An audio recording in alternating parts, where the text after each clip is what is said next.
by there, maybe I'm gonna take something to eat. You wanna grab something from the street and bring it home? But, yeah,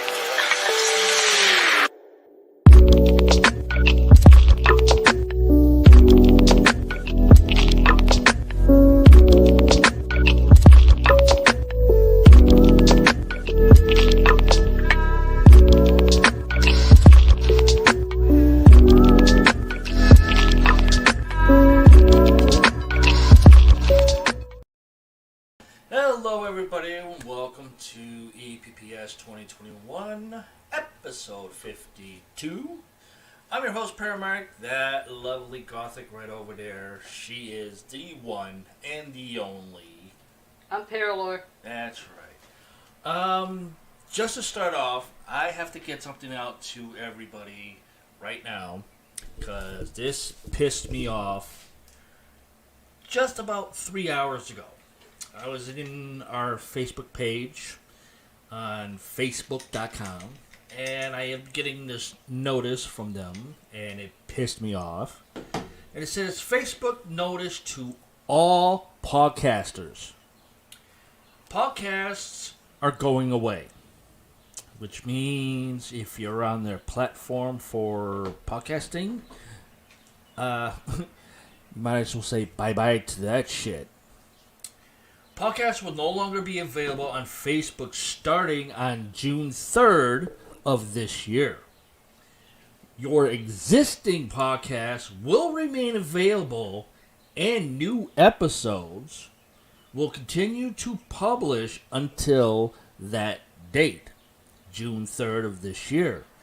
Once June 3rd hits and you try to do a podcast show live, Facebook will shut it down. You ain't doing it, because Facebook just gave everybody the big finger. Why aren't they giving people the fucking finger? Yeah. And then, this is the weird part. It says, starting today, you will not be able to link or publish any new podcasts, which seems a little redundant for the ending of that notice, but hey, this is fucking Facebook. So, on our page for this show, we have 338 followers. For all of you that are watching or are about to watch or whatever you have time to actually watch this live stream podcast, please head on over to our YouTube page and subscribe and hit the notification button. Notification button, and that way I'll know that, okay, you have signed up. You are going to get informed of new episodes coming out or popping up. And leave a comment below and let me know that you were one of the followers on our Facebook page. For the rest of you, you can go right here to that website address, scroll all the way down to the bottom of the page, and you should see a subscribe button for our YouTube channel. Hit that, and just follow what it says, and let me know in the comments below that you came from Facebook or you came from our website. It's kind of hard trying to put up the YouTube address here live on our podcast because it's a bunch of weird, wacky letters and numbers and equal signs and whatever. It's kind of hard to do. I will try to make a video sooner or later to show you guys exactly how to get to our YouTube channel through the YouTube page. And everything, so hopefully you guys can deal with that. But other than that, for Facebook, June 3rd, 2022, all podcasters are fucked up the ass by Facebook. So when that happens, I will delete every little video that I have up there to 51, 52, and anything past it before June 3rd, on June 3rd, I will delete it all, and I will refer each and every one of you on our Facebook page to go directly to the link of YouTube, which will be down below in the comment or in the description and everything. Hey, there she is. Hello. How do we Gloria. sound? How do we sound? Do we sound better? Or do we still sound like shit? Because, no, I'm glad she's on YouTube, so that's cool. Gloria, just to let you know, you're going to have to, from now on until after June 3rd this year, to just stay on our YouTube page as our moderator and to catch up on all the videos and the good stuff that comes out. Because June 3rd of this year, Facebook is giving everybody that does a podcast show the big middle finger. So just keep that in your notes for further events from our show. Bring people over, too. Yes, please. Please. We got some people biting our podcasts, finally. Just trying to get up there. Yeah, we are. We're not Dave Schrader. Or Tim Dennis. But we try. I would say more Dave Schrader, because, come on, he's been on fucking TV shows for the longest. Yeah, I know. But anyways, we got some stories to catch up on. And Some songs, too. Yeah, Paralor's got some other songs to talk about. Which have supposedly hidden messages. Yes. Although I think some of them, and you were watching a video on your phone. Yeah. Last night, I think. No, it was the night before. Night before.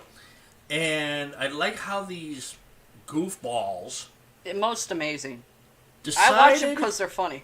decided to reverse the music, and you hear this certain thing that's supposed to be hidden in the music. It's supposed to be a theory. In some music, if you rewind it or play it backwards, it says something else. Right. That's what I'm saying. I think these goofballs are just making shit up on my night. I don't know. Because I've even tried it a long time ago on a radio station to, play it backwards. There was nothing there. It was just whatever you were singing forward, you were saying backwards. What? So it was like eep, op, orp, op, and you're going op, orp, eep, eep. That's all it is. Well, These motherfuckers were putting shit in there saying, this is the scariest music ever. The Doors has a music out there called We Beat Satan, and you reverse it, and it's like, join Satan and us to defeat the good. Satan culture! What the fuck? That's bullshit. They just threw shit in there that's not even the group's voice backwards. we'll just get like- into that. Just like they talked about Ozzy before. Yeah, he said Satan in one of his music we played backwards. No, he said Satan in Ford fucking music. What the hell? Well, not on the subject, but in the movie Little Nicky with Adam Sandler, Right. playing the son of the devil. Yeah. They had I forget what song they were playing, but it was Ozzy. He was doing it backwards, and he was saying, what's Ozzy saying? Right. Adam Sandler goes, he's not really saying anything. Backwards. If he was, it'd be like... That's all. No, if he was, they would have put it more... I forget the term. Richie called it once. Because he tried the same thing. And I forget what the word he used for it. Wasn't discombobulated? It was something else.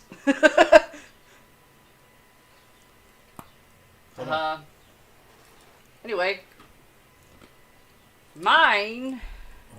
Also, I don't know how long we are going to be staying on because we are expecting a thunderstorm, and hopefully we can get through this thunderstorm with a full show for you guys. But if you see me pop out of camera view right here, because I'm going that way, I gotta shut all the windows. And I have to turn off the AC, which the door is out that way. Okay, the first story I got, and we are going morbid. Well, Morbid? some people call it morbid. Uh-oh. This is gonna be good. Very. In fact, some of these I've heard of, and I've seen one of them. Go away. 21 cursed objects from around the world you wouldn't want anywhere near you.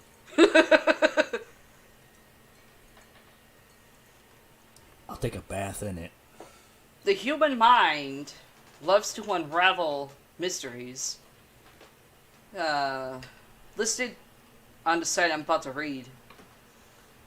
21 objects from around the world that bring bad luck or even worse. Death. Number 1, obviously, the cursed mirror. I'm gonna let that linger just a minute. Because there's not many, but there are some stories out there where a mirror can be considered cursed. But there is that underlining line or theory that mirrors are windows to the other side. Mm-hmm. Which is, the practice scrying comes in.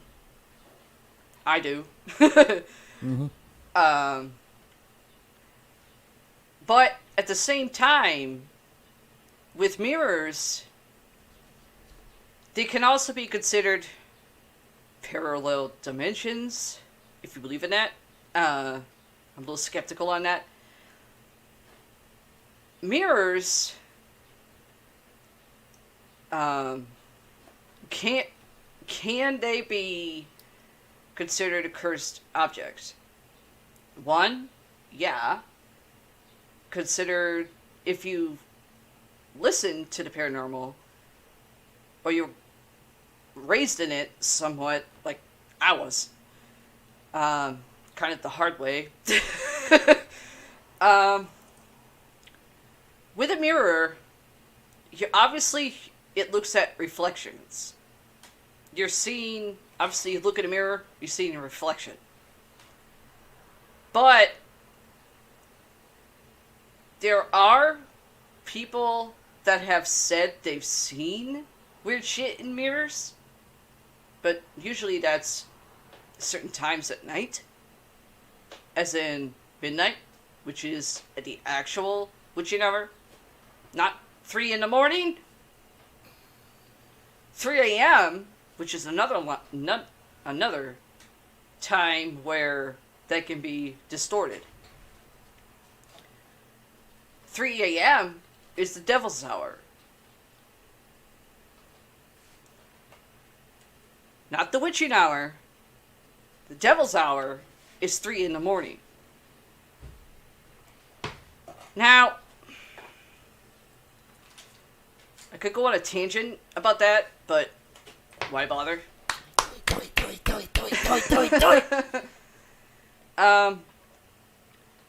If you use, say, you go look in the mirror at midnight, possibly you could see things that should not be seen in the mirror. It's the same thing for 3 in the morning. I've got a big sort of oversized mirror in my living room, which is my bedroom also. At times, I have done scrying in my mirror. Usually, I do it to astral project at times. Other times, I just look in the mirror. And the other 25%, she usually looks in the mirror just to see if her hair's nice and her makeup's perfect. That's it. There is that other 10%, which Paramike actually can attest to this. He has caught me sleepwalking, but I'm in front of my mirror. I'm not doing anything. That's usually 5%. The other 5%, she's usually in the kitchen trying to make a sandwich and there's nothing there. But yeah, she has sharp utensils in her hand and she's trying to... yeah. Well, Before I go to bed, I make sure she's fully conked out and you hear... Fuck you! I hide all the freaking sharp objects on her. Well, the 5%, you have told me what I do when I was sleepwalking at my mirror. Right. You've said you've seen shit in the mirror looking back at me. That is true. And I thought I was overtired, but no, the day I saw that, I actually took my sleeping pill so I could actually sleep for once, since I was running around for 3 months with no sleep, which is the first for me in a long time. We kind of both were. And I was like, holy crap. It's like, okay. The dust is so thick on the mirror and everything. I was like, I need to start cleaning this. Every time I clean, I forget to do it. But there's usually words on there. You went to clean it one day. Hold on. There's usually words on there. There's usually some weird disfigurations on one side of the mirror and then on the other, and then there's this freaking house and everything that was perfectly etched in through the dust, and then now it looks like it's collapsing. It is. I just didn't say anything. I was hoping you would see it, but no, it's not like being this high. Now it's like this high. I was like, okay, I really got to clean this freaking mirror. You did. The next month, hold on. You did. The next month, I did clean the entire mirror. Of and course, you heard growling. Of course, that one there was pissed at me for doing it. But I heard growling coming out of the freaking mirror. I thought it was my cats. They were all sleeping in here. She comes back from, I don't remember where the hell you went. I went to a walk. Cleaning. No, you told me to get out of the house. And you looked at the mirror and like, what the fuck did you do to my mirror? Fucking shoe coming at my head, hit me here. I'm like, what the fuck? Told you I was going to clean the damn thing. Well, I told you I did, before, which I had to teach you after your surgery, that to before the clean the mirror, I have to cleanse it. I remembering now, you sent me to the store to get something. I said, don't touch it until I get back. I go to the store, come back, you already cleaned it. Instead of listening to what I was telling you. Yeah, just like with her necklace. I had the more steadier hands than she did, and then next thing I know, that piece around her neck right there, right above her pentagram, decided to fuck me up. I was trying to tell you. Give it to me. So, then on the last month, the house came back in the dusted cover mirror, and only a few letters, which was RHD, but it was spaced. Like every 2 letters it was spaced. I'm like, what the fuck? I'm like, did you do this? Because it looks like a fingerprint. Like, She's like, no, I haven't gone near the mirror since. We've been fucking busy. We haven't even looked at a mirror in like a month. It's like, okay, that's kind of strange. Well, I looked at it. The letters R represented my brother. What was the other 2 letters? H and D. Home. But it was spaced like every 2 letters. It's like you have the R first, then you got the H, and then you have the D. Where you could put IC and AR. When I was able to decipher it, one, it said my brother, his first name. The H, which oddly is actually literally above what's supposed to be the roof, is mean home. Just collapsed. It means home. The D is basically means the date. For when we get the fuck up out of here. Yes, folks, that is true. We are leaving PA. We will be moving to VT. Yes. I'm getting my brother in my house. I don't care. And hopefully the place is big enough for me. It'll be big enough, And dear. then somewhere down the road, my wonderful son, my grandson, and soon-to-be daughter-in-law can move in with us. But like I said yesterday. So as a grandfather, I can have fun with my grandson and spoil the shit out of him. Well, like I've been trying to tell you, when we get situated there first, we invite them over for a week Yes, I know. to see That's if why they'll I be able to said do it. Whenever. Sheesh. He has a habit of overthinking. That's what I do. But the night when he cleaned it, my mirror, I was sleepwalking as usual, but he saw was that in front of the mirror, the thing that he saw staring at me, the way you put it, because oddly you were able to record it. Unfortunately, I don't know what the fuck you did with it. Let me stop you. When I recorded it, I saw it and I caught it on camera. Mm-hmm. But the next day, when I went to put it inside this system here, it was gone. It was wiped off my camera, my brand new camera too, that I finally got to work, and I ended up using it, just to test it and everything for when I had to try to unclog my kitchen sink, and well, that video disappeared. Yeah. I was like, shit. And that was supposed to go on my other show here on YouTube and everything, but no.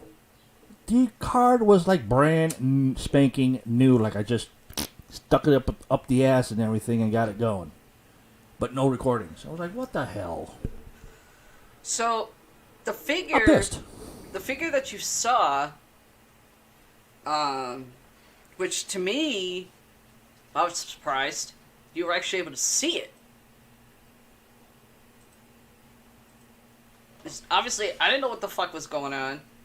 Wake up the next day, he goes, you were sleepwalking again.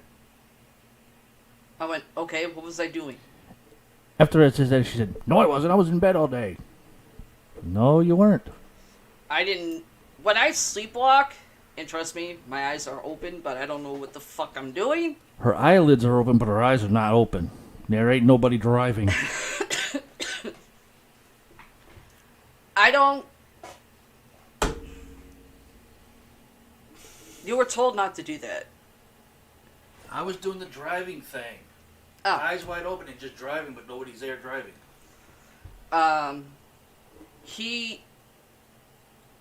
when I sleepwalk and I'm doing that, I don't know what.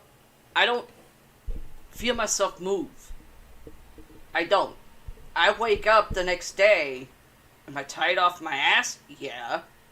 Drained as fuck? Yeah.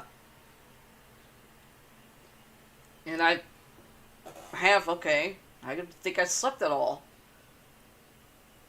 Paramike tells me I was sleepwalking again, but I was in front of my mirror. I go, what was I doing?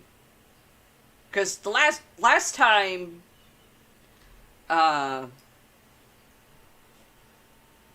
did that was in the shit sandwich everyone got hit with. And I was literally doing a protection spell for my entire family. My brother, main reason.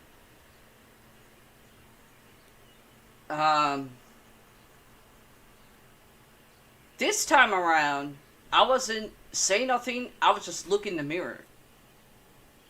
But you said you heard my voice like I was talking, but my mouth wasn't moving.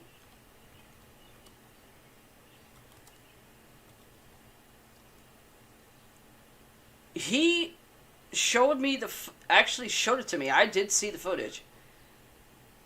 Because first, what Paramike does, he tells me what I'm doing. He goes, you're just staring in the mirror, looking right into it. I go, was I touching the mirror? He goes, you raised your hand like you were about to, but you pulled it away from it. He goes, it's almost like something was trying to get you to fight with it. Whatever the fuck it was. I saw the figure that literally was staring in the middle of the mirror, where your reflection should be. Instead, it looked like your second brother, but his features were different. One, he was 5'8", right? Yeah, he and Richard the same height. Same height, same body weight. Same size. He goes, well, he's a little different. I go, okay, how different is different? The way Paramike explained it to me, he goes, don't get pissed off at me. I know you're a little sensitive still. But I think he went demon. Well, he was killed. Hello. He goes, no, not that type of demon. And before I could say it, Paramike actually just nodded his head. I went, oh, that's so nasty. Oh, that's disgusting. You're telling me my second brother is a fucking incubus? And I don't mean the band. He goes, that's what he looks like. His eyes are not brown. They're not black. They're full green. Horns, obviously. And he has black wings. I go, did he see you? He goes, yeah, he did see me. Because he kind of turned his head a little bit, eyed me, literally growled at me. And I went, what the fuck did you do to him? He goes, I have no idea. He goes, but he full-blown growled at me. I went, huh. I didn't say anything after that. I need to light my cigarette.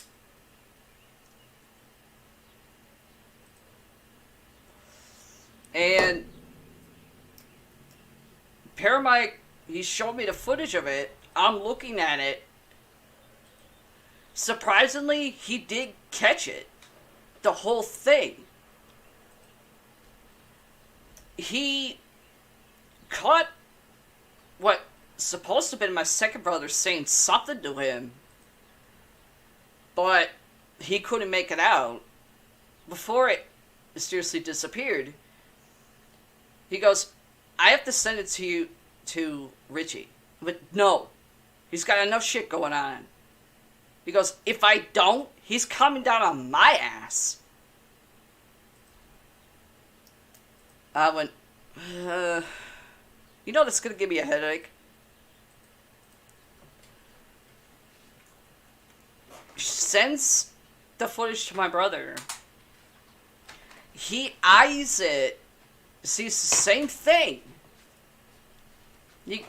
They're talking one day. I'm in the kitchen. I think I was making dinner. And he said, my brother and Paramike, they're talking over Facebook. That was Gizmo. And he said, so, what do you think it is, bro? He goes, something that I haven't been able to get the fuck rid of. I've been fighting that thing for years. He's like, well, is it a thing trying to be your brother? Or is it? He goes, no, that's him.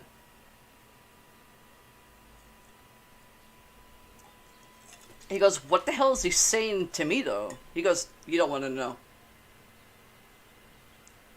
When my brother says, you don't want to know, to Paramike, he doesn't ask. Anyways. Now, back to the mirrors. The first, for Cursed Mirror, obviously, everybody's heard of Myrtle's Plantation in Louisiana. It's said to be one of the most haunted places in the world. However, the most spooky item in the house is a mirror. Locals claim that the mirror is cursed and has the spirits of Sarah Woodruff and her 2 children who were poisoned by their slave, Chloe, trapped inside it.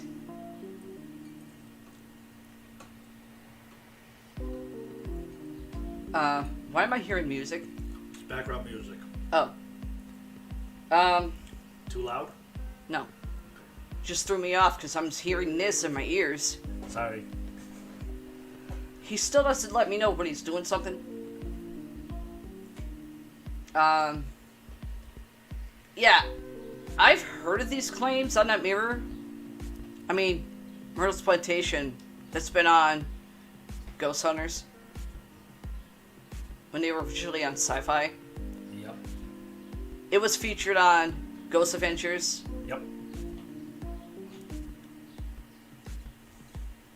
They've caught something around the mirror, but not in the mirror. Because it's kind of easy to tell. Wipe the glass. There are actually better glass cleaners. But I forget what season it was, but Zach, Aaron, a couple other people, including security guard, were watching the live feed from their nerve center. And there's a fucking, looks like a freaking soccer ball or something on the step. And you see the fucking thing go flying. Going, well, that just went for a launch. Next, Baker's wedding dress. People don't really know. I'm gonna say what it is. Inside the Baker mansion in Altona, USA. Doesn't say where Altona is. Altoona? Yeah. That's right here in Pittsburgh. Or in PA. AOTOONA. Yeah, that's Okay. Altoona. That's right in the, I think, Philadelphia area. Oh. I don't know why, but I just got Bumblebee Tuna in my head now. Bumblebee Tuna! Is the wedding dress of Anna Baker, who fell in love with an iron worker. Legends claim that Anna eloped from her home to get married to her lover, but her father forcefully brought her back and locked her in the bedroom. She then refused to marry anyone else and spent the rest of her life alone. After her death, the members of the Baker family reported spotting Anna's wedding dress at different places of the house. Some of them even saw the spirit of Anna Baker moving around the house wearing the same dress. In other words, back in those days, some families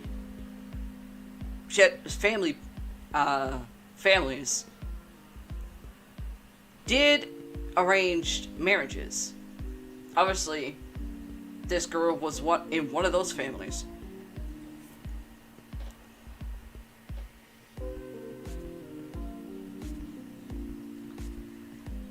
And, of course,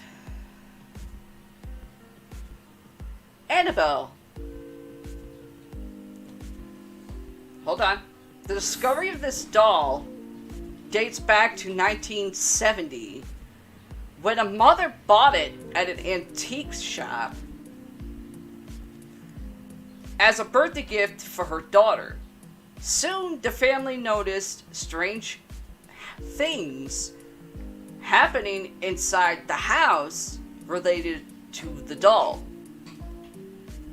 The family then called for the help of renowned investigators, Ed and Lorraine Warren. Of course, they got renowned psychic investigators. Ed was the investigator. Lorraine was the psychic, who found that the doll possesses the spirit of a 7-year-old girl named Annabelle Higgins, who was brutally murdered. The doll is now in the Occult Museum in Connecticut, which is run by their dumbass fucking son-in-law, who I love to slap.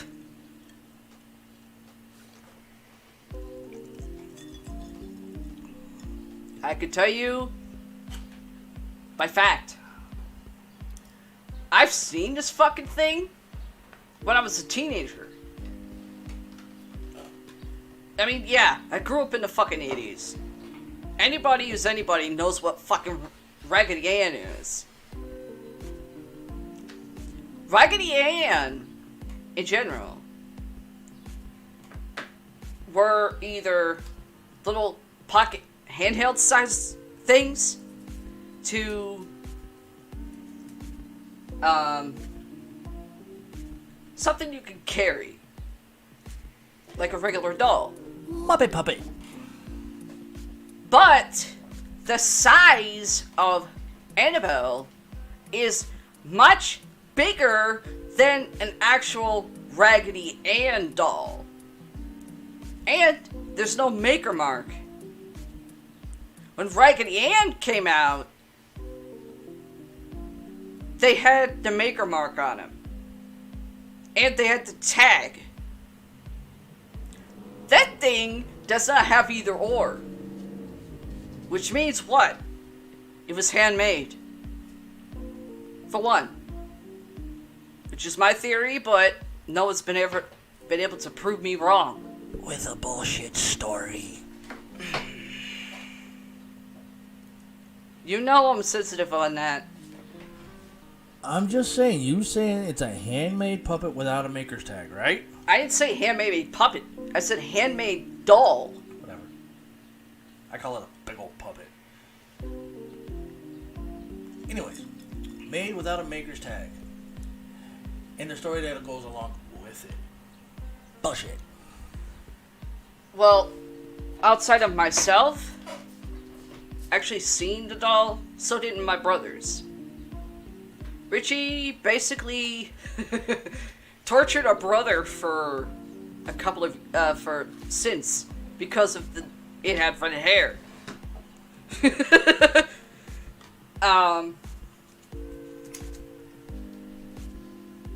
The one thing I could say on it, cause I never touched it, I didn't fuck with it. There was energy coming from it. Did I know what an energy was? No. But I did a stated question. And I didn't even know anything about it. Are you sure this doll you claim being demonically possessed, how do you can be not sure that it was actually handmade and given to handmade and then just given to a freaking antique shop when they didn't even have those things in those shops back then, as a way to cause harm to somebody else? Or here's this theory, and not one person be able to prove me wrong on it. How can they be so sure it's a demon when it could also be an actual child that was actually killed, was actually murdered back then, and no one caught it? Basically caught the person who did it. The next theory I threw out, no one has stopped, no one has proved me wrong on either. How can they be so sure if the mother of the girl, or the girl who was a nurse, pissed somebody off that put a curse on him and used a doll to do it? Or, since there's that claim where the doll attacked the nurse's boyfriend at the time, how do they not know if the boyfriend already had an attachment? Or there was already something attached to the house? No one's been able to prove me wrong on either. One thing I can debunk a bit. The story about where Lorraine's son-in-law, Doofus, which I'm going to call him, saying, even behind the glass, she's dangerous. Kills a 20-year-old guy by causing him to crash on his motorcycle. Here's the thing. One, the kid that supposedly Annabelle killed from behind a glass. From glass case.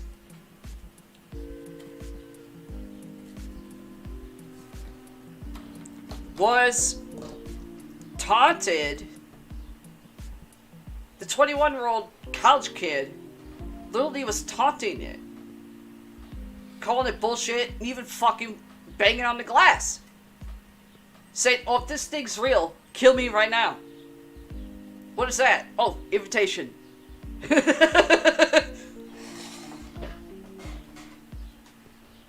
Hours later, he's dead from a motorcycle accident.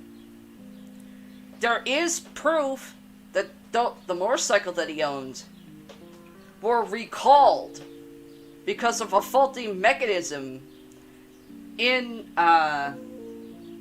what was it, the engine? Yep.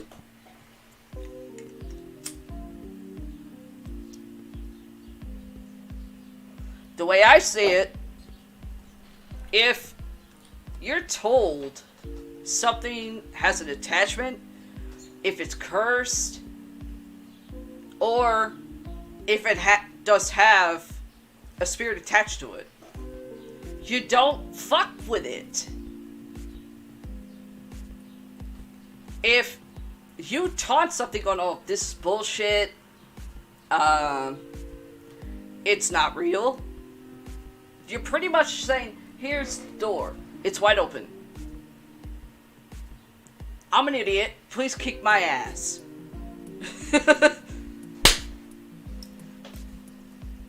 That's what I actually would be doing as a spirit, though. If someone taunted me, you open the door. You challenge something, you're getting fucked up. Oh shit! Fuck! And there's a picture of it, too. Yeah, it's not a real hand like a hand doll. You can tell it's handmade. It's too big. The hands are too big.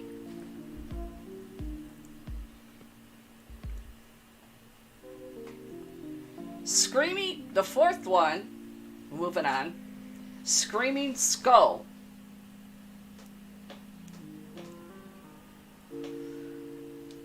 The Burton Angus Hall in Burton Angus, England, is home to a creepy paranormal object called the Screaming Skull. The Screaming Skull is believed to be of Catherine Ann Griffith, who died in the same house after being attacked in 1620 by douchebags. Every night, a terrifying ghost is seen roaming around the skull, making tremendous noise and scaring out anyone who tried to remove the skull. What's your take on that?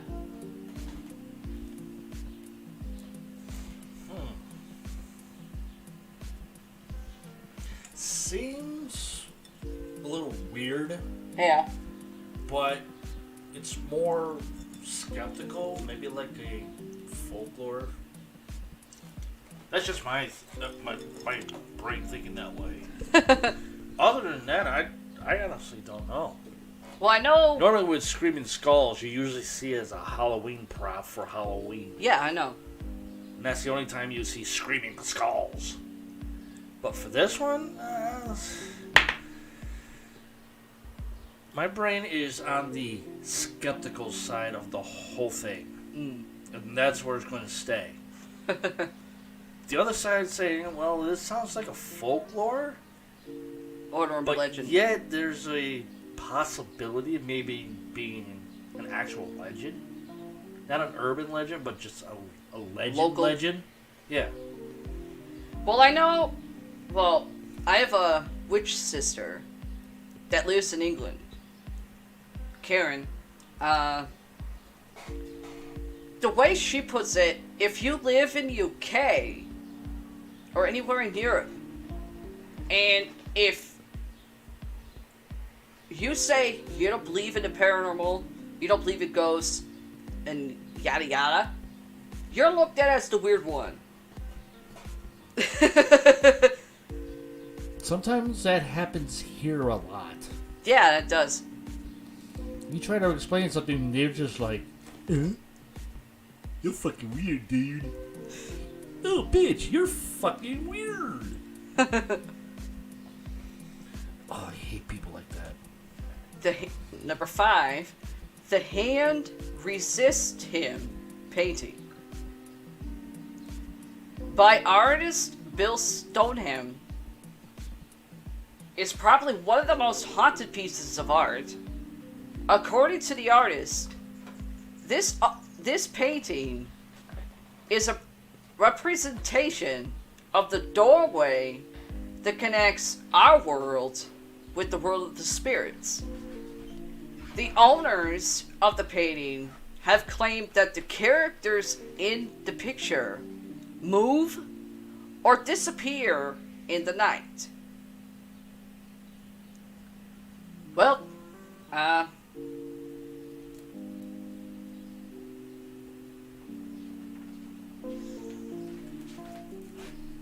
I've only seen a couple stories on this one.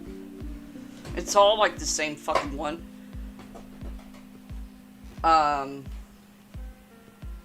But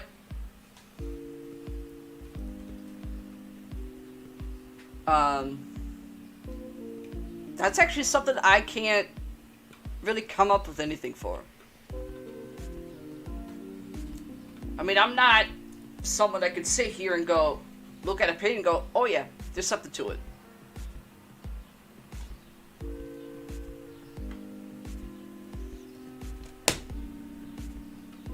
But staring at it long enough, you do kind of see the illustration of what the hand's supposed to mean in the window of the painting, behind the two kids,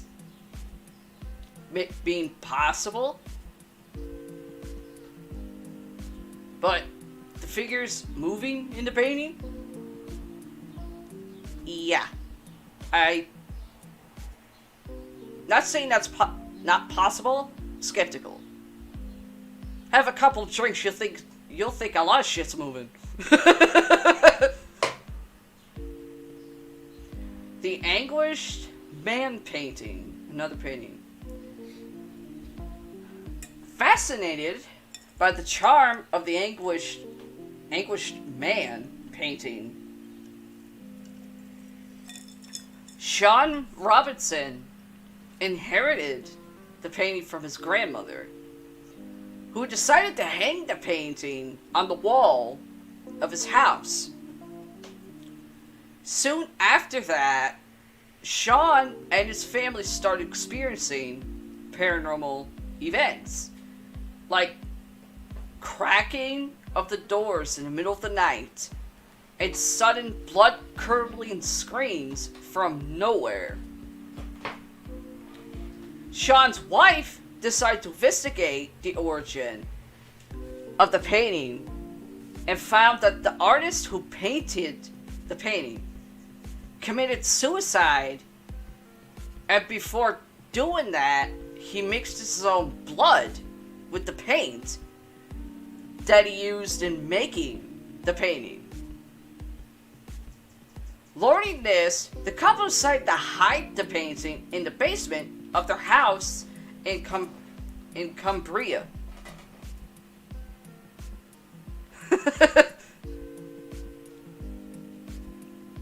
That would be a recipe of something being cursed. What's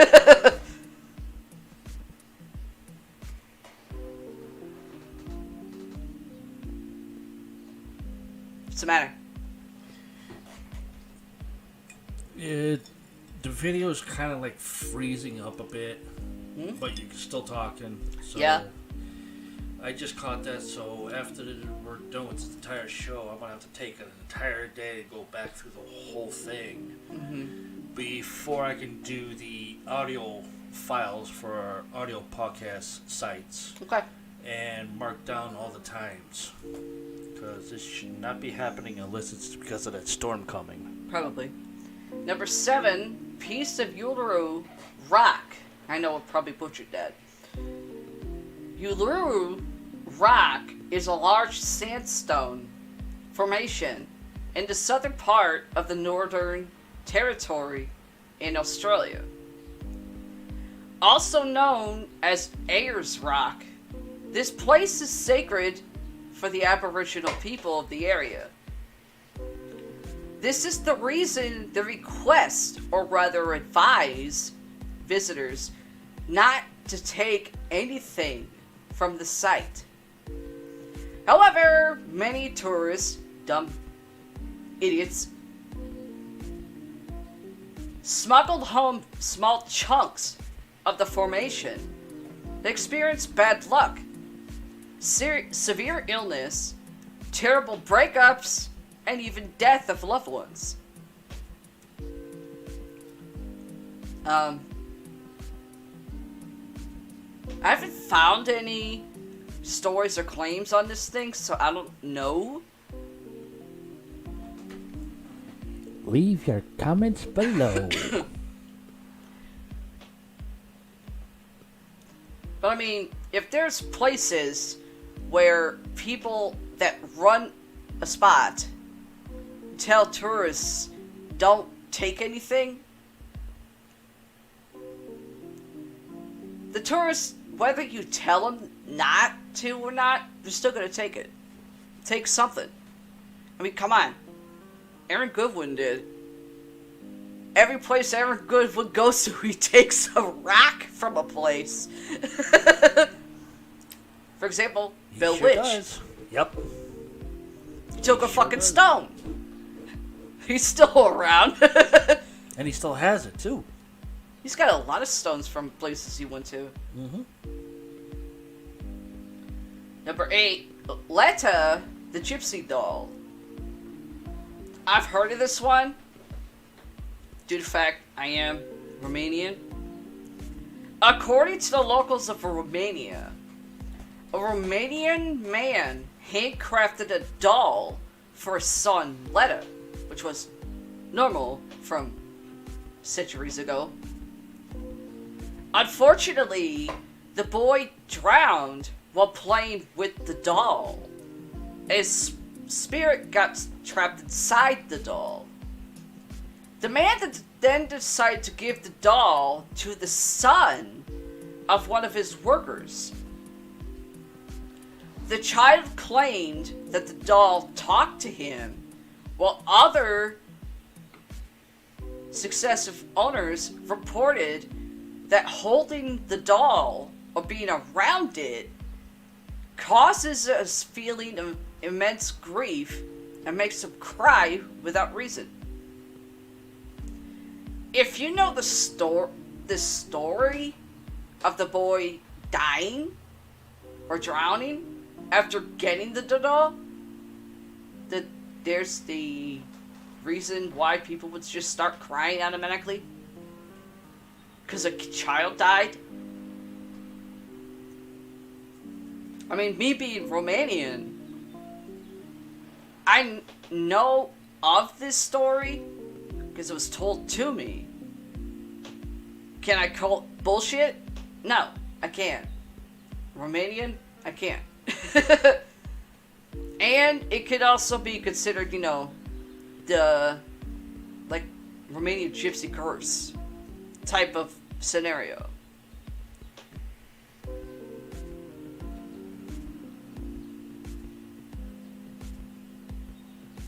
Number 9, Bulgarian phone number. There is a Bulgarian phone number, I'm not going to say the number, which was in use for 10 years and is now closed. We've heard of this one. The reason behind deactivating the number lies in the death of those 3 people who used it. All of the owners of this number died shortly after getting the number registered on their name. The first owner died of cancer, while the other 2 were shot down without any solid motive. Well, the other two were in some shady business. This is actually... I've ever... Of all the things I've heard of something being cursed, a phone number is the first. Is it the phone number itself or the phone? Or is it the owners of the phone? There's a question that nobody would think to put out there. Is it the phone number that's cursed? Or the phone? Is it the phone that's cursed? Or is the 3 owners of the number cursed? See, they always have a third one, but nobody thinks of it. Number 10, we've heard of this one. We've actually seen it on one of Zach Bagans' miniseries shows, Deadly Possessions. The Crying Boy painting. Oh, yes. I forgot about that one. The painting of the Crying Boy was created by artist Giovanni Bragolin. It became famous quickly. It was then mass-produced and was found in many homes across Britain. However, soon many of these homes mysteriously caught fire. But the most disturbing part of the entire incident was that no matter how severe the fire was, the painting remained absolutely fine. Basically, nothing wrong with it. No scorch, no nothing. Some regarded these fires as mere coincidences. There's no such thing as coincidence. And that ain't me saying that as watching too many Scooby-Doo reruns as a kid. Ruh-roh, Vilma. I'm more of a Zach Bagans. There's no such thing as coincidence when it comes to the paranormal. There's a reason for something that goes on. Sometimes nobody knows what that is. But the undamaged paintings have not been backed by a valid explanation till date.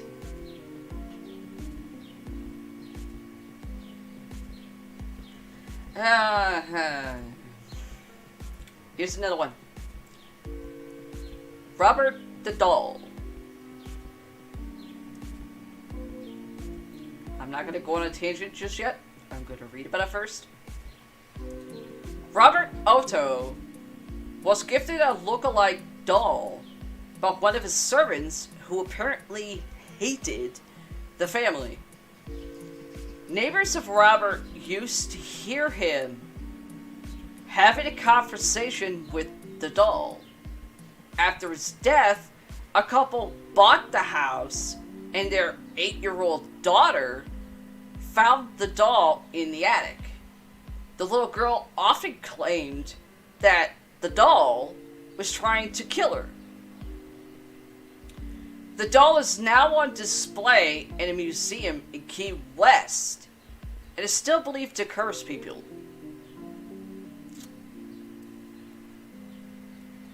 And also another note,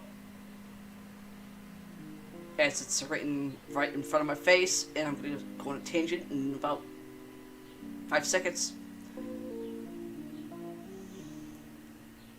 going to take a sip first. As I read, was once inspiration to the doll Chucky. And I don't mean the reboot. One, bullshit. Two, bullshit. Three, fucking bullshit. Chucky, original, franchise, Chucky, hello, came out years before anybody knew this fucking thing. What this fucking thing was. No one knew anything about this so-called Robert the Doll until 1993. Which is when Child's Play 3 came out. 1993. The movie comes out, all of a sudden, oh, Robert the Doll, it's an inspiration to the fucking Chucky movies. No, it's not!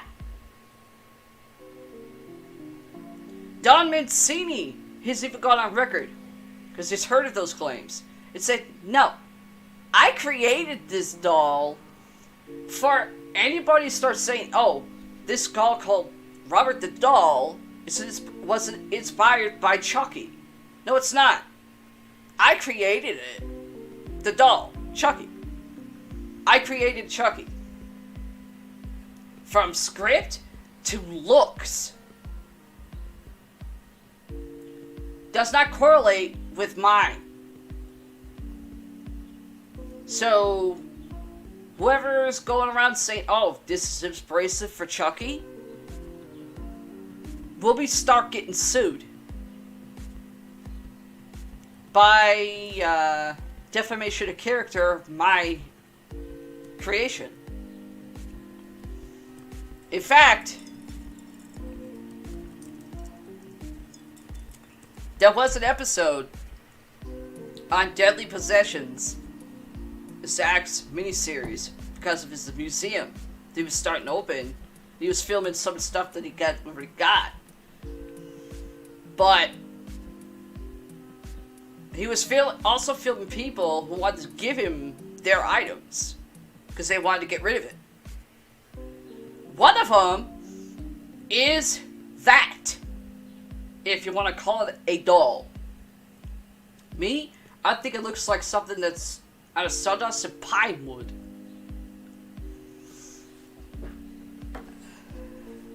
Zach asked the woman, because it was the curator for the museum in Key West.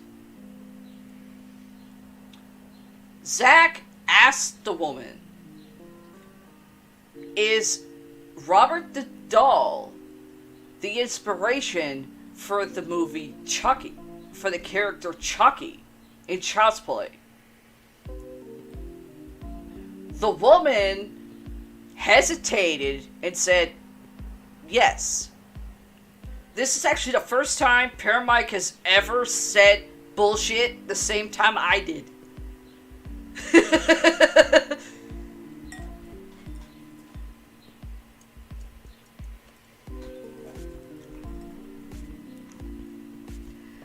Moving on.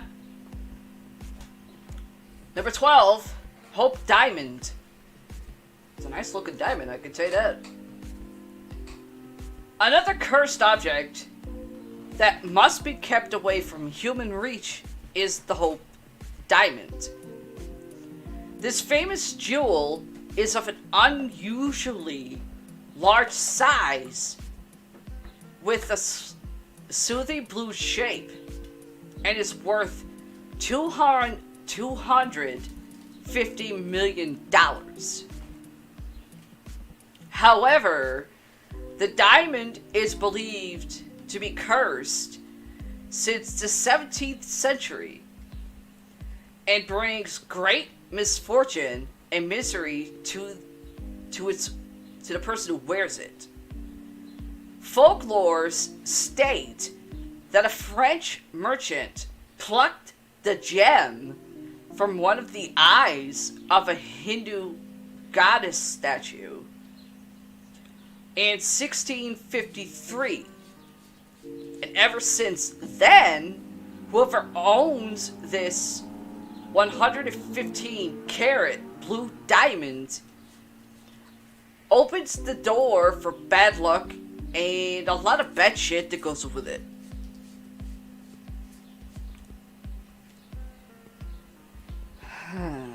Well, I can't say if I believe this one or not.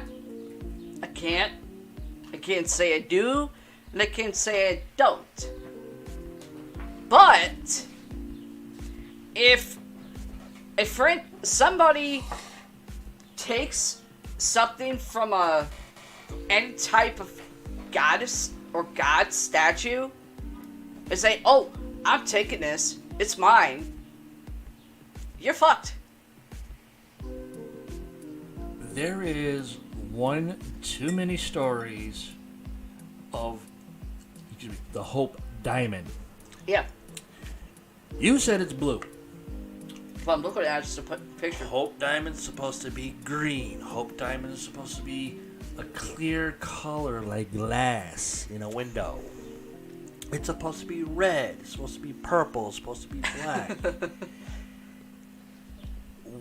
There is no true color to a Hope Diamond. Everybody just finds a big ass rock and says, "Oh, the Hope Diamond, here you go. It's fucking, it's fucking cursed. Have fun with it. Go fuck yourself." No. It's nothing but bullshit, fake, everything. Well, jewels, they can be common cursed objects if you steal it from something that's supposed to be considered a god or goddess statue for whatever faith. Yeah, I kind of get that concept, but I really don't, because it's bullshit. And None everything. of us were around in 1653, so... There's fucking goofy-ass movies about this damn thing. Oh, this is the Hope Diamond, it's clear. Oh, this is the Hope Diamond, it's black. Oh, here's a red one, here's a purple one, here's a yellow one, here's a silver one. It's all based off of a stupid movie that every fucking female fell in love with. It's like, oh, I hope the jewelry company comes out with a fucking Hope Diamond, because I want one, bitch. Go fuck yourselves. Number 13, Thomas Busby chair. I've heard of this one. Popularly known as Busby's stoop chair, this wooden furniture is cursed by the spirit of Thomas Busby, who was known to ruthlessly murder people. Of course, there's only count for one. Before getting hanged for his crimes, he requested to have a meal in his favorite local pub. Upon finishing his meal, he stood up and said, "May sudden death come to anyone who dares sit in my chair." Ever since then, 63 people who dared to sit in the chair met untimely and terrifying deaths. Later, the owner of the pub donated the chair to the Thirsk Museum in UK, and it is still there, hanging 1.5 meters off the ground to prevent any further deaths. One that could be considered superstition. I think that's about 6 feet off the ground. Yeah. Boy. Number 14. Elmo knows your name. Hold on, let me read this one. Elmo, popular Sesame Street character, had a doll version of it launched, who was programmed to memorize its owner's names. A young boy, James Boldman, was a big fan of Elmo, so his mother decided to get him one for his 10th birthday. Okay, if you're 10 years old, time to stop watching Sesame Street.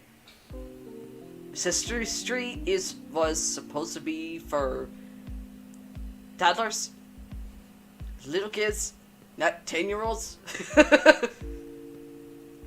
However, a few days later, the Elmo doll began to chant, "Kill James," continuously.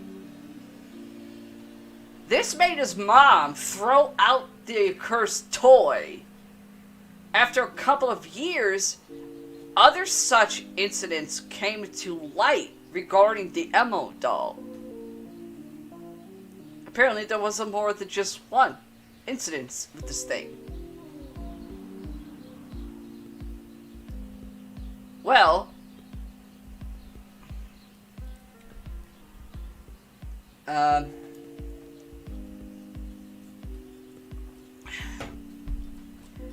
one, to rationalize that, did it affect Elmo when they kicked it off the air? Or the person that controlled him got fired or something? Somebody who was manufacturing these the Elmo dolls, could have fucked with the mechanism of the mouth to just randomly start saying something else. After you tell it what your name is.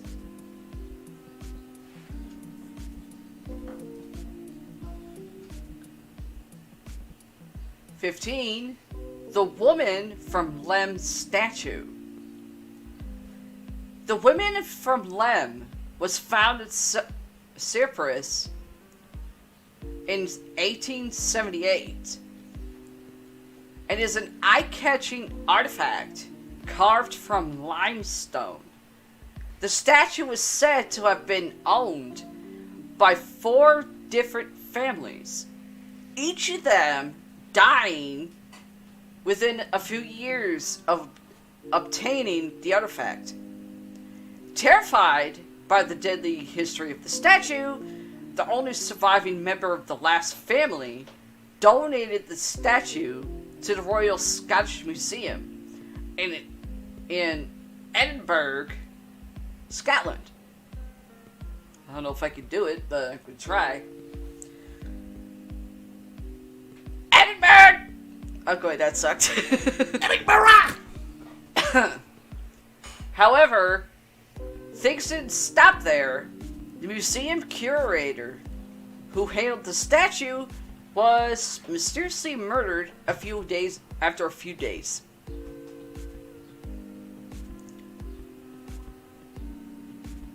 The Bassano vase, number 16.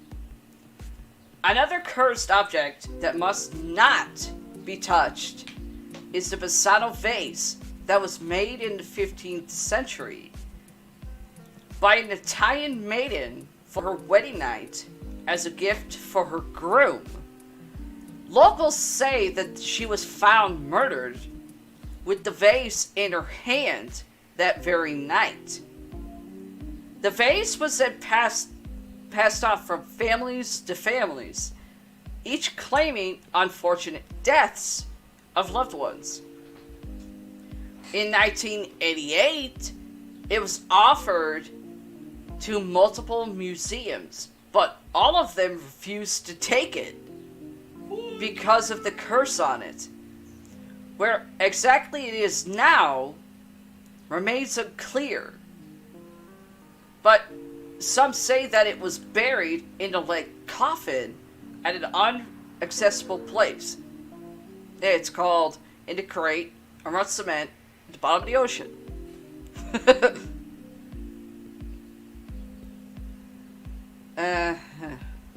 Another thing I've heard of. Number 17. Dybbuk box. The Dybbuk box came into light in 2001 when Kevin Mannis purchased a wine cabinet and started having terrible nightmares. He then decided to give the cabinet to his mother, who suffered a stroke the very day she received it. Not just this, every person who ever owned that wine cabinet has reported experiencing horrible events. The last owner of the cabinet, Jason Haxton, found out that the box possesses the spirit of a malicious Jewish creature called Dybbuk, who has the ability to haunt and possess the living. I'm okay.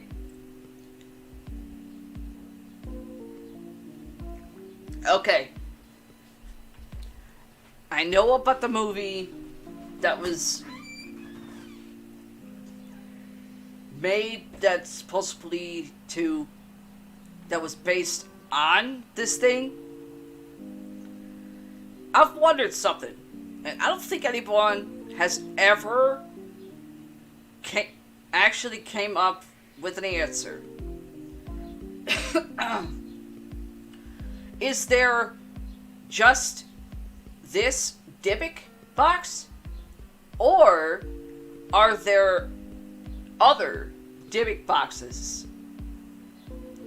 I've asked this question in a couple of paranormal Facebook groups that I'm in, not have gotten one answer. I've asked on Twitter, have not gotten one answer. So I'm saying this again. Is there more than one Dybbuk box? And I don't mean a piece of cardboard that you can order on eBay and say, oh, it's a Dybbuk box.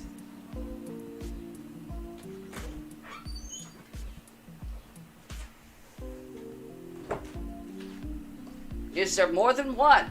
Or is this just the one? Due to the fact that it sits in Zach's museum.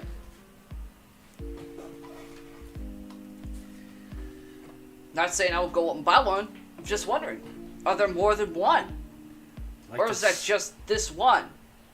Like the famous commercial that we've seen as kids. How many licks does it take to get to the center of a Tootsie Pop? The world would never know. Yeah, but this ain't a lollipop. I know, but still.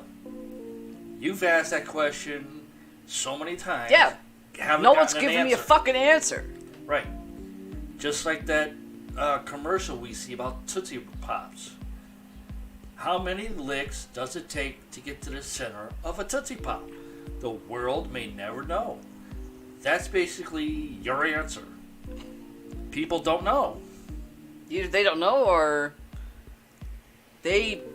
Scratching their head like monkeys. No, I would say they just don't want to answer it. And I don't mean a piece of cardboard box you can buy on eBay that says, oh, Dybbuk box. It's a cardboard box. $300 and up. The Dybbuk box is wood, not cardboard. Number 18, the Iceman. The mummy of Otzi, not Ozzy, Otzi, aka the Iceman, was found in 1991 in the Otzo Alps, Italy. It is believed that the Iceman belonged to 3000 BCE. I know what BCE is. Why is there an E after the C? And his body was preserved because of the glacier that surrounded him after he died. However, soon after his discovery, people who were involved with his discovery began to die due to violent accidents. Forensic pathologist Rainer Henn died in a horrific car accident. Mountaineer Kurt Fritz died in an avalanche. And hiker Helmut Simon died after falling off from a dangerous hidden path. People believe that the discovery of Iceman is a curse and has the power to destroy mankind. Ow.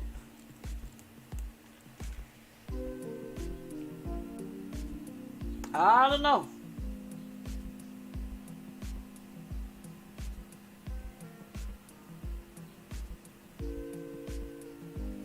That one I have no idea.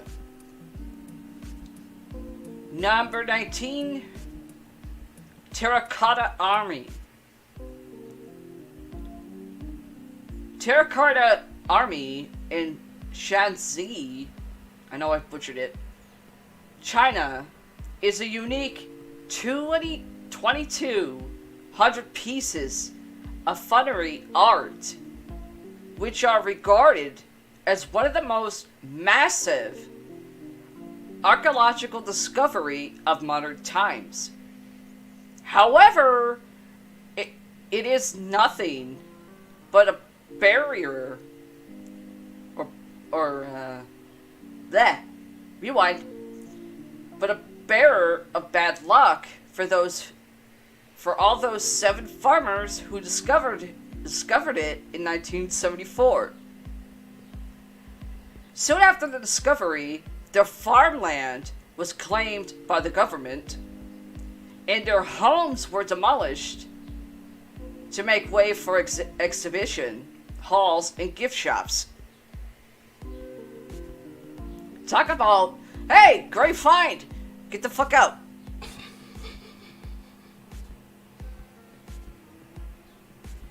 Number 20, Belcourt Castle Chairs. This former summer cottage in Rhode Island has a ballroom where you will find haunted chairs. Visitors have reported feeling chills racing up and down their spine while standing near the chairs, or have felt a strange sensation of energy around them. Others have reported being pushed down from the chairs by an unseen force. Okay.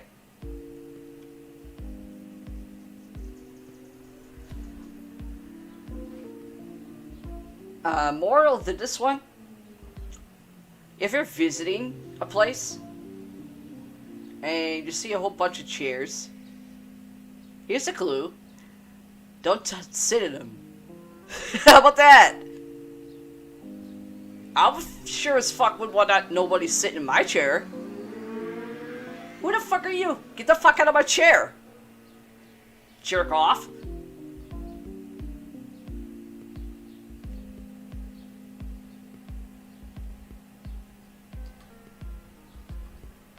Okay. This is the last one. That was the last one. Now I'm looking.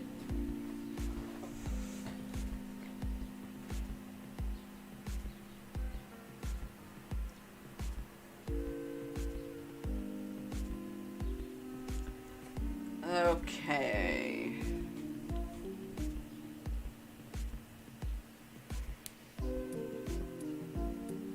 We are going now. We're going to cursed movies, or basically films that were actually considered cursed by the people who made them, or something like that. I got a couple stories on this. Let's see: Movie Web, Independent, Cafe Mom. Just go to this one. Okay. From onset tragedies to alleged curses, Hollywood, more like Parawood, is full of mystique, wonder, and lore regarding many of cinema's most famous and infamous pictures.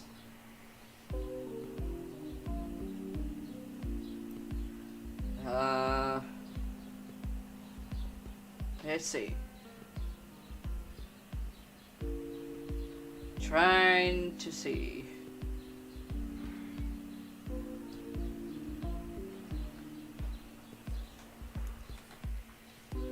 Sometimes the often fatal. Actually, let me go to something else. This is not what I was looking for.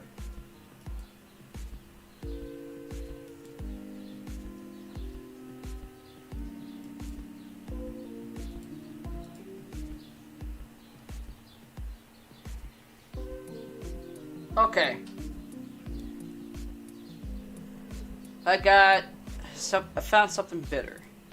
For better description.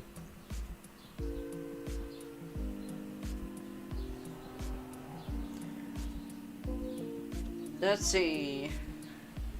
I'm gonna take a break. I need a cigarette. May have to get a refill.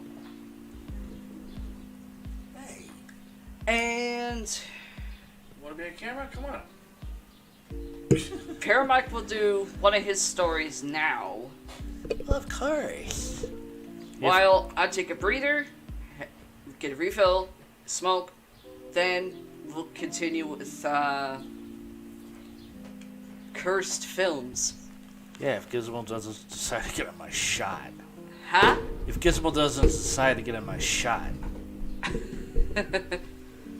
Sometimes he wants to be a king of hog, other times not. So, that's how he is.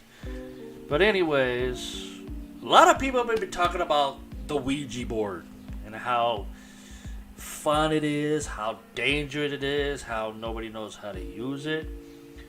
Well, according to science now, they have figured out the science behind the Ouija board. And it goes like this. Raise your hand if you ever played with a Ouija board. Many of us have, and indeed, the thing moved.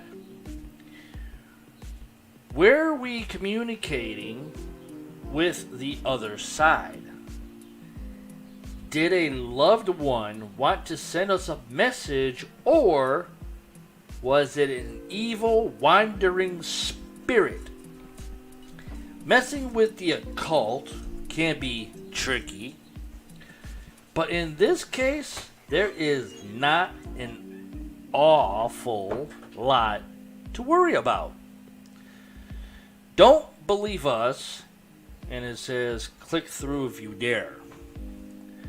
So basically, if you all believed in the Ouija board and can come up with your own scientific reason behind the Ouija board adventures, whatever, leave your comments below or email us your thoughts and everything to that address right there. I would like to know your scientific behind the Ouija board experiences, if you own one or you have studied about the Ouija board. Just email them there and I will read them on the next show.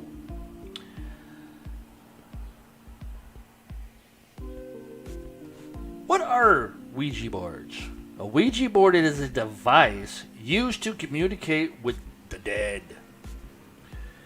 Also known as a spirit board or talking board, it is usually a flat piece of wood with the alphabet and numbers 0 to 9. And I just like how they forget to put the words yes and no on the whole thing.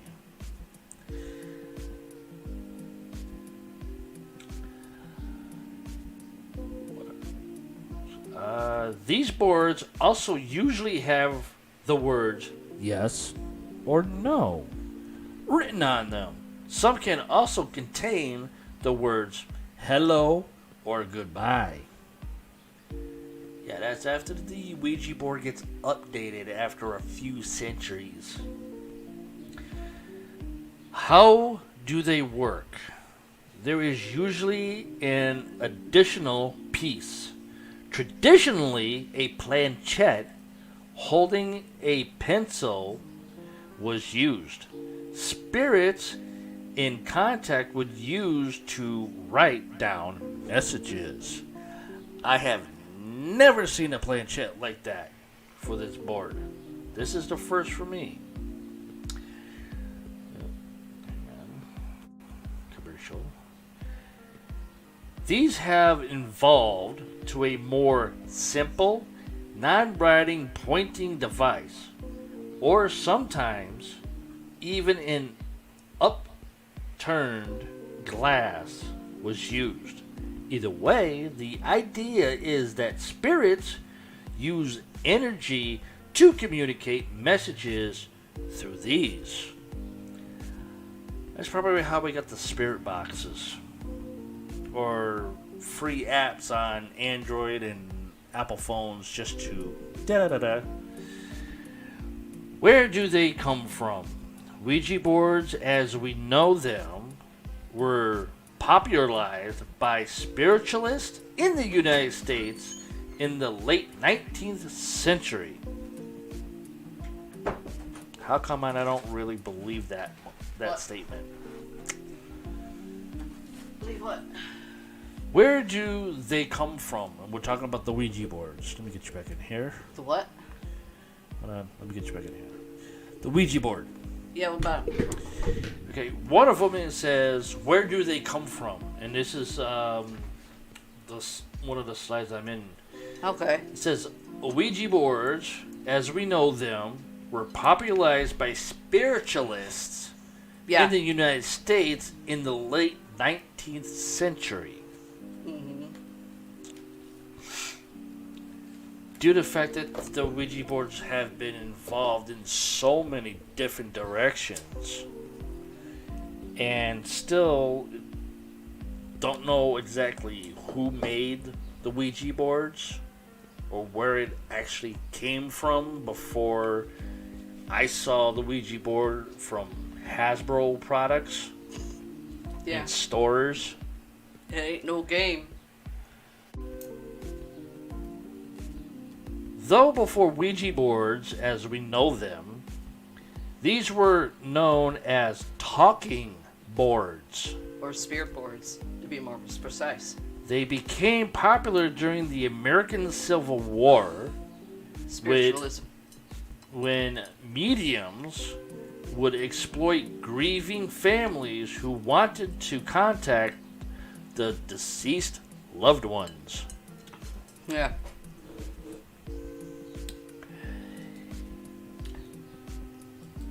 The Ouija board was introduced in the market by businessman Elijah Bond in 1890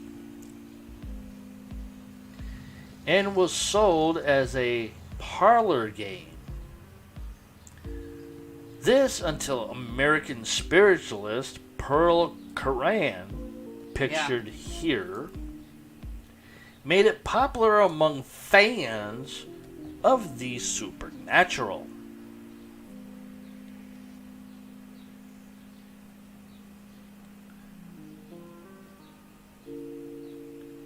But before the birth of the Ouija boards, most of us are familiar with, there were other similar devices. The first recorded dates back to the 1100 CE China. Uh-huh. Slideshow. Chinese Ouija boards.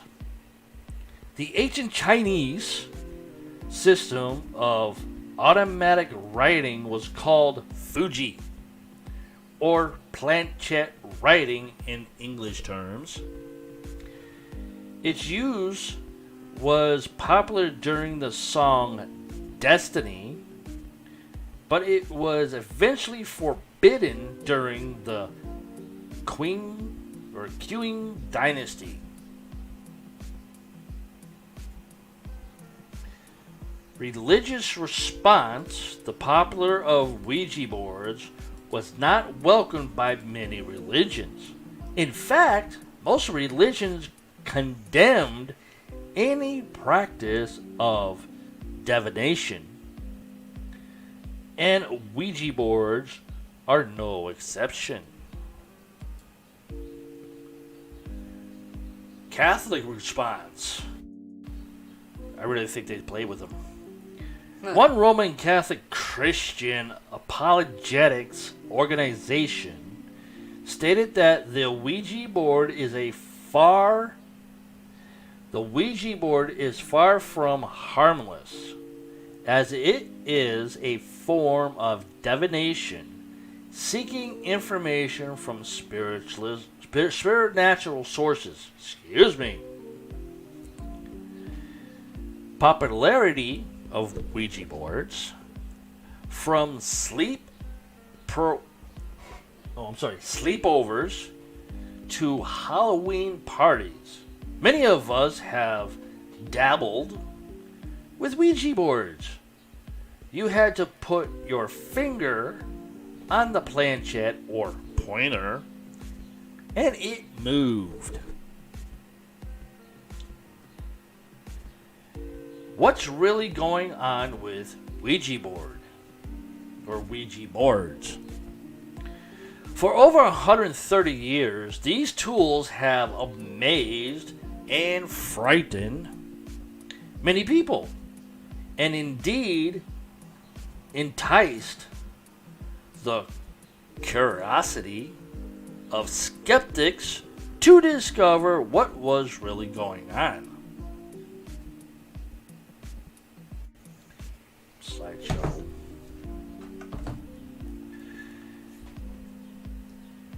In 1891, advertisement challenged the scientific community.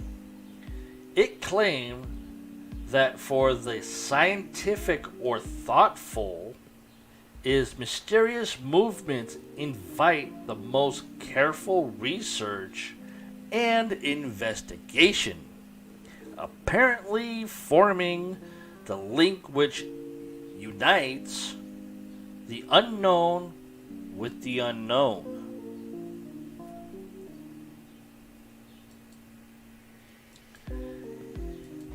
How does it move? And this is basically the scientific behind Ouija boards was the main title. Yeah. The answer is actually quite simple. Really.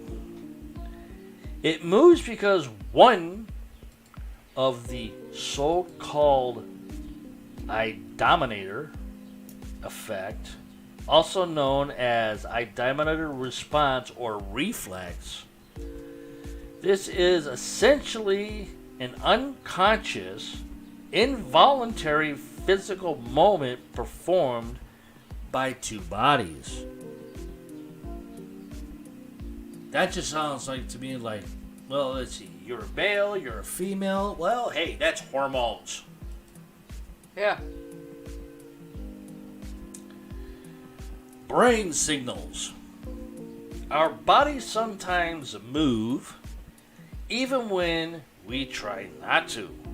Your brain essentially signals your body to move without the consentity wanting to. Sorry, words are hard, but everybody knows what I'm talking about. The thing about all these mechanisms we're talking about, dowsing rods, Ouija boards, pendulums, these small tables, they're all devices whereby quite a small muscular movement can cause quite a large effect, explains Dr. Chris French, professor of psychological and I can't say this word. I'll spell it for you guys. It's ANOMALISTIC, psychological at Goldsmiths University of London.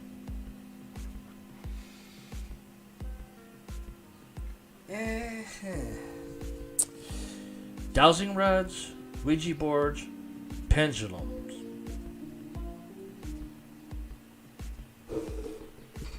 I have something in my head for all three of them, but I'm not going to say anything Mm. Unless I actually talk to a person that really understands what dowsing rods are and pendulums and how they intertwine with a Ouija board. Yeah. I would really love to talk on this show to an expert that fully knows the science behind dowsing rods. I want to talk to a person or persons, doesn't matter, about the scientific behind pendulums and how both of them inquired into the Ouija board concepts for the science behind the Ouija board. And yes, you have to be a legitimate expert behind dowsing rods and pendulums. Mm-hmm. I don't want to know some quack that thinks they know what they are, but yet they don't. The eye motor effect. Assistant Professor Mark Anderson from Denmark's AARHUS University gives an example. If you think about kissing your partner, both sides of the spectrum, ladies and gentlemen, for instance, you're inclined to just lean a little bit forward without really thinking about it.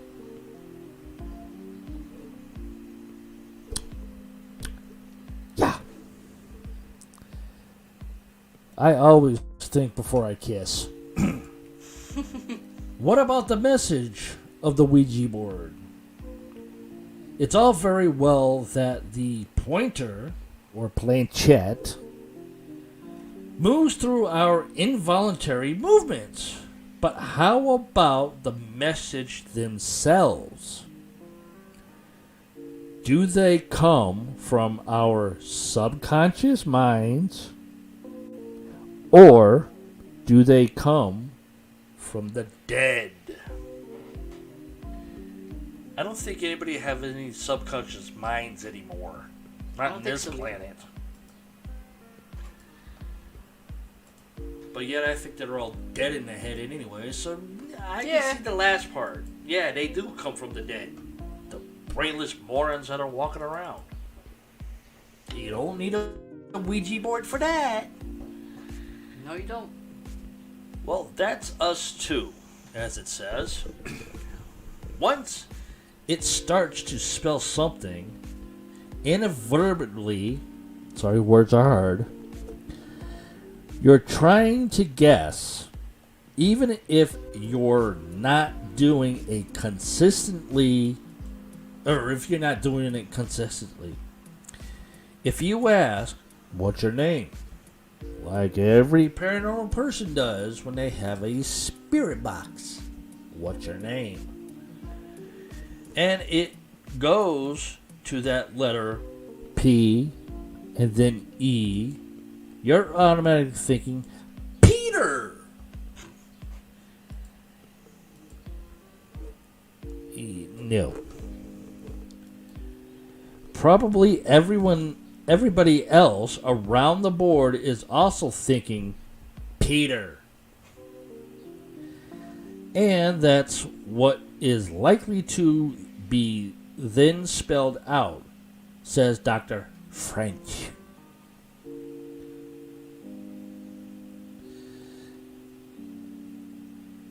Okay, I don't know why this one's in here, but it goes zombie mind.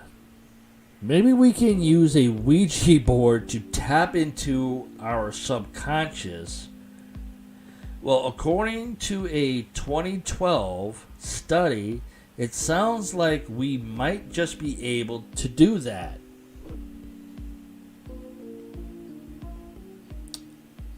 Okay.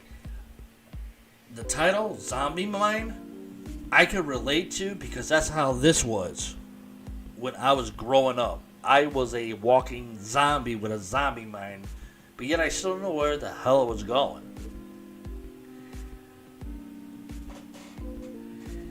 There's been more and more evidence that these two systems, one which is consistent and one which is non-consistent, sometimes called the zombie mind, explains Ronald Rinsink, an associate professor of psychological and computer science at the University of British Columbia.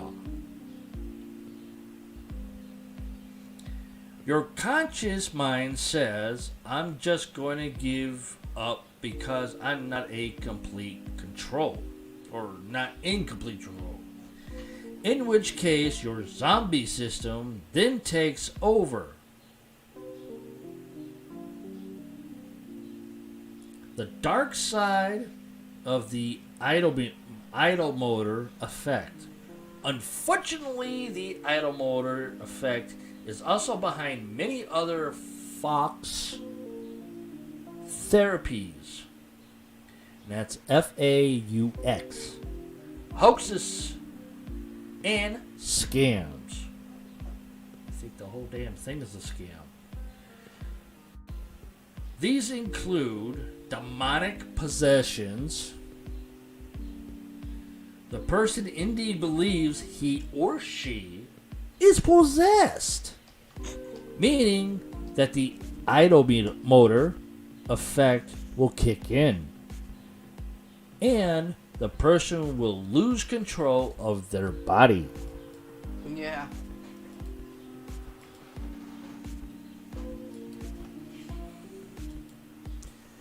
Just as a disclaimer for what I read, if you get pissed off because what I read about that, it is not my fault, and it does not revert to me if you have opinions on what I read about he or she believes to be possessed and losing control of their body. That does not fall on me, so any mediums, spiritual healers, whoever gets offended by that, remember, it's in the story, not from me itself. I did not write this crap, but if you have your own opinions on that, please join the show. Mm-hmm. Leave me a comment below and underneath the video on YouTube, Facebook until June 3rd, 2022, or just email us.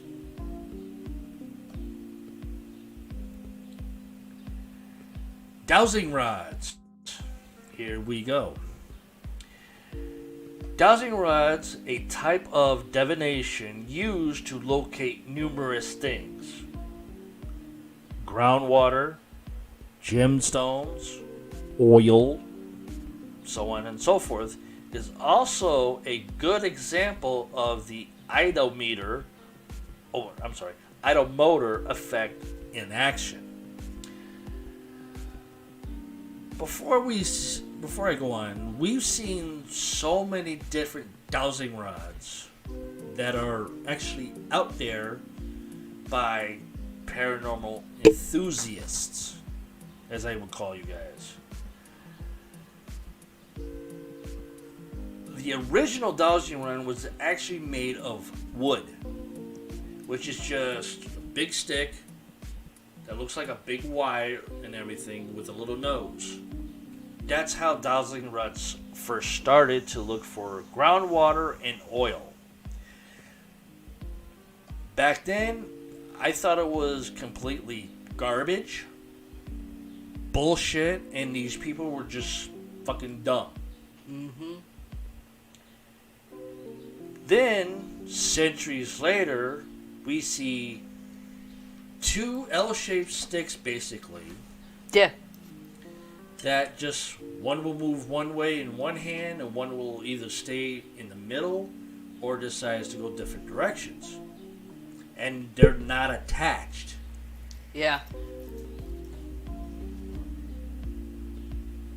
I like to know if the old version dowsing rods, which was just made of wood, where you had to hold two pieces of stickers in your hands attached with a nose to actually find shit, and if it actually worked, compared to what we see already, where you have one rod in one hand, one rod in the other hand, not attached to each other, and go different directions. Is it the same as the old version?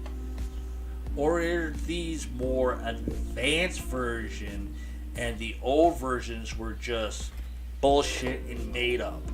That's what I want to know. The Ouija board in popular culture. Ouija boards have been part of pop culture for many years.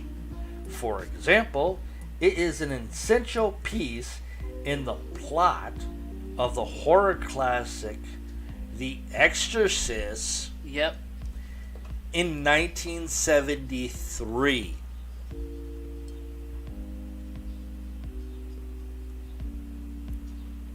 Yeah. Now, before I read the next, before I go on, you are the fucking hugest fan of the Exorcist movie. I'm not saying I'm not the hugest, but I know of it. Yeah. I had to study Still. in college. Still, Yeah, but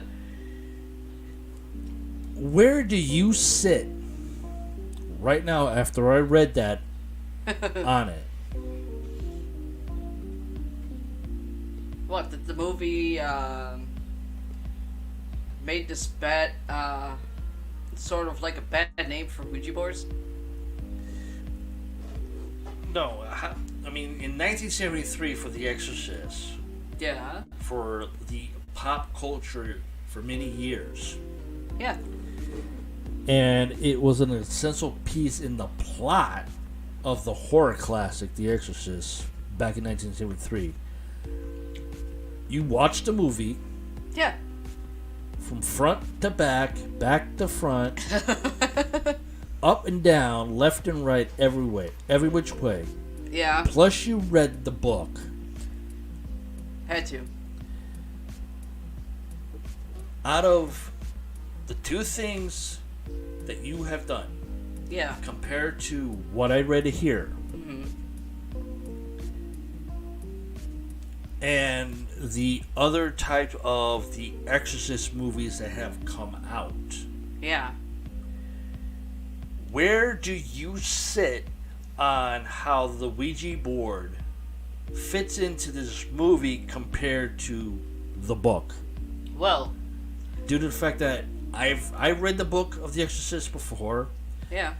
from front cover to ass cover, and nowhere in any page or chapter has it ever mentioned a Ouija board being used. Oh, there is.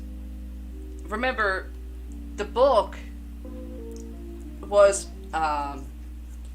inscriptions of what happened to the boy. In fact, the book was basically the words for what happened, supposedly. It's not in the whole book, but I don't remember what chapter it is, but there is a chapter in the book, in the early part of the book, where it mentions using the Ouija board. And then all this other shit hit. The movie, due to the fact it was based on the book, but was more based on the accounts of that supposedly happening.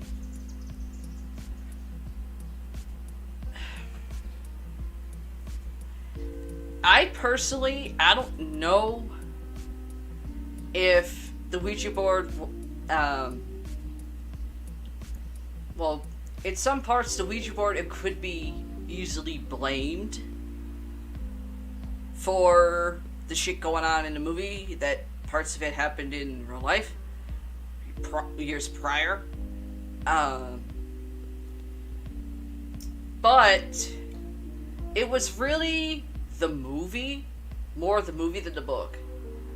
It was the movie that shot rocketed Ouija boards to be in this bad omen thing. Not by moviegoers. Well, by moviegoers, but moviegoers who were what I call Bible thumpers. Once that movie came out and people who didn't know what a fucking Ouija board was, they saw it from that. Then they automatically went, devil worship. Nothing but trouble. Or it summons demons. Now, did the book you read of The Exorcist, did Yeah. it have a boy in it or a female? Because see, the book I read had a female named Sally Rogers. Female. Yours had a female too? Okay. The boy, the accounts of what happened to the actual person, which was the boy, for the book, the person that made the book changed it to a girl to basically protect the people that were involved in the real shit. Well, that I can understand if it was the book you read. Yeah. But the book I read of The Exorcist had a girl named Sally Rogers. Yeah. But when the exorcism happened, it wasn't where the movie was made or how people said, oh, the exorcist's house is in this state, but this child had to go to another state. Mine was literally a girl named Sally Rogers, where her parents moved into this house on the East Coast. I can't remember what part of the East Coast it was. Uh-huh. But it said that Sally Rogers got possessed and she needed an exorcism. And that the only place that she got exorcised was in the West Coast. But yet, Sally Rogers died on the East Coast and never went to the West Coast. But in the book it said she went to the West Coast. So that's why I'm trying to figure out. It's like, okay, 1973 Exorcist. This was where the Ouija board was used in pop culture. Yeah. But back then, pop culture didn't even exist. It wasn't even a thing. Well, until pop 1980s. Culture, well, people that, I mean, come on, for years there have been books, then books become movies. And it always changes in the movies. Well, with the movies, they change certain little nibbits here and there because it's the movie. From what I've read, well, like what I can remember, because I had to read the damn book first, and I said why, because I already seen the fucking movie, but I had to. Again, I don't know what chapter in the beginning of the book was, but there is a little inscription where it reads the person in question that's possessed, before she gets possessed, uses a Ouija board that she finds. Right, but my book never said anything about a Ouija board. Remember, there's different versions. Well, there were two, as far as I understood, there were two different versions. There was the one I read, and there was one others read. Basically, that'd be the others. Yeah. And one of the others would be my professor. Trust me, that was an arguing match and a half. I can imagine. But he couldn't really back up the fact that, oh no, there was no Ouija board mentioned in the book compared to the movie. The book I had, which I I surprisingly had, because I caught my brother Richie reading it one day. Somehow, he rented it from a library. I forget which library it was, but I was surprised they even had that in a library. And I read it, even wrote down what library, because Richie told me what library it was at. They found it. Wrote down the library name, the section, the reference number, the whole fucking 9 years prior. But this is like, God, back when I'm in college, and my brothers were like sophomore, somewhere around those lines. And I went to my brother Richie one day because I was checking on him.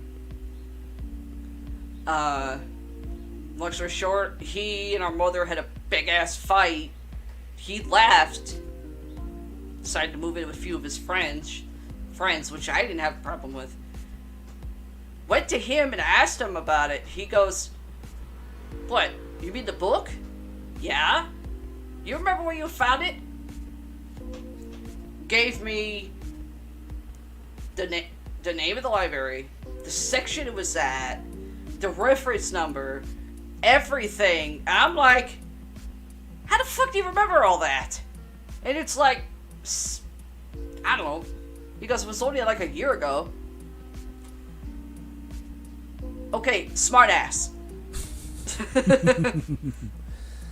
How do you remember that from a year ago? Half the time, you can't remember what day it is.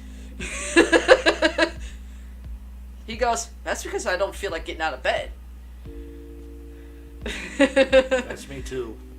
I go, I'm either 2 days behind, a day behind, or 4 days ahead. and the funny thing is, my brother, he was on his science teacher, which was my old science teacher, paranormal, LaForge, was over at the house because they were going over like some investigation thing they were doing for a report or something. And LaForge overheard the conversation and said, "Wait, who's your professor?" Can't remember the guy's name now. But he goes, "Huh, I know that little fucker. You know my professor." He's like, "Put this way. First, what is it you're trying to do? Explain the situation." Explained, he wanted me to read the damn book first. I already read it. More like, I saw the movie. But he wanted me to read the book first, then rewatch it. See if there was any difference or parallels. He's like, okay, then what's the problem? I go, the professor is arguing with me, saying there was no Ouija board in the book. My brother, Richie, popped up, goes, yeah, the fuck there is. Okay, so you and your brother read the book that had the word Ouija board in it. Uh-huh. Okay, so the book I read did not. Yeah, there was 2 different copies. The copy you read were very, very hard to find afterward because there was a lot of fucked up, messed up typos. I found the book, read it, written exactly what I told my professor. LaForge, just to kind of make my case bigger, decided to pop up in my class, and he had my brother with him. And I'm in full heated argument with my professor in front of the whole class, and he's not budging. He goes, oh, you made it up. I made it up. Just because you're a professor doesn't mean you know shit. What's your I went to say something, and LaForge, he did this whistle that irritated the hell out of me. Just to get me to not snap, because I was at that line. The military whistle. Yeah, he does that whistle. I'm like, yeah. I turn around. He's like, sit down. Sit down, shut up. Walks over. My professor's face went normal white to fucking Casper. But the weird thing is, he's not looking at LaForge. He's looking at my brother. I'm looking back. I was like, dude, reality. You're gonna fucking give me a C plus because I'm proving you wrong. Exactly.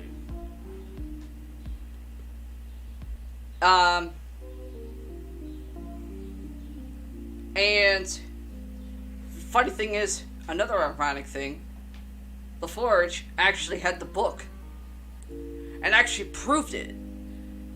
The book has the fucking Ouija board in the book. How the fuck do you think it got put in the movie? The person that wrote the book got the transcriptions from the actual event before all that shit went down. She's right. And you're arguing with a 20-year-old. How fucking old are you? Oh, and obviously not the fuck. I went to say something, and it's funny because my brother, Richie, I would say something, he would finish it. I'm in mid-sentence, and he goes, "That's because you're a fucking idiot." Wow. You're a sandbox. You're not even a goddamn professor. I'm looking back, and he's just got what was like this, kind of lifts his head up and has this shitting grin. That would make Cheshire Cat look lovable. I went, and unfortunately, the professor tried to still fail me, but the dean of students, LaForge, knew. Told him what was going on. He said, "Oh, no. We can't do that." So, to your question, the Ouija board is in the book. I don't know what part of the book it's in, but it's in there. Okay. It's hard to find it now because no one's going to go for the book. They're going to go for the movie. Right. The movie showing, Reagan, Linda Blair, as the one that gets possessed, is the one that uses the Ouija board with the woman that, I don't know if it's her mother in the movie or if it's her aunt. I don't know. I can't remember that part. But I know it was her and someone else. As soon as they played it, that's when shit in the movie kicks off. The Ouija board in the movie became the catalyst as well as the antagonist. It was easy to blame because she uses it, shitload of tests, they don't know what the fuck's wrong with her, they're showing nothing wrong, and then comes possession. Yeah. Alright, we're continuing here. Next one, it says, we want to believe the appeal of the supernatural dates back to the dawn of humanity. Yeah.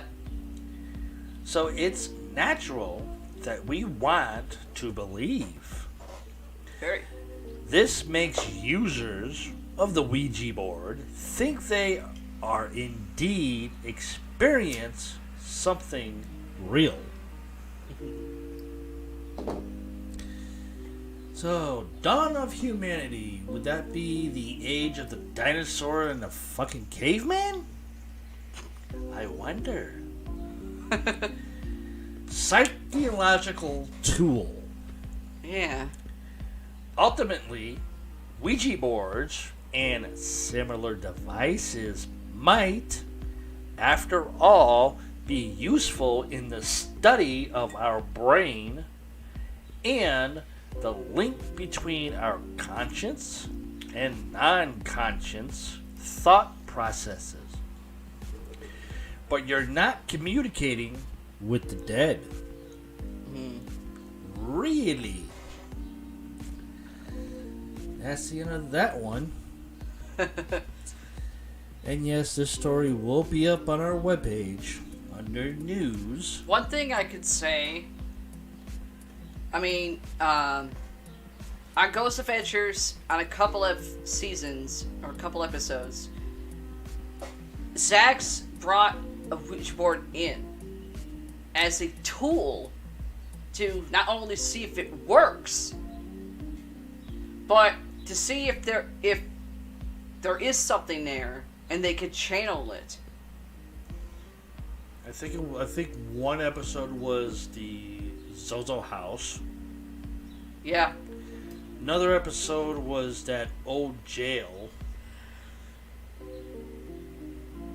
with the psycho woman and her cameraman. Yeah. I think there was another time that he did it with Jay. I can't remember. I think it was like 3 times on the whole. Well, he did. The weird thing is with Zach, he did it the first time he went to do it in Zozo house. He couldn't. He was, the way he put it, he felt like he was getting jolts, but he couldn't sit still.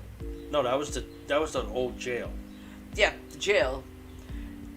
Nick was supposed to put Nick Groff for the Zozo episode. He was supposed to finish it with the guy, but Nick, I don't know what was going with him, because he started acting a little. Jay had to get in the middle, out of the blue, and finish and actually close it. Yeah, with Darian. The old jail, yeah, Zach was trying to do it with the same guy. Darian. I'm actually started getting jolts. Right. Jay uses it. I mean, yeah, we noticed how I noticed off the bat, took you like a couple times to freaking see it, that when Jay was using it with the guy, he was out of it. He wasn't even looking down due to the fact the guy had a freaking little forehead light on, just to see the letters. Jay, he wasn't looking at it. He was like, I almost want to say it was almost trance-like, really out of it, but still kind of talking. The third seemed time, like he was all there up here and in real life. Looked away and actually knew what it was spelling without even getting to the next letter. Yeah. That was creepy. The third time, Zach wanted to do it himself, by himself. Jay stood up and said, I'm doing it with you. I don't want you doing that by yourself. Right. Obviously, Jay knows that shit. Now, I'm going out there. I'm not saying I'm for Ouija boards, nor am I against them. I'm just saying you can't pick up the board, put it down, start thinking, oh, I'm using your second brother example. Oh, I'm going to contact Alex. Don't mean you're getting him. You don't know what you're talking to, because it's just you and whoever else is with you. Or if you're just by yourself, you're screwed. But, again, it's not like how technology is now. Before, it used to be, oh, it's not a something you can pick up the phone and call somebody. Now it's, you got FaceTime, you got video chat on Duo, Skype, other fucking platforms where you can video chat somebody. It's basically how I look at it now. Oh, you want to use the board? Use the board? Go ahead. Don't mean it's gonna be like a video chat, like you know who you're looking at. I mean, there was one instance, this last summer. It was literally like the day before Richie went like this. And he was getting a hold of you. Then me. Adina asked me if it was a good idea if she used one.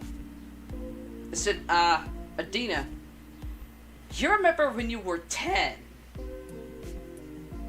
You were asleep, we were all asleep one night, and you literally bolted from your room to the living room, literally jumped on me. And you were shaking. She's like, yeah, but I thought I had a nightmare. Adina, the way you jumped on me, I was surprised it didn't re-break my ribs. You jumped on me because you told me you literally saw something in your room looking at you.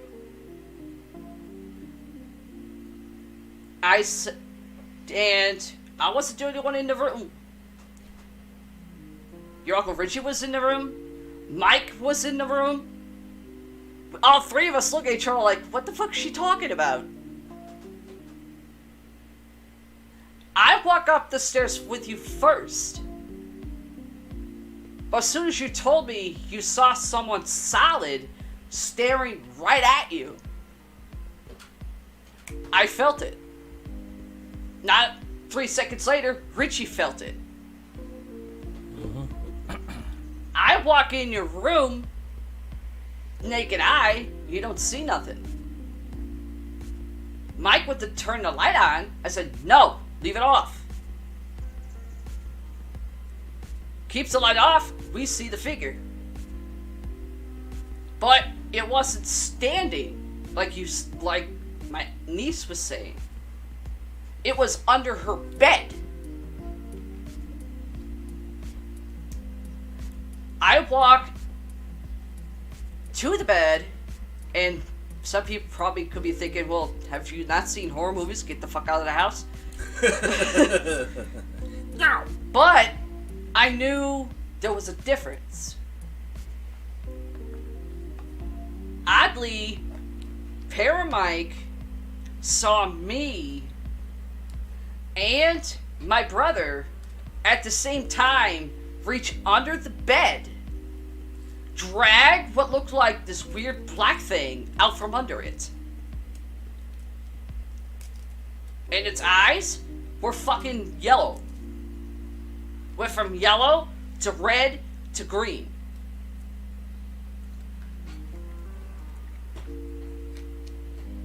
But as soon as we pulled it out, it disappeared.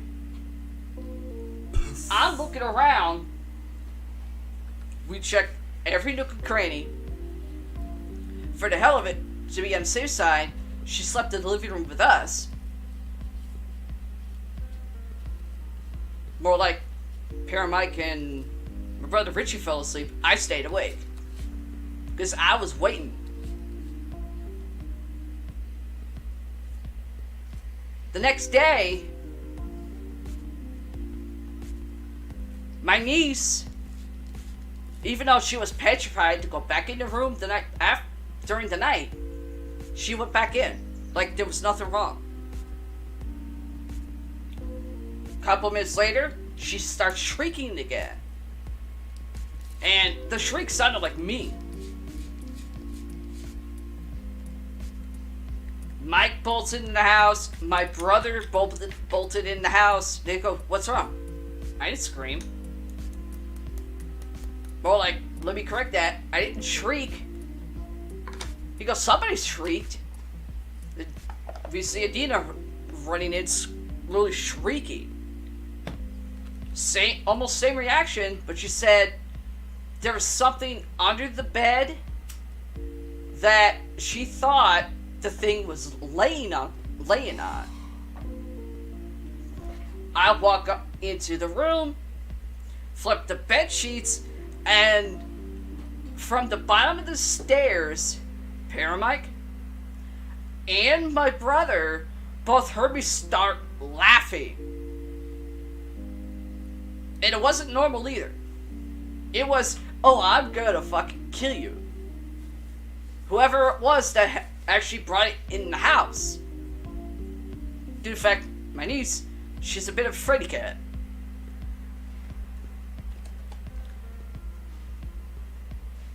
Shockingly, Adina remembered that.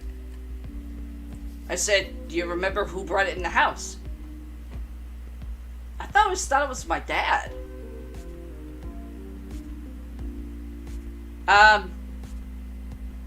Your uncle would not ever touch anything like that. Not by himself. Even though he's experienced. He's like, she goes, no, my father. You thought your father brought it in the house? She's like, yeah. But we found out it was Adam that brought it in. I went, why do you think Adam was having a hell of a time running from me? Because I was chasing him up and down the house, outside the house. I was gonna beat his ass. She's like, whatever happened to that board? Got taken care of. Now, to your question to me, I'm saying to you, you think you can handle it? Because obviously you couldn't handle it at 10, and you didn't even touch it. It's not something you could video chat someone. It's not. I mean, shit, you don't have to buy one anymore. You can make your own, which is called makeshift. Me personally, again, I'm not for him, nor am I against him. You don't know what you're talking to? You think you're talking to grandma, or, again, or people would think I'd be talking to my brother, a second brother.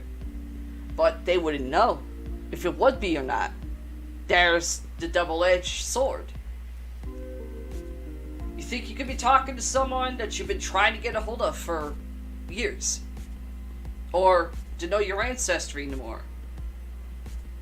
Doesn't mean you're getting that person. You could be getting something else. That's why I always say, with a bit of a grin and a bit of a chuckle, it's not a game. I mean, to be honest, most people I know that use the Ouija board, shockingly, they didn't have anything happen to them. But it was a scare tactic so they could get laid. And it was. I'll ask count how many times my brothers used that tactic. And actually worked for them. After a while, only worked for one. Can we guess which one? It's the one up there. The other one, it stopped working. I don't think it worked for that one. I don't know either. That was just a dud. Like I said, I don't know if that worked for if it supposedly stopped working for Alex or not. I don't want to know. It was a dud. Anyway, I have to go that way. Okay, I'll read my next story then. Next one is... Oops. Hang on. Go up a little bit. Mom records playtime with infant, but ends up capturing something creepy in the background.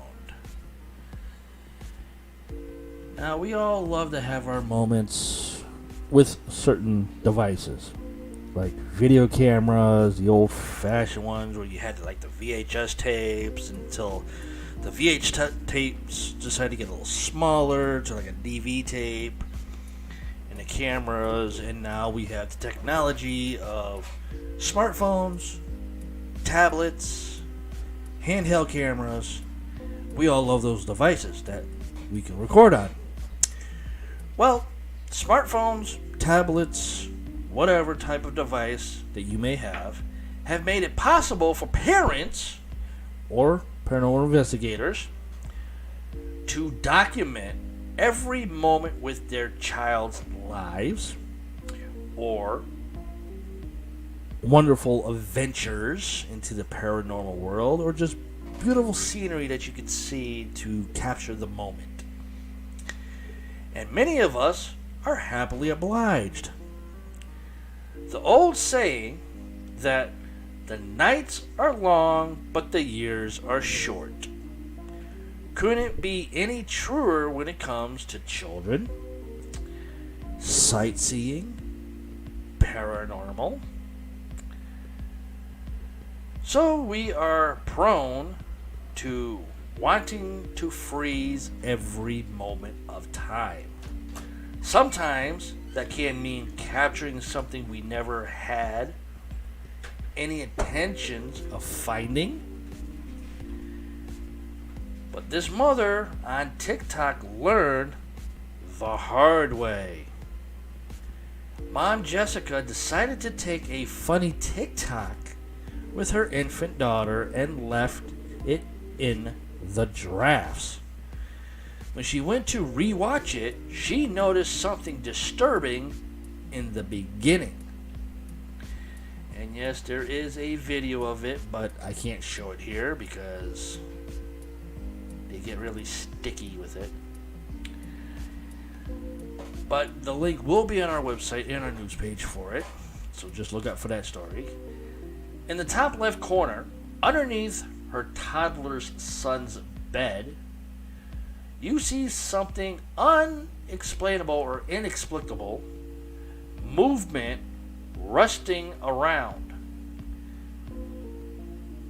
Ms. C explains in her text overlay that she has no other children at the home at the time, and her husband and 2 dogs were out of the house at the time.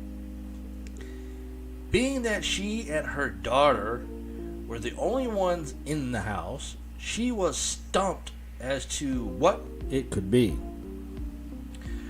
Followers were pretty convinced that it looks like a cat moving in the background, but she insists she doesn't have one.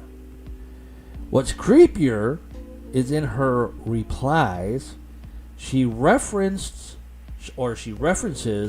an earlier video where her kid was seen talking to that corner near the wall. Other folks noted that it could be a mouse, a rat, or a lizard that invaded, but she swears she's never seen anything like that in the house before. Some other theories include that she is being haunted by a ghost cat or cats, or something attached, quotations, itself to her husband who recently returned from deployment. Could be. Bring you back in. Whatever it is, we hope that this family stays safe and healthy, and maybe start looking for a new home in the area.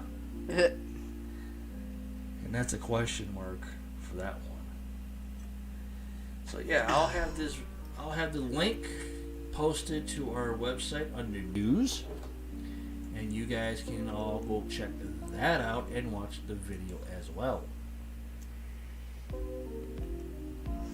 Okay, going on to films that are considered or supposedly cursed. Horror movies, especially those about the paranormal, can be terrifying enough, but even the scariest of films can pale into insignificance compared to the unexplained occurrences that have happened on the set of cursed movies, and it's in parentheses.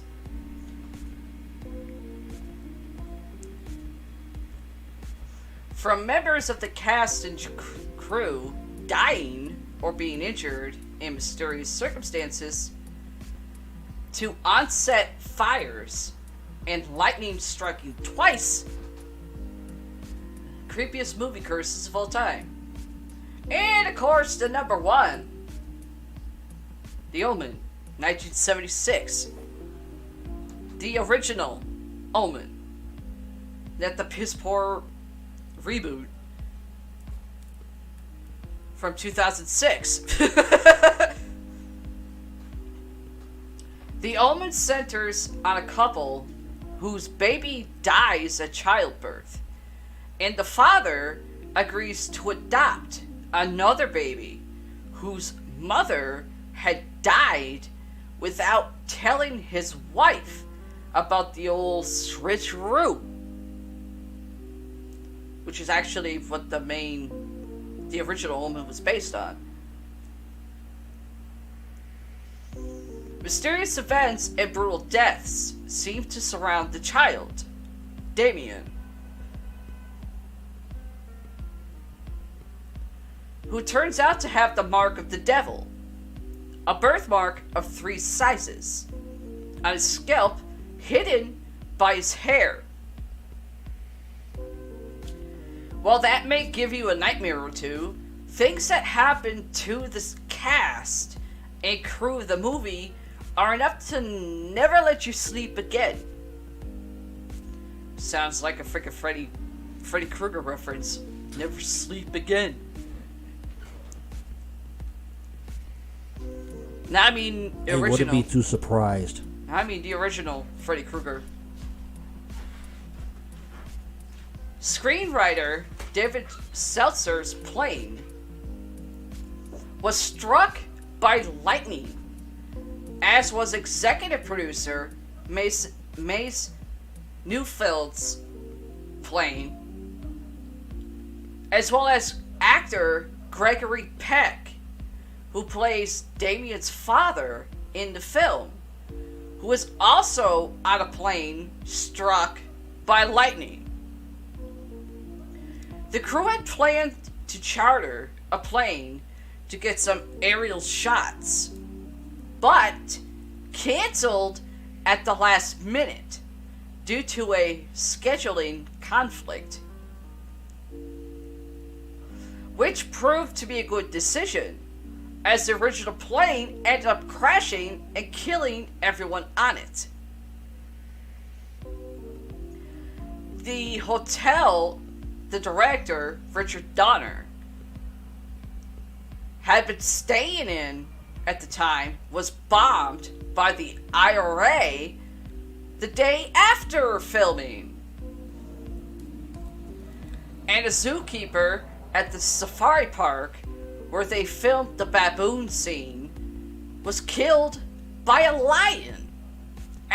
Also, the day after those scenes were shot.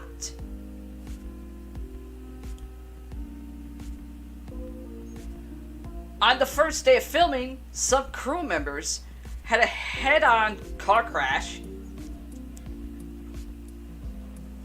though thankfully nobody was harmed. And the stuntman standing in for Gregory was attacked by Rottweilers during the graveyard scene, which managed to bite through his protective clothing.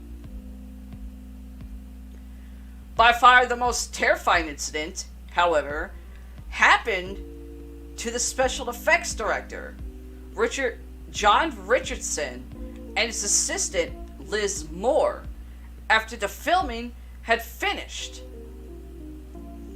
The pair who were responsible for the decapitation scene in the film had moved on to work on the film A Bridge Too Far, which was filming in the Netherlands.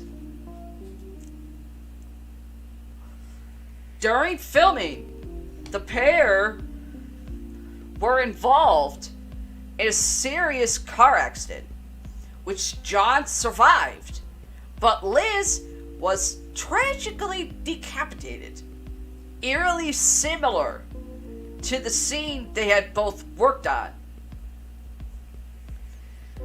What makes it even more terrifying, the accident happened on Friday the 13th. And when John came to, he noticed a road sign that read, Omen, 66.6 kilometers. Good luck sleeping tonight. Ever again. Well, I'll come back in here. When Paramount comes back in, we'll get his take on this one.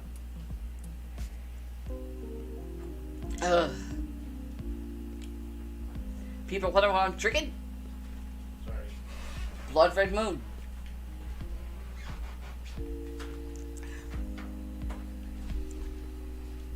Which is a secret recipe that only I know because my brother Richie told me the recipe after he made it for me once.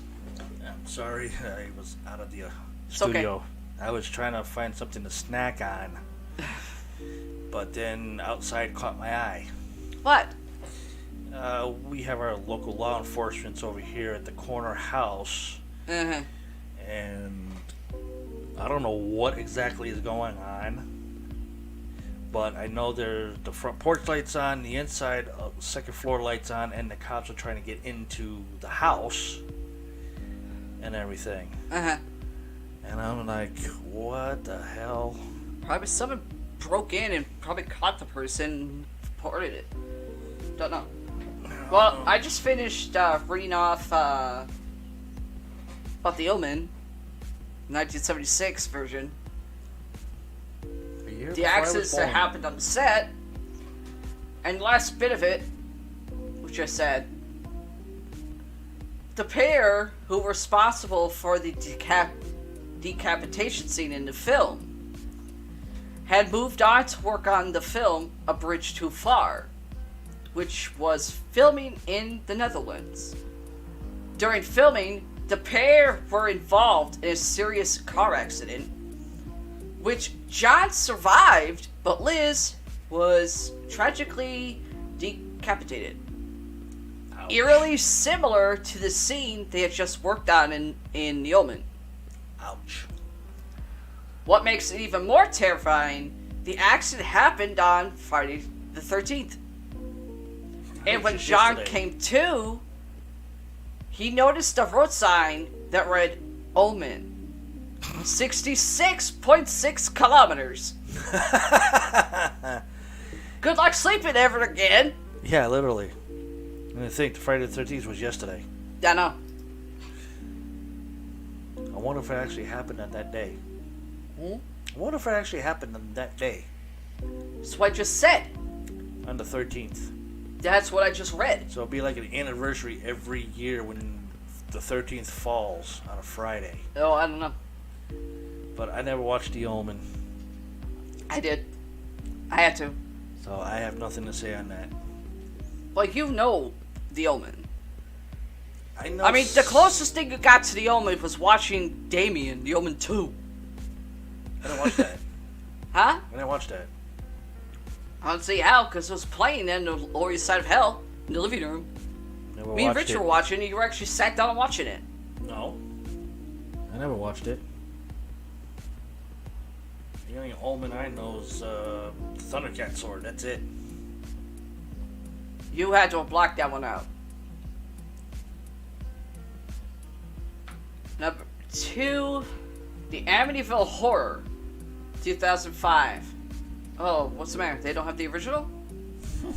The ninth installment of the Amityville series, 2005's The Amityville Horror, focused on the alleged experiences of the Lutz family after they moved into the house in Long Island, New York, where Ronald DeFeo Jr.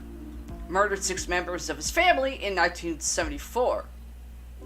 Before they moved out just 28 days later, after apparently being terrorized by the paranormal. All 6 of the victims were found face down in their beds with no sign of struggle, despite police finding that the rifle used to kill them had not been fitted with a sound suppressor, and they hadn't been drugged with sedatives before their death.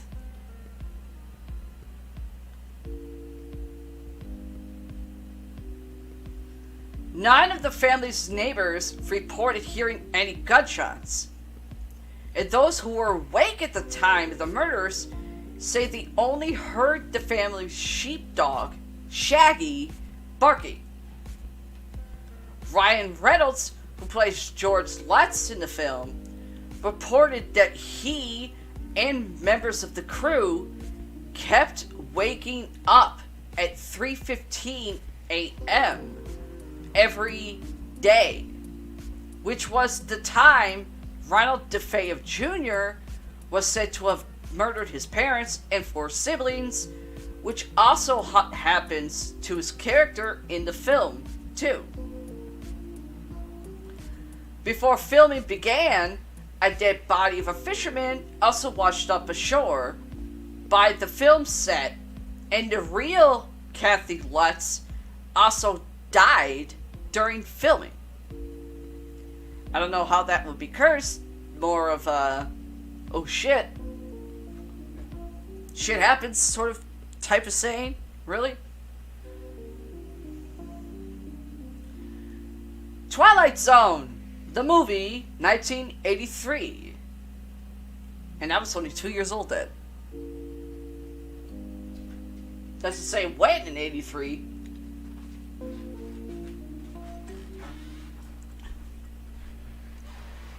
You could give your holy water a rest for this one, which, while tragic, is more likely due to negligence of the health and safety department than something sinister and supernatural. Actor Victor Morrow and 2 child actors who had apparently been illegally hired were decapitated, crushed, and killed on set when a low-flying helicopter spun out of control. The 3 were killed while filming a scene featuring heavy explosions when debris from the explosions flew 100 feet in the air and damaged the helicopter's rotor.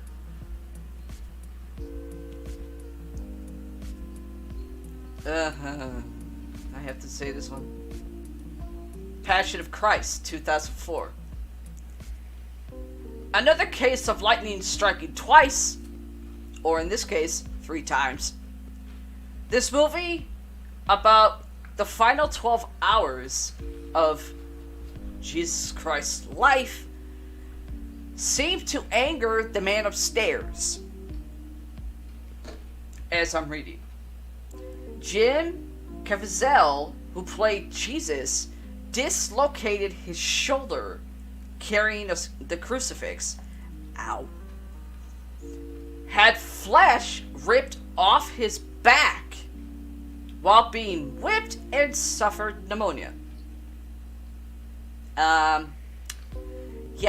that scene of his back getting ripped open by whips is supposedly the story of it. He was also struck by lightning, as well as assistant director Jan McGillany, who was struck twice. God likes to stick with the classics, it seems. Bad pun. Poltergeist trilogy. 1982, I was only a year old. 1986, and 1988. The Poltergeist films focus on a family whose child is abducted by benevolent spirits and their attempts to bring her back to the real world. However, events which happened behind the scenes were even scarier. A haunting which some attributed to the fact that real skeletons were used during filming, as they were cheaper than buying fake ones. Yeah, we have no idea how this works either. For the main actors ended up dying in the 6 years between the 3 films, including 12-year-old Heather O'Rourke, who played Carol Ann Freeling, who passed away after the 3rd film was released from cardiac arrest and septic shock caused by a misdiagnosed intestinal issue. Dominique Dunn, who played Dana Freeling, was murdered by her boyfriend soon after the first film was released. Julian Beck, who played Reverend Henry Kane in the film's second film, was diagnosed with stomach cancer before he accepted his role and died before it was released. That's more of a cancer happens, it's real. Will Sampson, who played Shaman in the second film, The Native American, actually tried to perform a late-night exorcism on the set to get rid of the poltergeist curse, but died less than a year later due to malnutrition and post-operative kidney failure. That's failure. Jo Beth Williams, who played Diane Freeling, also reported finding pictures repeatedly hanging crooked on the walls after returning home from filming. Oliver Robbins, who played Robbie Freeling, was also almost killed while filming the scene where the clown was attacking him, where the mechanical clown malfunctioned and the actor was being choked for real. Other strange occurrences include an air conditioner being struck by lightning and flying into someone's back. Ow! That hurts me. And Richard Lawson, who played Ryan in the first film, being aboard a flight that crash landed and being one of the 27 people who survived out of the 51 on board. I don't know. Some of these that can be explained. For example, the cancer that can be explained. The post-operative kidney failure. That I don't know. That could possibly be medical explanation. The girl getting killed by her boyfriend. Obviously, she was with a dick. The little girl. The cardiac arrest or septic shock by a misdiagnosed intestinal issue. The cardiac arrest on a 12-year-old I find really hard to digest. On a 12-year-old. The septic shock caused a misdiagnosed intestinal issue. That could be considered medical, but at the same, could be malpractice.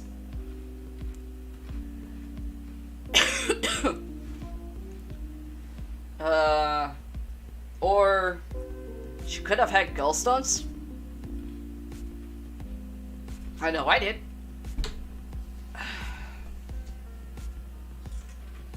The Crow, 1994, which a lot of people probably still wonder to this day, even I do. Actor Brandon Lee, he was really hot for that time period, who was the son of Bruce Lee. No, I didn't stumble, nor I didn't stutter. Brandon Lee really was the son of Bruce Lee. Was fatally shot on set when a prop gun was accidentally loaded with a real bullet, which hit him in the abdomen and caused his death. Okay, I'm gonna read that part again. Fatally shot on set when a prop gun was accidentally loaded with a real bullet. How the fuck do you accidentally load a real bullet into a prop gun? Can someone explain that to me?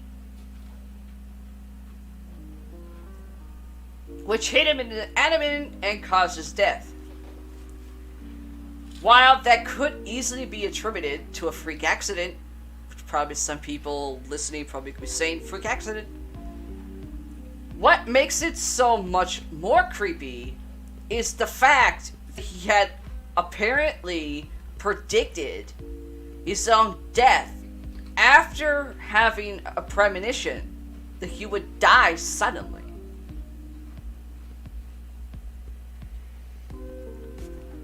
Brandon is said to have believed his family was cursed after his grandfather had angered some businessmen who had put a curse on them. Can't really laugh at the dead, dear. His dad, Bruce Lee, also died at 32 after apparently having a premonition that he would only live half the time of his father, who died age 64 due to the curse. I still like to know how the fuck a real bullet gets put into a prop gun. Watch someone actually email you, go, oh, real bullets can be mistaken for fake ones.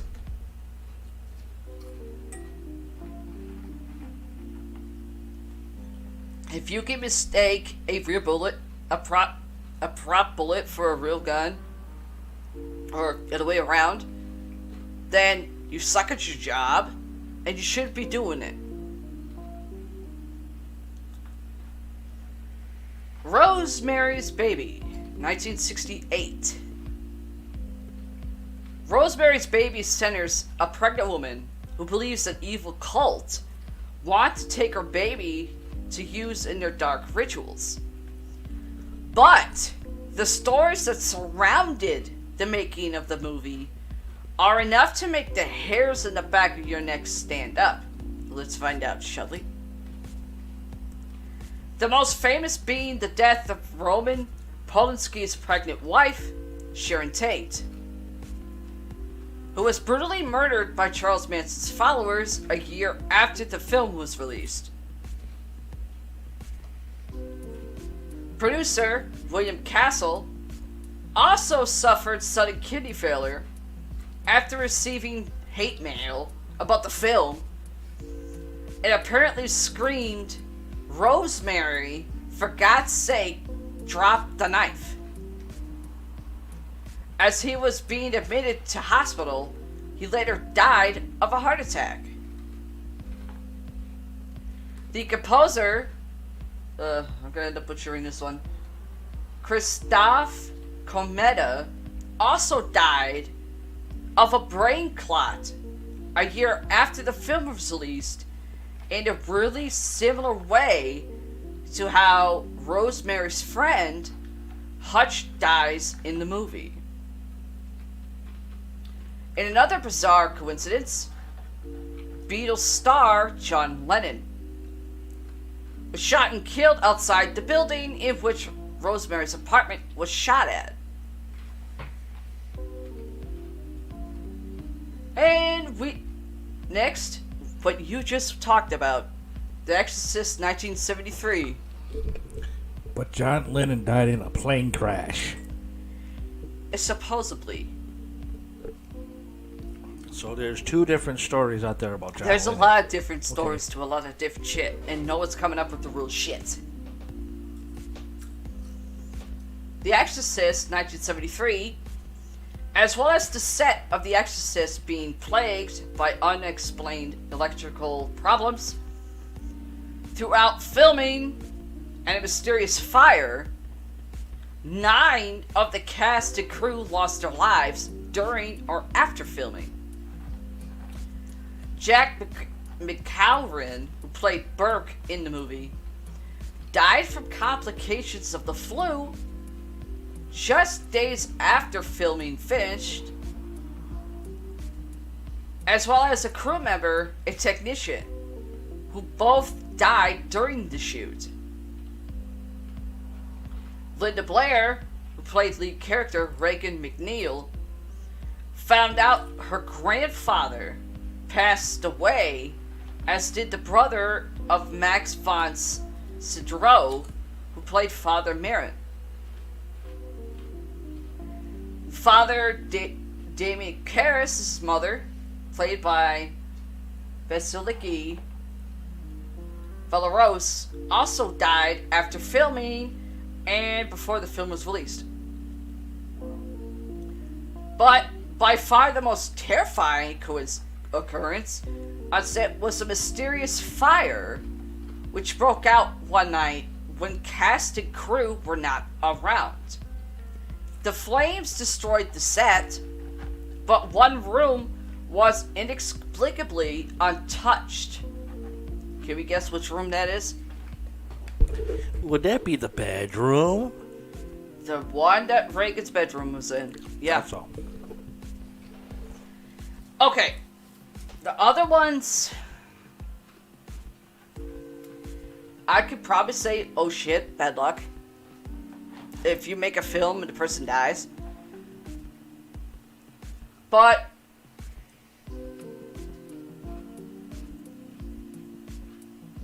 what I did notice when I just read it, they didn't say anything about Linda Blair hurting her back in that bed bouncing and tossing scene, because they had her hooked up the wires. And Linda Blair, in an interview, stated it. Because of that scene, her back got really bad. She couldn't really do much. Surprised that's not on here. But the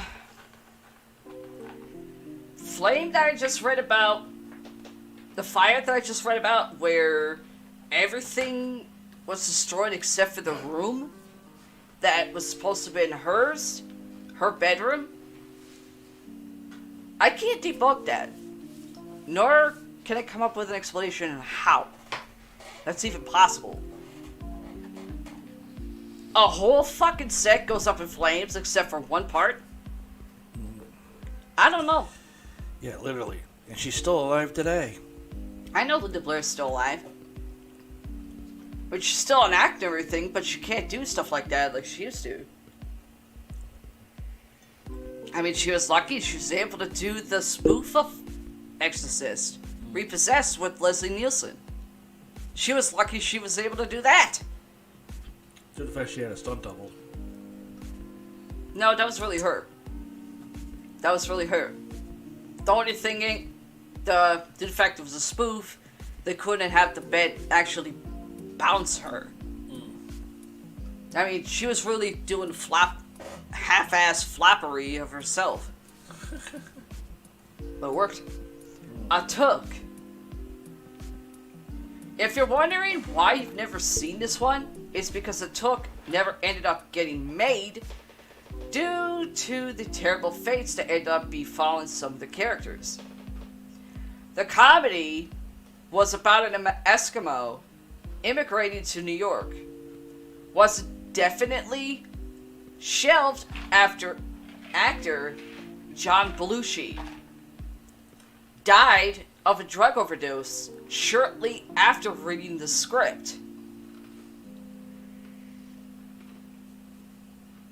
Comedian Sam Kinison was the next to be cast, but was killed in a car crash before filming could begin.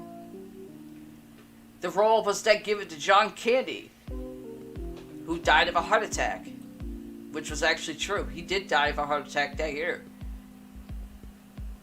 But apparently, this was the reason. Chris Farley. I'm pretty sure people who by now who know who the fuck Chris Farley is. Or was. If anybody knows Saturday Night Live, but it was actually good, they would know Chris Farley from there. If you know Adam Sandler, Saturday Night Live, Chris Farley. Chris Rock. Mike Myers. Dan Aykroyd. Dan Aykroyd. Eddie Murphy. Yep.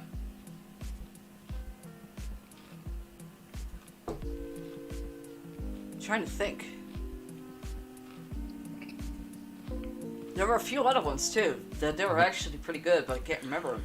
I can't remember his first name, but his last name is McDonald. Norm McDonald. Norm McDonald, yeah. Chris Farley then began having talks about playing the lead before dying of a drug overdose in similar circumstances to John Belushi. And after the deaths of 4 actors, the production was put on hold ever since. Okay. The Belushi one, I'm pretty sure nobody saw that one coming. The Chris Farley one, you knew sooner or later that was going to happen. For years, he struggled with drug and alcohol abuse. Mainly drug abuse. In one season, you'd see Chris Farley through the whole fucking season. Next season, you don't see him. And so forth. It was an on and off roller coaster with him. Rebel Without a Cause, 1955. Be one of James Dean's most iconic movies. The actor never lived to see its release after dying aged 24 when he crashed his Porsche. You've heard of that one. Sal Mineo, who starred opposite James Dean, was also killed aged 37 after being stabbed to death in an alley. That's in an alley, meaning he was mugged. And co-star Natalie Wood also died some years later under suspicious circumstances after being found drowned. The bad luck didn't end with the cast and crew, however. Troy McHenry, a Beverly Hills orthopedic surgeon, also died in a car crash in a vehicle he had recently outfitted with parts from James Dean's Porsche. That's it for that one. Get rid of that one.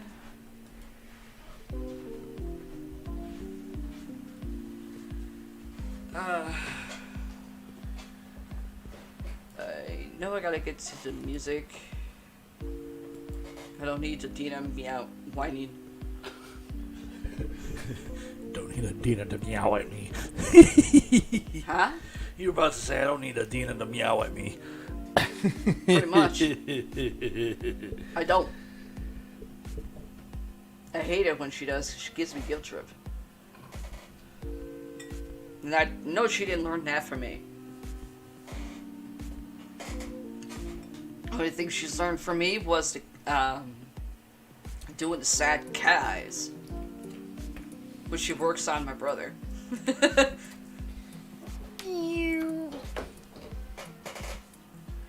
Speaking of my brother, No. I know he's not on. He hasn't been on in almost a week. Well, he's on 9 minutes ago. What's the matter, bro? You can't say hi? Forget how to answer a phone?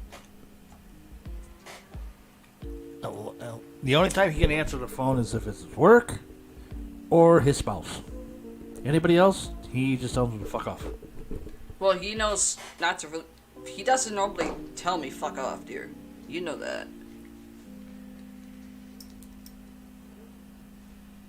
If anything, he pops up like, hey, I'm doing okay.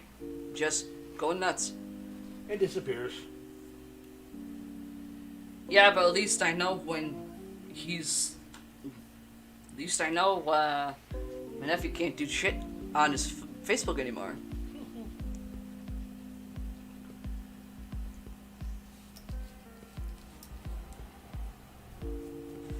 Even though now my nephew is seriously trying to kiss ass and apologize. To my brother, anyway.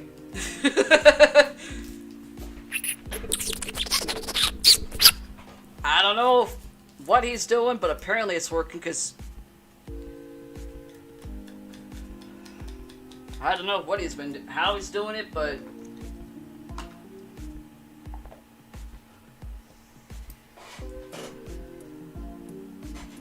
he's doing it. You got another story? I know I sent you a couple. I know you did. Yeah, I got haunted hotels. Okay. Question is, do you stay the night, or do you dare to stay the night in America's most haunted hotels? I would.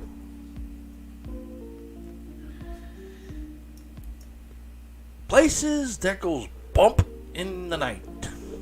Mm-hmm. Sounds like a good song for somebody to come up with a music thing. America has a vast selection of historic hotels that are rumored to be home to some special supernatural guests. With properties ranging from vintage city center hotels with eerie histories to inadvertently remote rural resorts. These so-called haunted hotels will give you goosebumps if you dare to stay in them.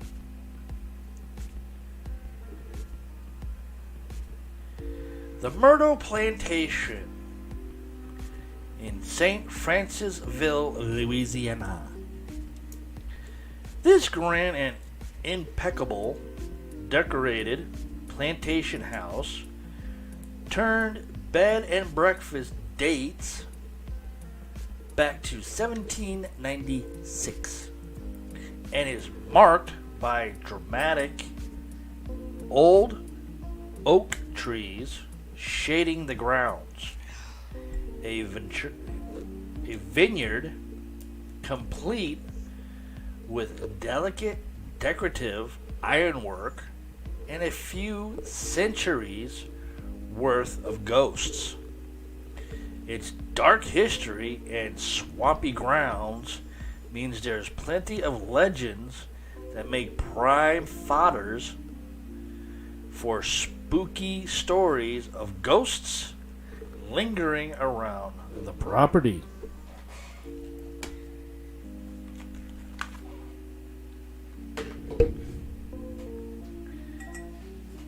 While the house definitely has its charms and offers a peaceful place to stay in the rural South, It's also regarded as one of the most haunted buildings in Louisiana. While a number of ghosts have been spotted at Myrtle's, the most famous is the spirit of an enslaved girl named Chloe, who has appeared in photographs taken on site. The bed and breakfast doesn't shy away from the spooky status, offering mystery tours of the property. So much with that plantation can be debunked in a lot of ways, especially the enslaved woman named Chloe, which never was ever on the property. That is a lie and a folklore legend. It's been debunked by so many different paranormal groups, it's not funny. But yet they keep with it. Hollywood Roosevelt Hotel, located in Los Angeles, California. Oh, yeah. Heard of that. There's no town more rife with scandals, ghost stories than Hollywood, and this glamorous 1927 hotel is said to be chock full of ghosts lamenting their broken dreams. The most famous dearly departed resident is Marilyn Monroe herself, who is said to haunt room 1200, where she lived as a young actress, working her way up to being the most famous woman in cinematic history. Hotel guests claims to have seen Monroe's reflection in the room's mirror.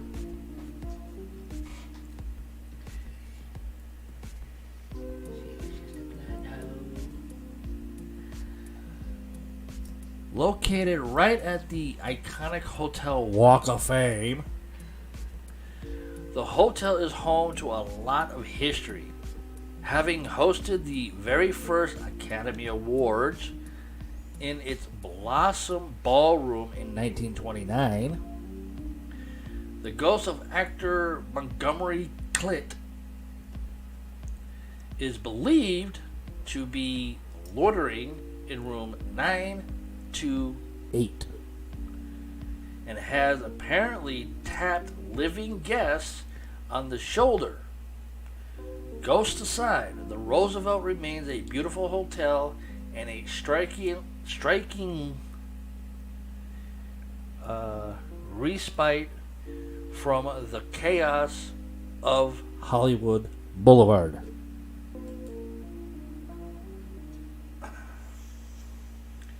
The Jerome Grand Hotel in Jerome, Arizona. Ghost Adventures were there not that long ago. I know. And I really have to say, this place is fucking gorgeous. Oh, yeah. Really fucking gorgeous.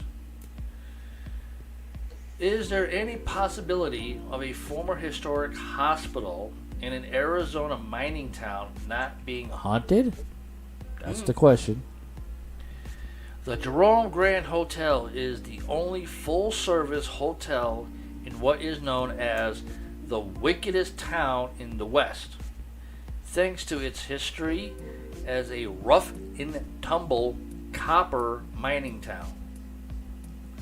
Thousands of people died in the hospital, which was in operation from 1927 through to 1950.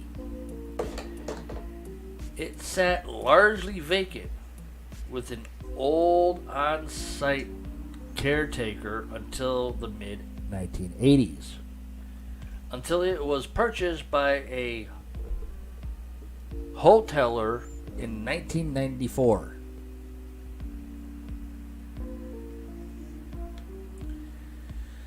Today, the hotel is a great home base for a trip to Jerome and Arizona's Verde Valley, but guests should be aware that they may encounter some ghostly company while visiting. The owner reports feeling a protective spiritual presence while renovating the hotel. Professional psychics had also cited the presence of an intimate head nurse ghost who seems to have moved on after her original desk was returned to the hotel restaurant area, which used to be the hospital's dispensary. Well, I guess that's one way to make a spirit move on. Just bring back the shit. They go.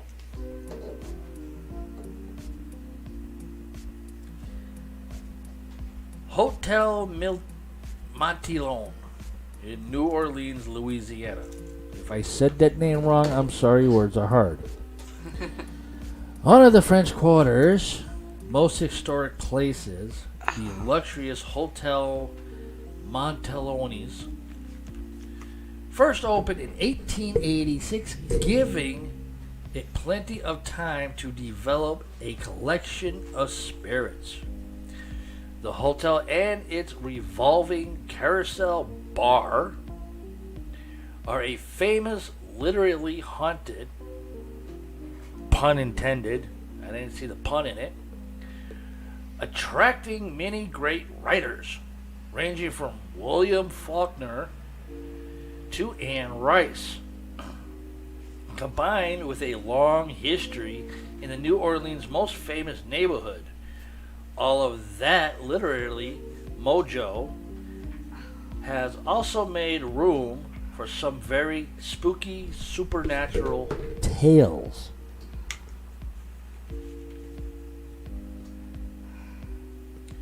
Frequent reports of paranormal activity led to a visit by the International Society of Paranormal Research in 2003, which detected all sorts of ghostly going-ons, particularly on the 14th floor, or more accurately, the 13th floor, which is skipped in accordance to, oh, I can't say this word, but it's super tenacious, I can't say it. Tenacious? SUPERSTITIOUS.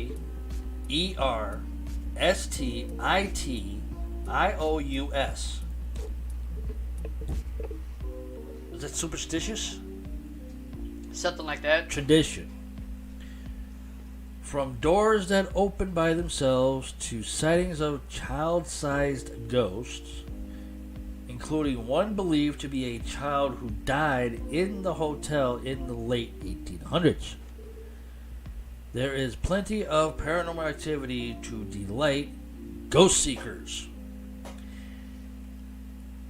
How funny is that? Uh-huh. Not paranormal investigators, not people interested into the paranormal. You're just known as ghost seekers.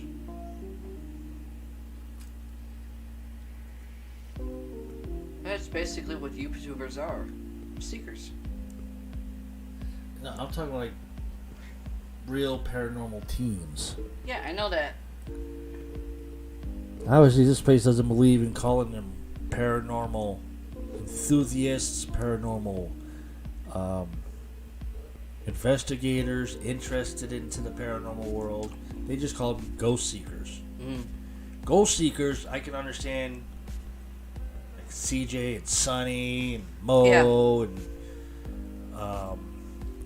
Angelo, Omar, Lomar, Chrissy, Christar. Gas. Who else was there? Said Gas. Yeah, him too. CJ. I already said CJ. Oh. Admiral Fell In. Literally, that's the name of this place. Well, why don't you take a break? I need to get the music stuff going. Okay, we'll go back to that one.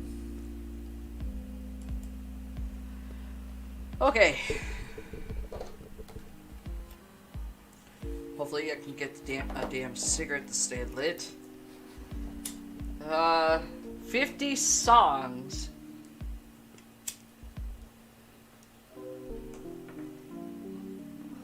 with hidden meanings. That could be just about anything, including paranormal. There are some songs that we can immediately determine the meaning of because they're so obvious that it takes one listen to understand it. I beg to differ with some people. Then there are those that go right over your head. And it takes several listens to understand what exactly these songs actually mean. Hidden meanings and messages are everywhere, especially with the paranormal. They're in the advertising we see every day, TV shows, logos, slogans, especially in the music we listen to every time you get into a car or sit down to your phone, laptop, computer. Sometimes it can be an innuendo, or the meaning simply gets lost in translation. Sometimes you have to read in between the lines to find the dark, true meanings of some of the most popular songs in the world. Sometimes you have to take a magnifying glass to your favorite songs to find the true meaning of it. I think this is exactly what Adina actually was trying to ask me. Instead of can music have hidden meanings and messages, she thought were the same as the paranormal. Which, both, actually. Some of these meanings you've probably already heard about, like the police hit every breath you take. It's not your ordinary love song. And now it's almost impossible to see Sting in the same light. Honestly, a lot of your favorite love songs are probably way creepier and stalkerish than they should be.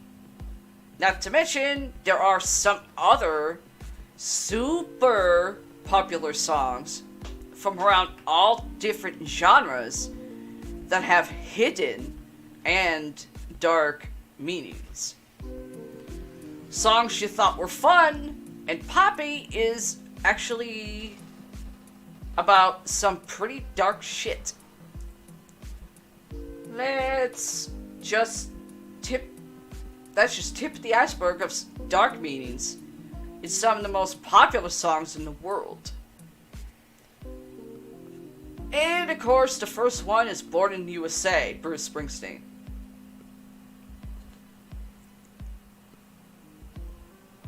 You're probably among, I'm just reading what this site says, so don't take it literally, unless I actually pop out with something out of my own mouth. You're probably among the vast majority who thought this song was all about patriotism and U.S. pride. Though that's not exactly what this song is all about. This song is actually a major criticism of how veterans, military veterans, were treated after they returned from the Vietnam War. That's actually a fact. However, even though most people might be misinterpreting the meaning of this song, that hasn't really hurt the endearing success that Born in the USA has had. The song, along with several others on the album, performed extremely well on the charts and has even been certified gold by the RIAA.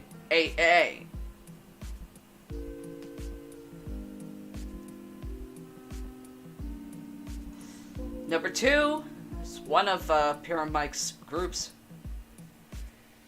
the Eagles. Hotel California. Tom Petty. It sounds like Tom Petty to me. It does not. It does too. It does not. The lead singer does not sound like a fucked up redneck. That's why Tom Petty was shown actually singing the song before? He just did it in his version.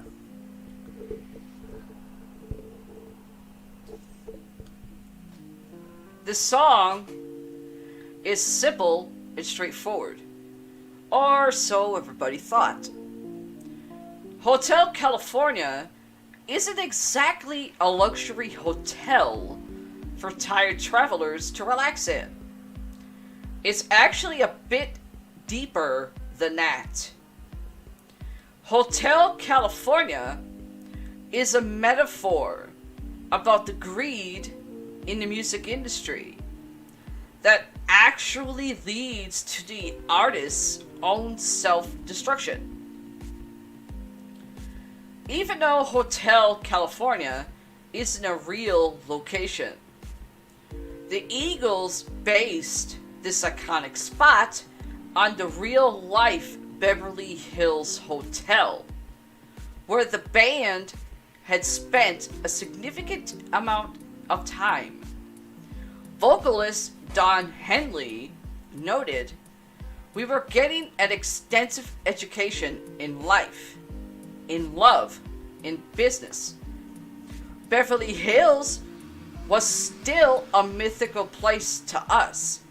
In that sense, it became something of a symbol, and the hotel, the locus of all that LA had come to mean for us." When if you look into a different version, it's another way of saying purgatory. Purgatory. Hell. Someone's own hell. Or being stuck in a purgatory type of hell.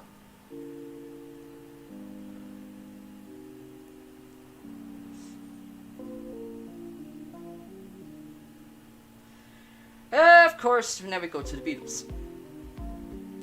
Blackbird. A lot of Beatles songs actually have and had dark meanings behind them, and this one is no exception. Blackbird, what the hell was that?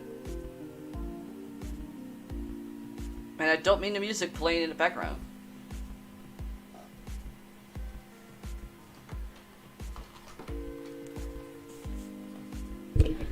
I don't know. I'll look back through the video. So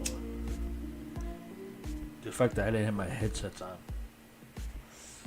Gloria, if you're still watching, please tell me you heard that.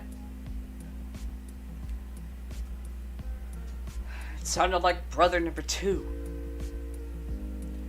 Blackbird isn't actually about a literal blackbird with broken wings.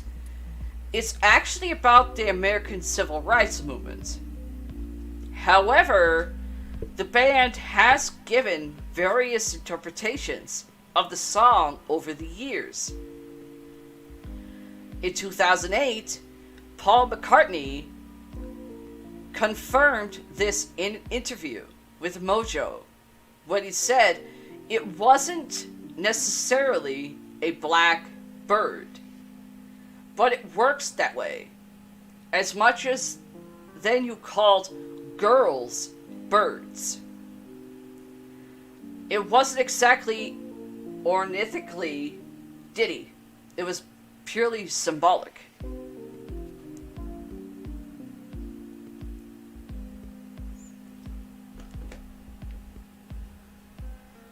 I wonder how many of their songs are on this list.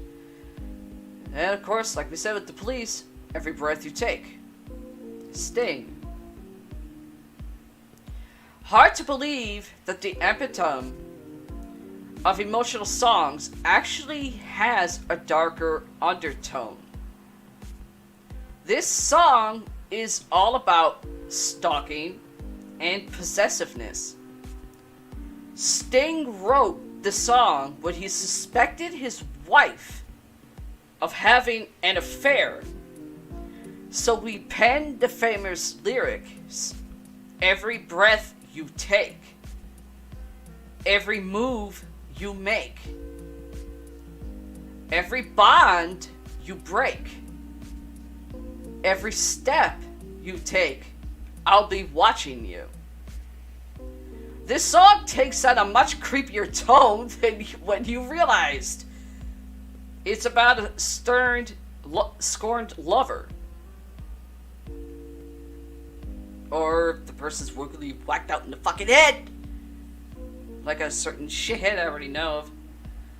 This is one of the songs where the deeper meaning is sitting in plain sight. Staring you right in the fucking face. I added that part. But people just didn't hear it for whatever reason. If people mistakenly think this is a romantic song, it's probably for the best if they never learn about its real, darker meaning. What do you think on that? Because you actually used to listen to Sting before. And in fact, Shithead actually had the balls to sing that once.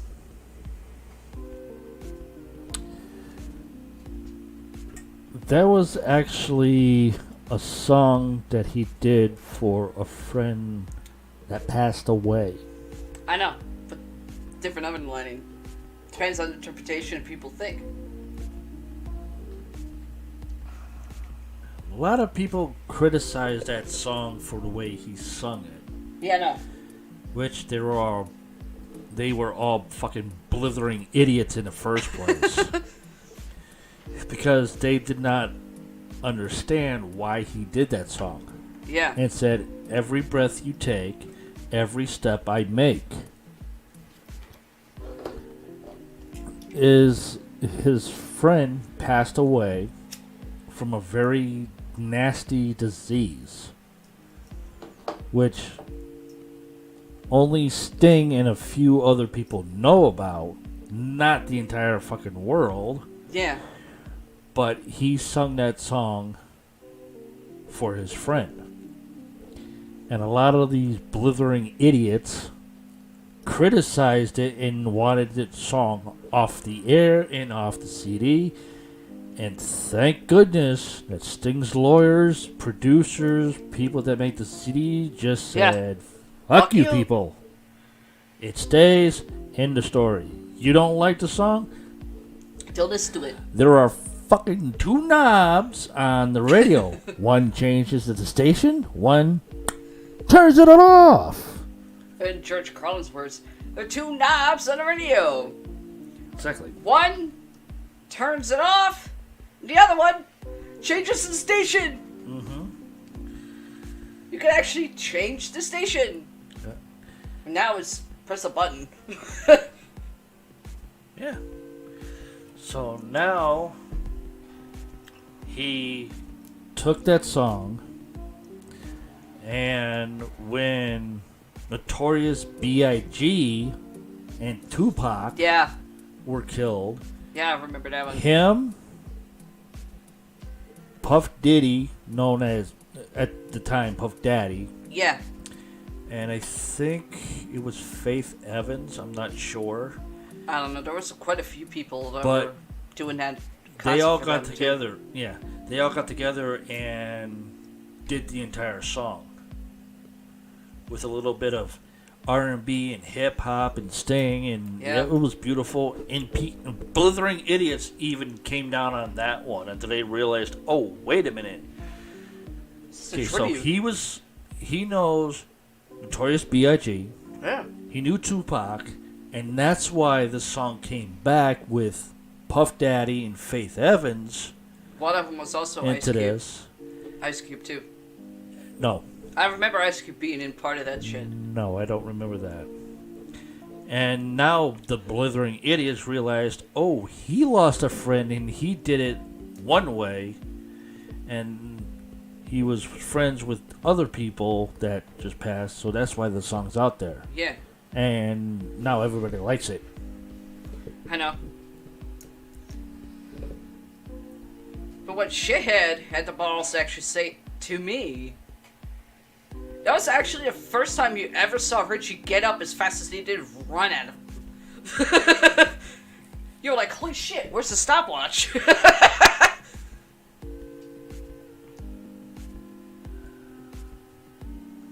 Next, Maroon 5. Harder to Breathe. At first glance, the song doesn't seem to be anything more than allusion to a rocky relationship. However, this song is actually talking about the pressures of the music industry. At the time the song was written, the band was on a real-time crunch to get their new album finished. Harder to Breathe was the result of that stressful process.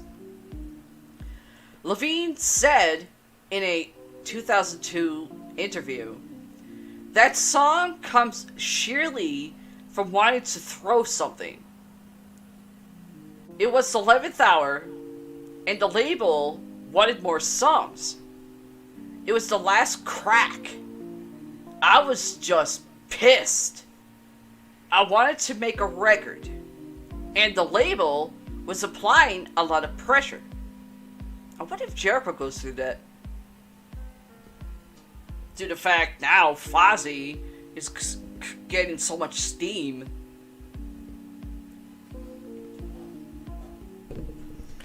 Probably does. And Gloria got back, and she just says, "Yep." Okay. Want to make sure. Oh, nice puppy. Another band we haven't heard of since the 90s. More like Third Eye Blind. Semi-Charmed Life. But this song is so upbeat. Yeah, it's super edited for radio. This song is all about a couple tripping together. You just never know because the radio edit took out all the illicit substance references. All you have to do is look at the original lyrics to see the true meaning. Even though the dark lyrics and extremely upbeat music don't seem like they go together at all. That was exactly the strange juxtaposition that the band was going for with this number. Songwriter Stephen Jenkins said the music was attempting to recreate that bright, shiny feeling that using meth gives people. Blabbering moron. Like I said before, I'm just reading what the site I got from this site. Goo Goo Dolls. Slide. Any song that kind of sounds like a love song probably has a much more darker meaning to it, and Slide by the Go-Go Dolls, or Goo Goo Dolls, however you want to fucking say the damn thing. The Go-Go Dolls. Go-Go Dolls, Goo Goo Dolls, however you want to fucking say it. It's no exception to this rule. This song is actually about a Catholic raised girl that has gotten pregnant. And she and her boyfriend are trying to decide between marriage or what I call a literal sin of nature. I'm not saying it. Good night, Gloria. Night, Gloria. Despite the dark nature of this song, Slide became a major hit for the Goo Goo Dolls. Go-Go Dolls, however you want to fucking say it. Aside from their other major single, Iris, Slide has been the best performing song in the band's history, peaking at number 8 on the Billboard Top 100 charts. Green Day, Wake Me Up When September Ends.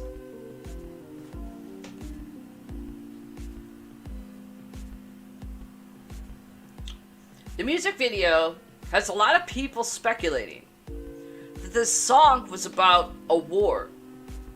But in reality, the meaning is much sadder. The song was written in memory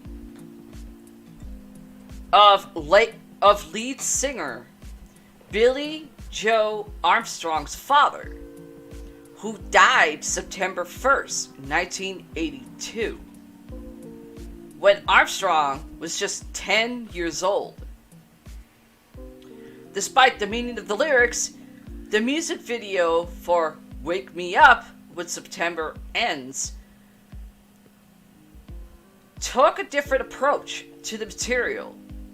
In it, the band references the Iraq War by depicting a couple that is separated after the boyfriend enlists in the Marines and is sent to Iraq.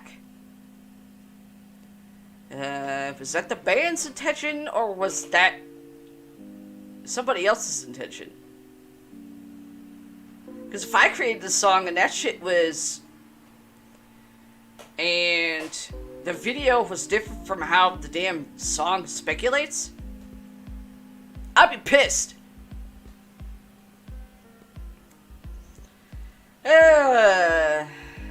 Of course, we go to the one that's considered the best pop star of all time. One of the best. Madonna.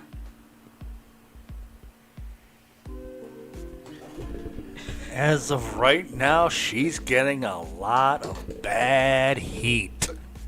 Yeah, and this is a song that might add to it. Like a Virgin. Every time I've seen Alex, my brother Alex, second brother, Alex do that fucking thing, I swear to God, I wanted to rip out my own eyeballs. Not because of the music, because of what he was wearing. I've seen both my brothers interact before. Never bothered me, but not ever bothered me. Except when Alex came out dressed in I don't know what to do this.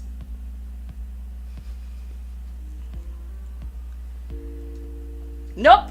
This song actually isn't about losing your virginity. It's actually about how writer Billy Steinberg was left emotionally battered after a failed relationship, and then a new relationship renewed him. The song clearly resonated with Madonna, as she loved it the moment she heard a demo version. When a Warner Brothers Records executive played the single for Madonna, he noted, "When I played it for Madonna, she went crazy. And knew instantly it was a song for her, and that she would make a great record out of it, and the rest was music history." Pretty much that's what she did. She didn't even make the song. Someone just, "Hey, Madonna, listen to this." Oh, I'm taking that. best. Hey, yeah. Literally, that's what the title is. Andre 3000. I actually like that song. Surprise! This early 2000s hit is actually kind of depressing if you pay attention to the lyrics. This catchy tune is really all about a romantic romance crumbling into tiny bits. Okay. However, if you've never really listened to the words, this deeper meaning might have completely eluded you. While the band may have released a deceptively dark single, it's clear that audiences took it more like a straightforward, upbeat dance number. If you ask someone to name some lyrics of the song, they're almost certainly going to say, "Shake it like a Polaroid picture," and not remember any of the lyrics about failed relationships. Why does that not make sense? Because it doesn't. Okay, I thought it was just me for a minute. Shake it like a Polaroid picture. Think back before that we have these updated fucking cameras now. Yeah. Okay? Before, we would have to buy rolls of film, Yeah. which was circle and about this goddamn big. Uh-huh. Pull the film over, lock it in, shut the door, and crank it up until it stops cranking and you take pictures. Yeah. Okay?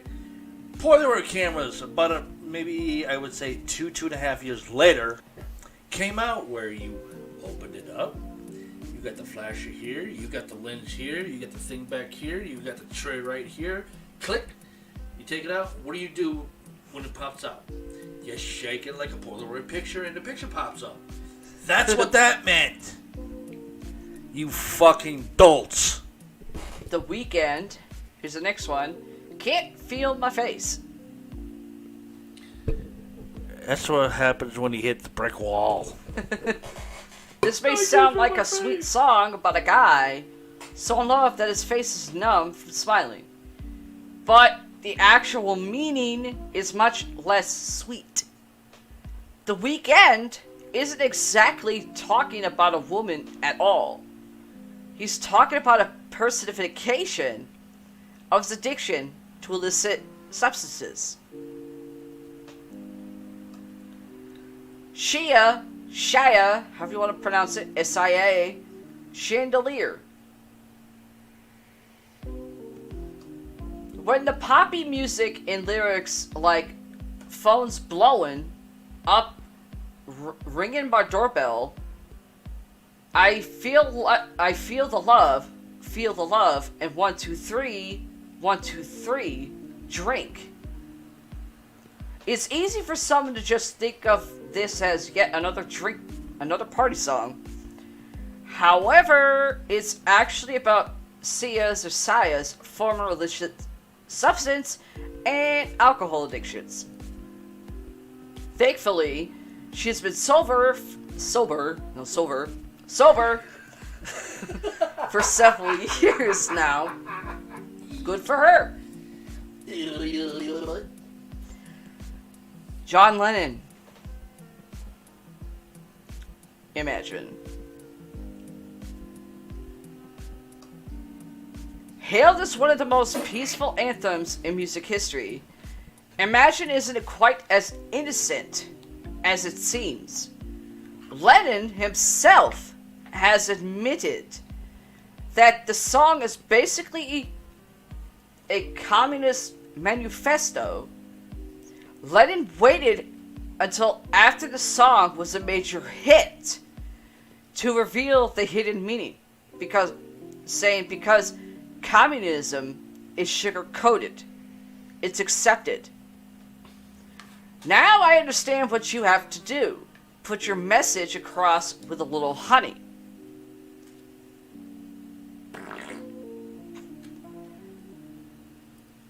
Well, take a trick on that one.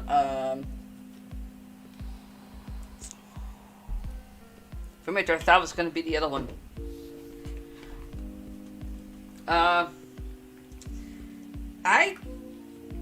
don't really know if that actually means communism, even though I think I said it before he died. But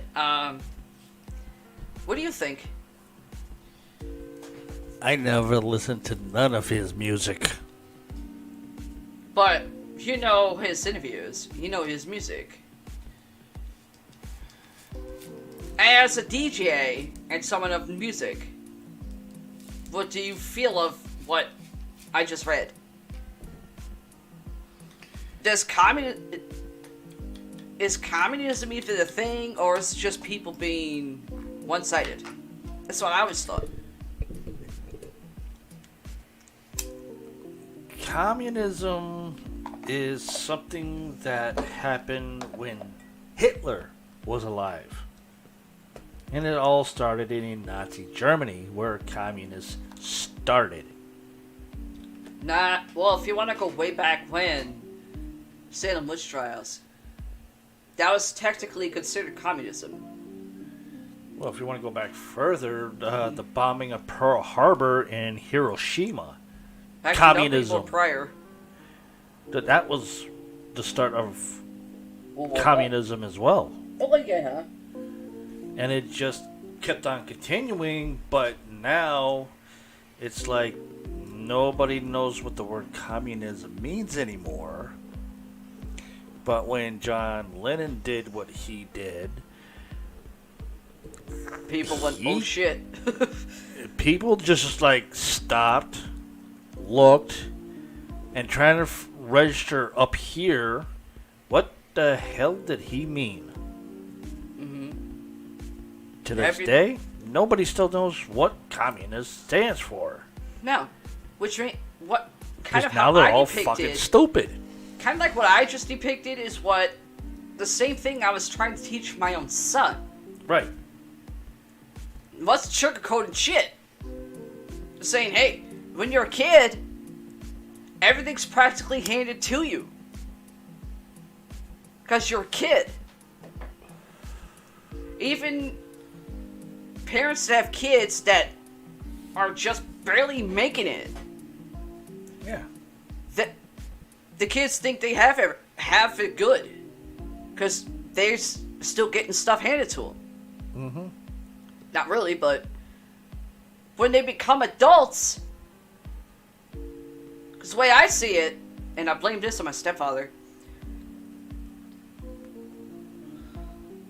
I warned my son when he was 11,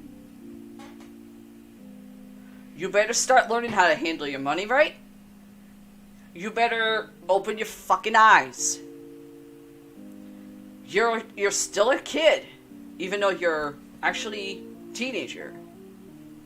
You're a teenager. You still think shit's good for you, because shit's handed to you. Once you become an adult, it's not all cookies and fucking cream and oh, when's the next lay? Or when's my next ride? Mm-hmm.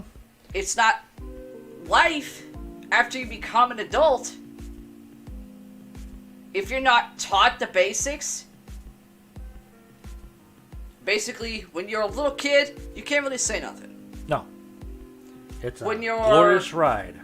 When you're 6 to 10, you can't really say anything either. But when, as soon as that kid hits 11, better start fucking teaching him. Or her. Teach him consequence. This is what's gonna happen when you don't do, when you act like a little shit. You get punished. This is what happens when you actually do what you're told.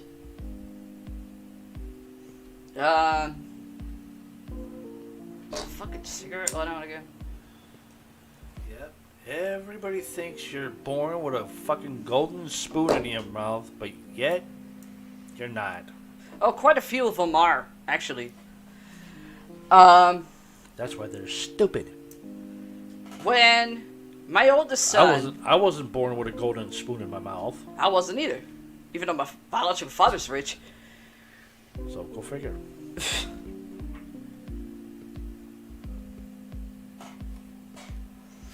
When my oldest son started getting to where he was able to start working, even though he was considered a minor, but he was able to work.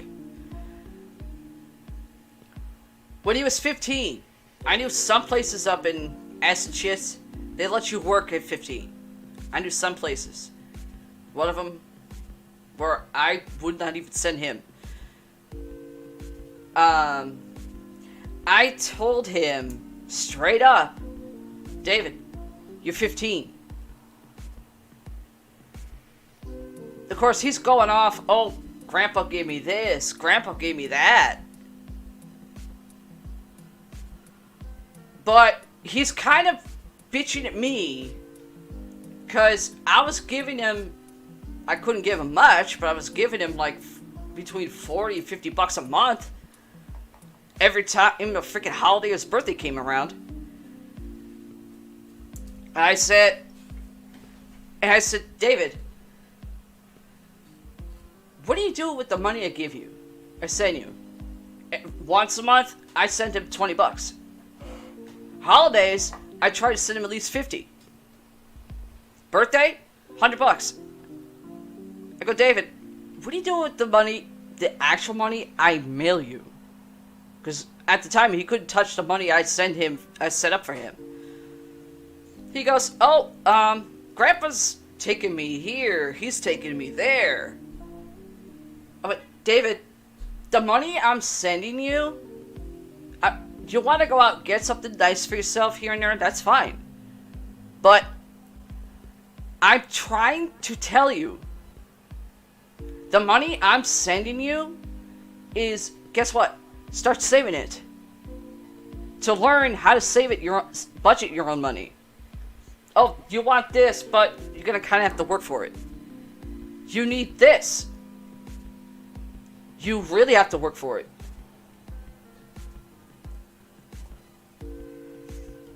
He's like, oh, I know. No, you don't, David. Your stepfather came from practically nothing when he grew up. Which I can't really say on that. I can't say nothing on that, because that's actually true.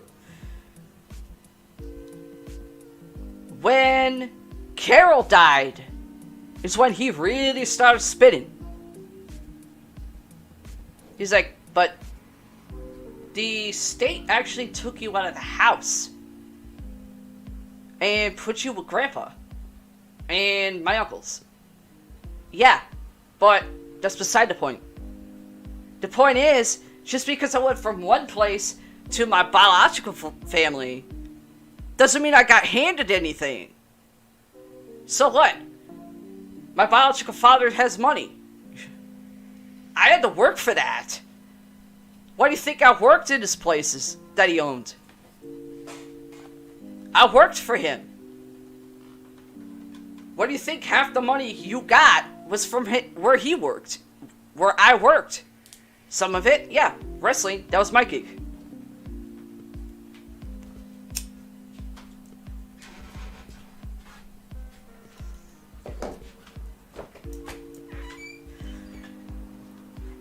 When you become an adult, if you're not given the basic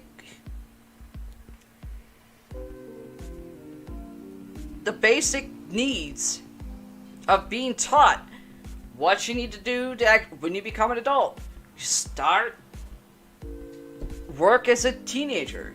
In most places you have to be 16.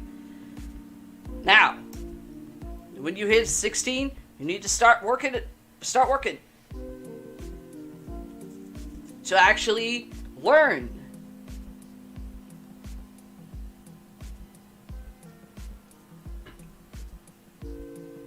To this day, my son's still not getting to his skull.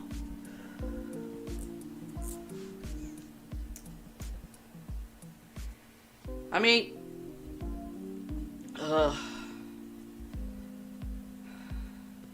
anyway, moving on. Next is American Pie, Don McLean.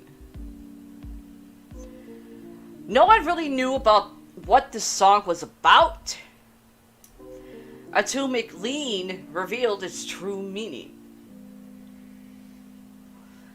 The end of an era. A plane crash in 1959 killed rock star Buddy Holly, driving McLean into believing that was the day the music died. Johnny Cash, You Are My Sunshine. You might know the original or the kids' adaptation, but you might not see it the same way after this. This song is actually really depressing, as Cash croons about a lover who no longer reciprocates his feelings. Most parents tend to omit that part from the nighttime lullaby.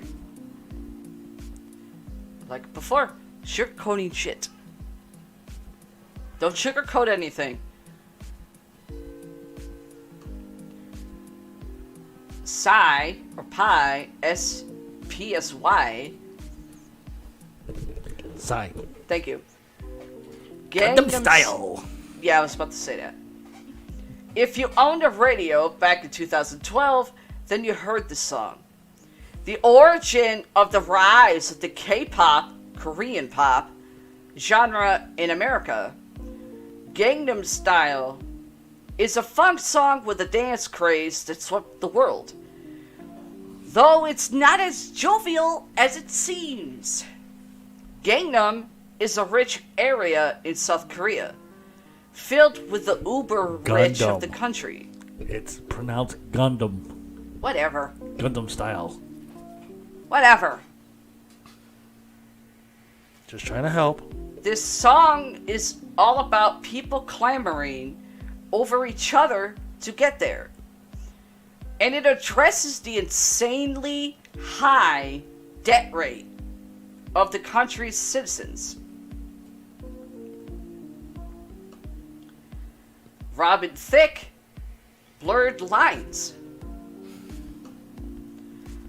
Among a lot of scandals, this song only made things worse for Thicke. A lot of people thought this song to refer to the blurred lines of consent, which is honestly kind of disturbing and creepy.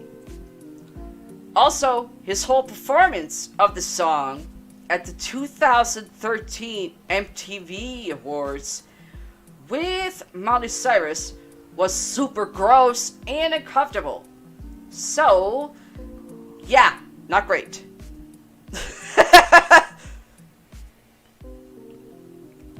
I watched that and I had to burn my eyes out. Shit, you could not.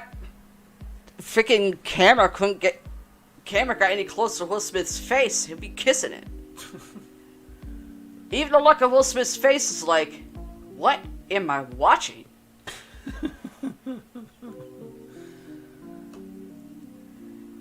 Johnny Mercer, Baby It's Cold Outside. A Christmas classic that has risen to infamy and controversy in the past couple of years. This song gives off super predatory and manipulative vibes. The man is doing his damnedest to keep a woman at his home, even after she repeatedly tells him she wants to leave. Several countries across the world have pulled this song from the air and the shelves. U2, I mean the band, Exit. Exit is considered the most disturbing song by U2, as Bono channeled the mind of a murderer while he wrote it. Okay, that's freaky. That's creepy. Bono has even admitted to this, saying that this song was his attempt at writing a story while in the mind of a killer. Bono said in an interview, to really understand that you have to get under the skin of your own darkness, the violence that we all contain within us. I don't know if that's creepy or is that just actually truth.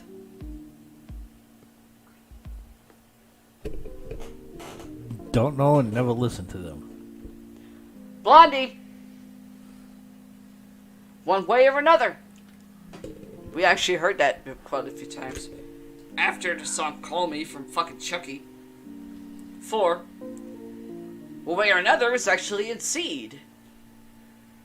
It's part of the soundtrack.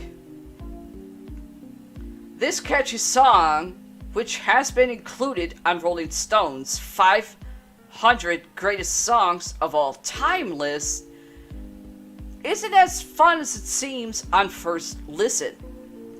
Debbie Harry, the Blondie frontwoman, wrote this song from a perspective of an ex-boyfriend who had stalked her.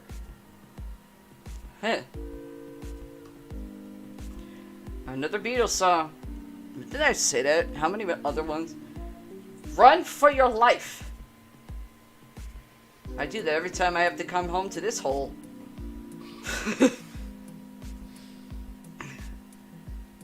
So the meaning of this one isn't quite hidden. But no one ever really seems to pay that much attention to the actual lyrics. This song is from the perspective of a man who literally threatens to kill a woman if he ever catches her with another man. Tom Jones. Delilah.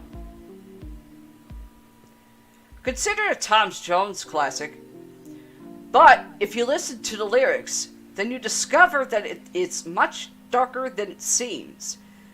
It's all about a man going crazy and murdering his lover who cheated on him.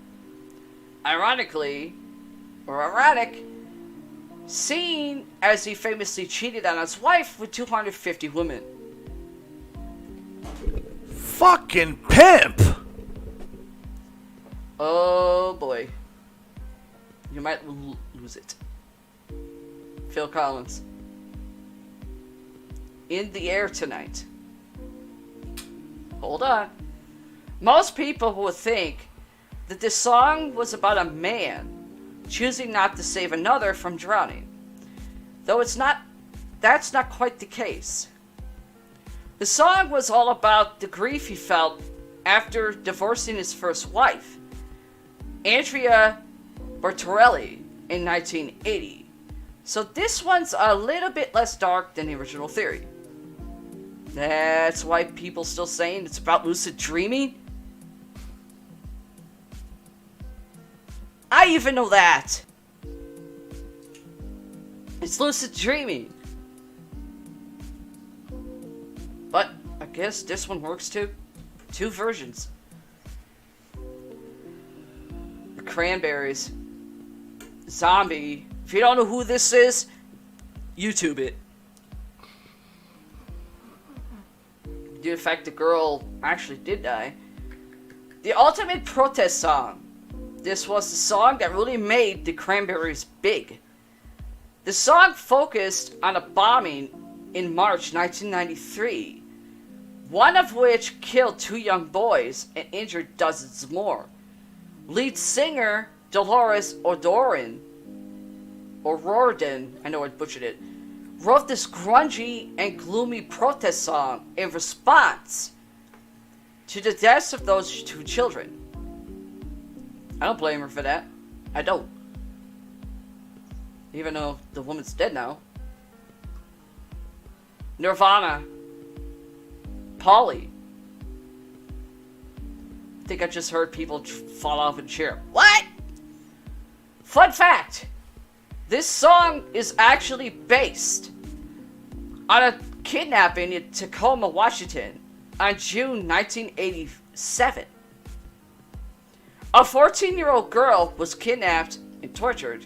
Thankfully, the girl escaped and lived. And the song focused on the perspective of the kidnapper and the twisted thoughts he might have had.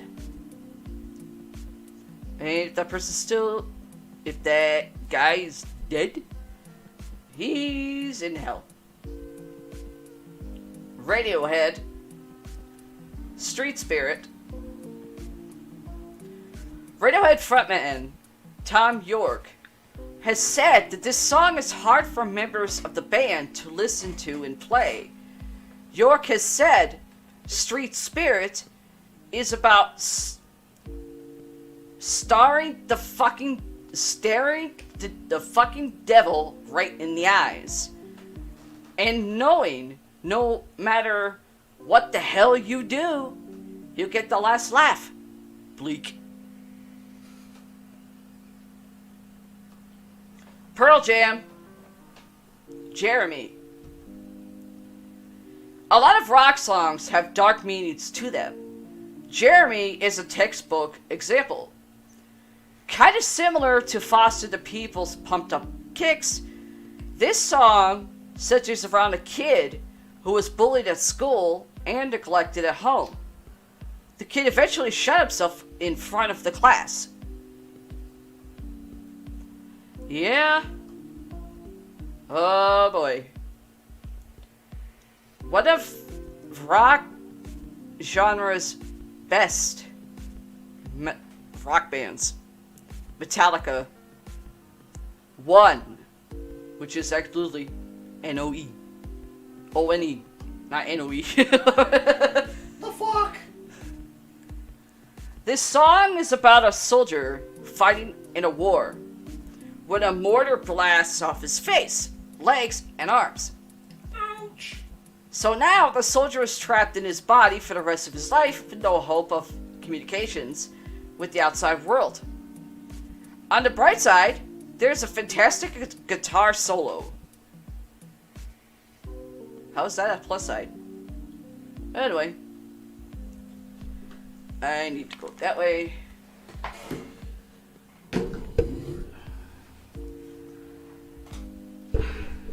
Alright, while she's taking a tidy break, I'm gonna go back to Admiral Fell Inn, Baltimore, Maryland. This hotel sits on a cobble street corner in Fells Point, Baltimore's most historic waterfront community.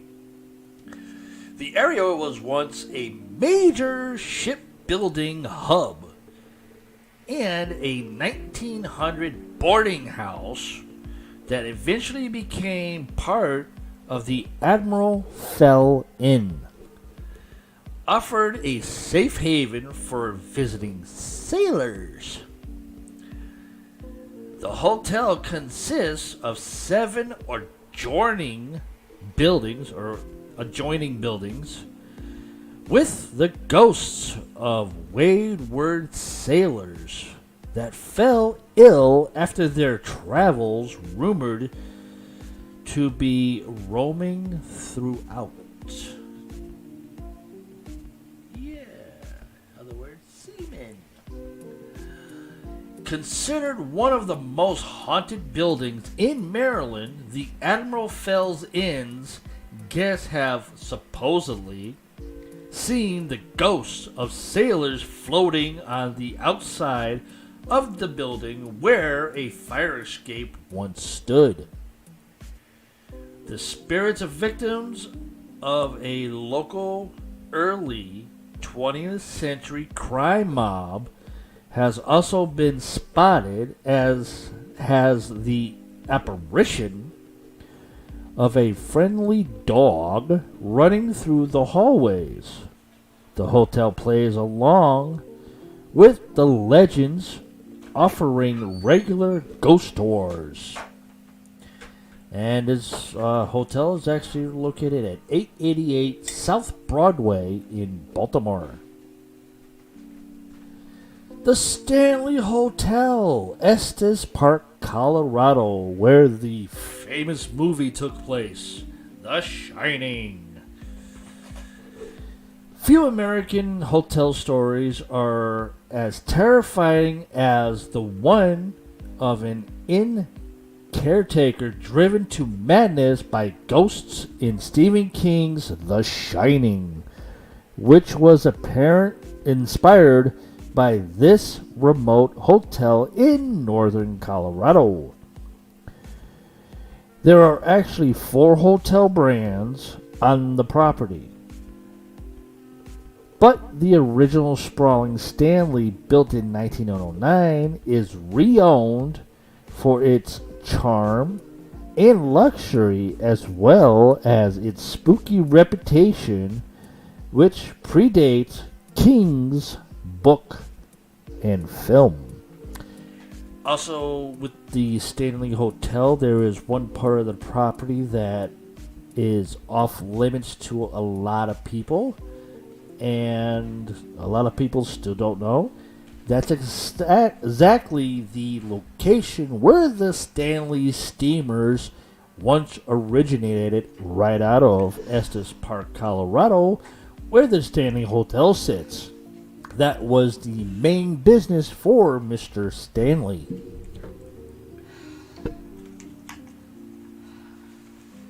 Hotel management knows that horror fans and ghost chasers...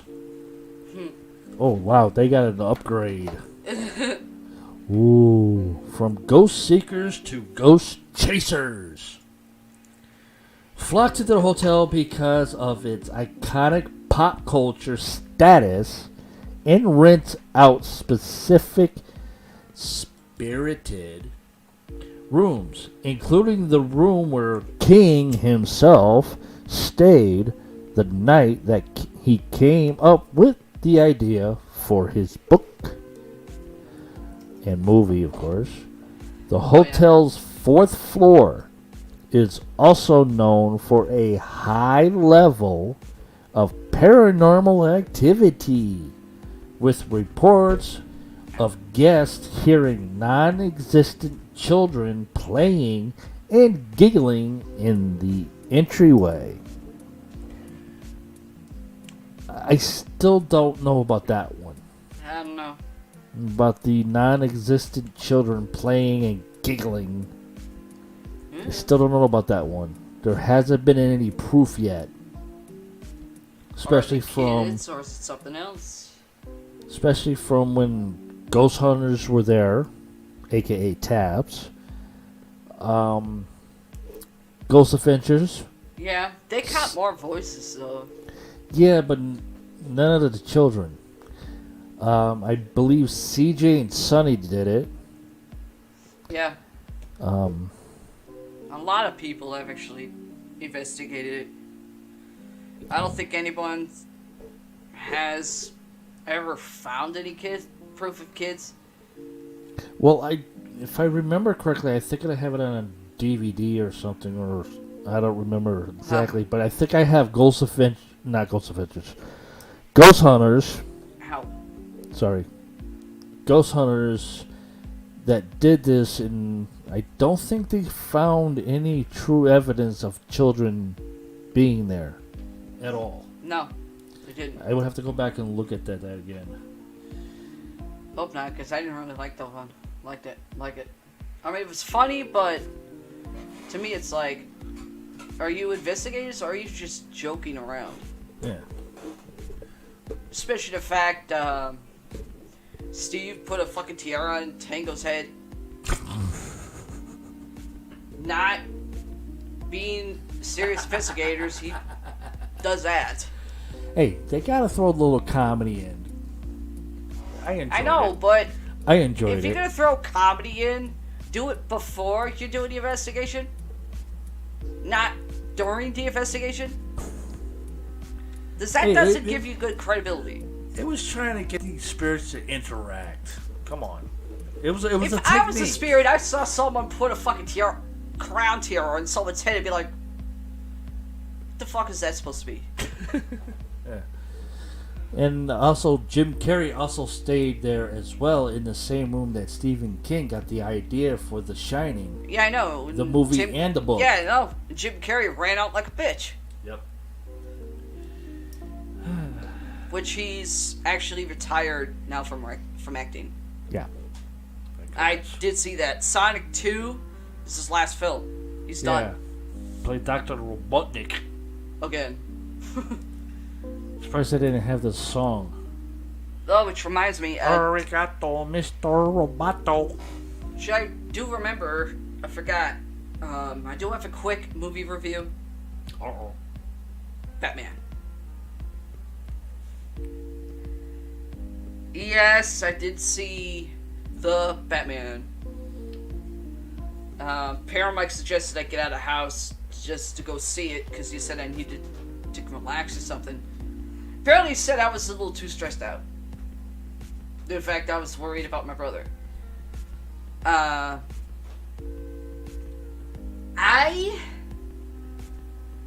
don't know how to really explain this.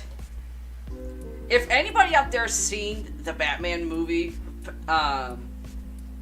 with Robert Pattinson as Bruce Wayne / Batman, was that the only person who was wondering, are you doing Batman or are you still struggling with puberty?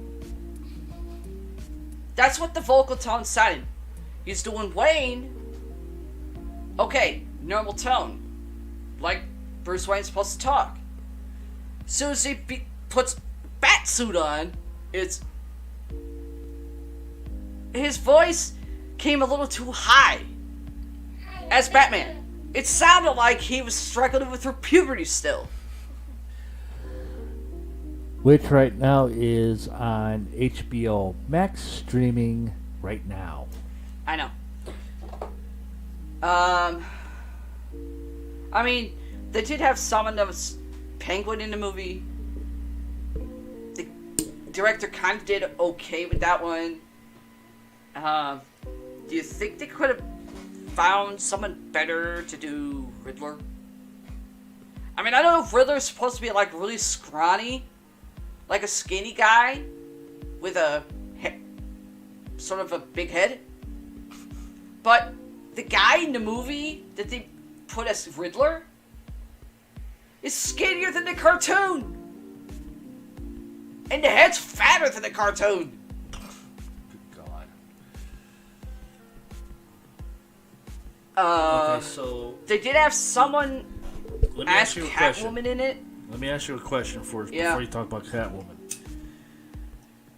Now, we know in one of the movies Yeah. of Batman series, Jim Carrey did the Riddler.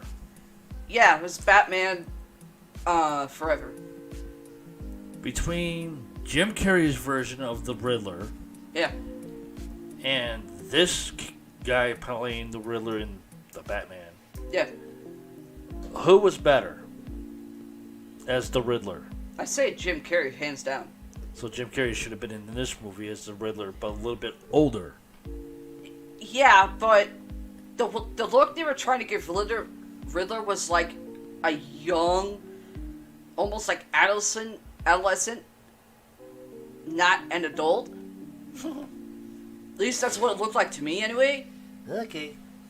That, and they don't have Bruce Wayne / Batman in a fucking mansion. They have him in a big-ass skyscraper of a building. Wayne Tower. Yes. Instead of Yeah. Wayne Manor, it's Wayne Tower. They turn what's supposed to be the mansion into what looked like a rundown orphanage. Which pissed me off. I'm like, let's fuck this up some more, shall we? The butler, Alfred, they did okay with that one. He at least had the English accent. He was a little bit younger than what Alfred would be considered. Had more color of his hair, but he had the accent. Catwoman, they did have Catwoman, but they didn't have the actual suit on her. They had what looked like to be the suit, but a fucking makeshift, what looked like a freaking kindergarten made for the fucking mask. Basically, a cotton hat with makeshift cat ears that only went over her face instead of just her eyes. And of course, Catwoman's colored. Which, I've wondered, out of every adaptation of Catwoman, everybody's known, she was, in the comics, white. In the cartoon, white. In the movie, white. The main movie, Batman 2. Batman Returns.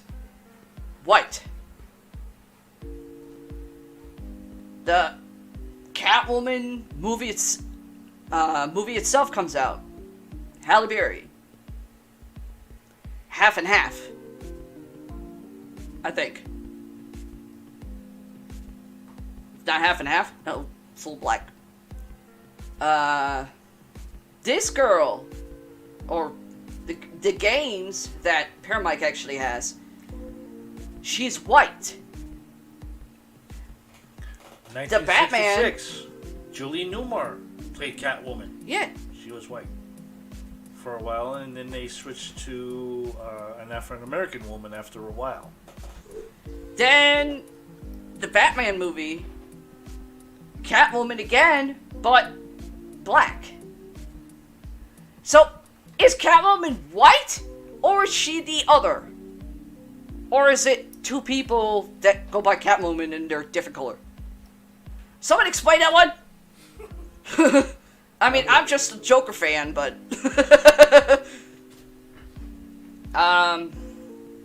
there was a lot of debate if they were going to put Joker in this one. If they did, it would have been a dead giveaway. Due to the fact there's still stuff out there on the internet where they're supposedly doing a Joker film for Jared Leto that did Joker in Suicide Squad, even though technically it was mainly centered around Harley Quinn, the one with Will Smith. They were supposed to do, supposedly, there's supposed to be one in the works, where Jared Leto is Joker in a whole movie.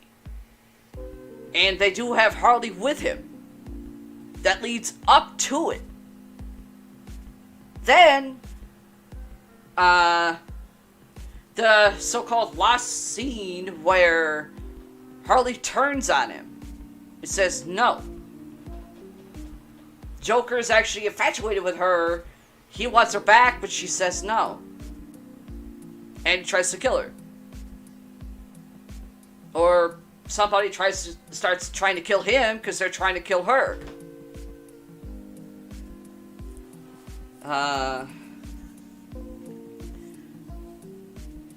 Now we're going to the car. And I mean the car that's supposed to be the Batmobile.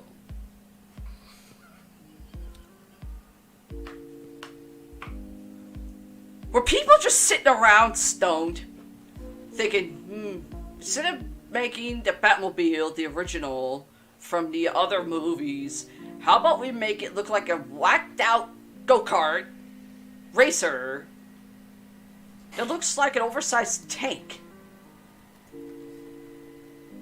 But it's go-kart size.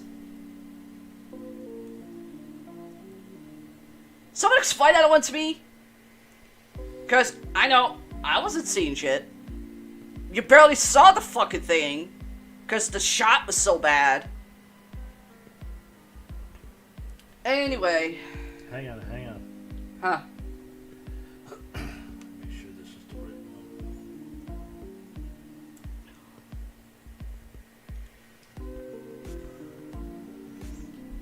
one. People watching after this is aired, if you're wondering, I'm okay. Ever since I got that stupid shot, I've been having what's called flare-ups.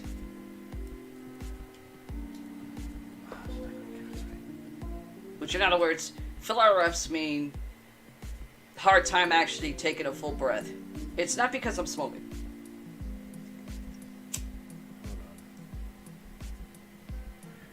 Haven't had this problem until I got the damn shot. After I got the second shot, I'm starting to have problems actually breathing normally. Now, here and there. I can't. In other words, every time I leave to go on a walk or something, I'm literally crawling up the stairs. When Paramike and I came back to the place we live in, I'm not calling it home anymore, it's just where we live. He literally saw me with the backpack on my back, because we kind of have to ghetto style it. You talk about this thing right here? Yeah. It's not a fucking Batmobile. No, I don't know what the it's fuck not. that is, but it looks like a fucked up go-kart. Yeah, that's what I said to you when I first saw the trailer. I'm like, they fucked up the Batmobile really badly. Compared to another version. Let me remove this. Gotta find another one.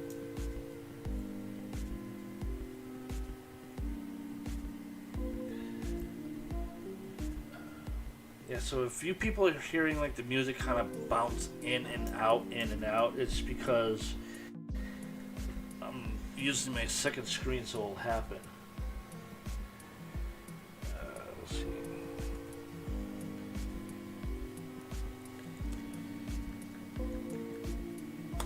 Let's try this one.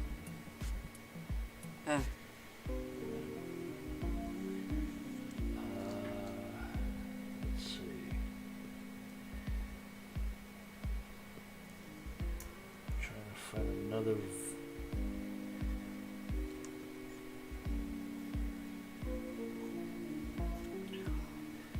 Oh, where is it?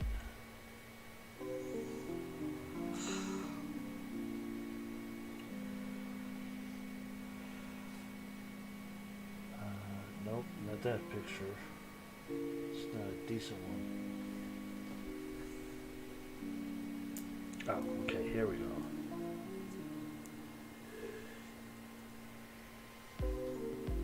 Oh, we're still there. Huh?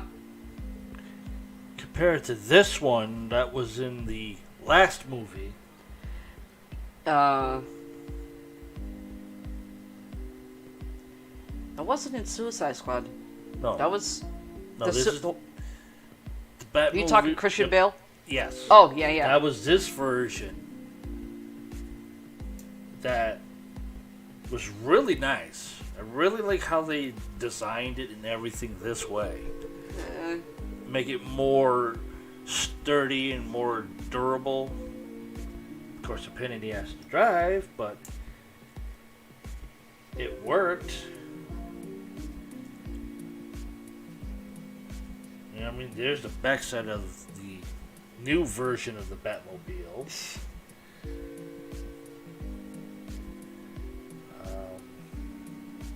Trying to think.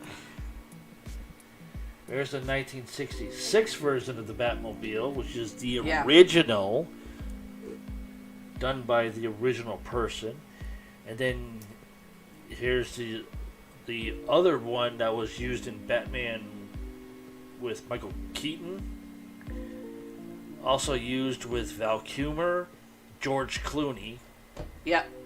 was this one. So yeah, Dave really took the 1966 version, upgraded it to the, what was it, the 1989 Batman movie? Yep. Michael Keaton? Michael Keaton, yeah. To this awesome 22-foot long Batmobile for 3 movies. Then when the newest movie came out, they upgraded to that oversized tank with wheels, Yeah. which is also in the Batman game, not the ones I have, because Yeah, I know. shit, I don't even get a vehicle to drive. That's on the new version of the Batman game for PS4 and 5. Yeah. And now they really destroyed it even further and came up with the ugliest fucking design for a Batmobile I know. for this one. I mean, come on, honestly. Anyway, I was saying, we're coming home, or back to where we live, after we just got our checks.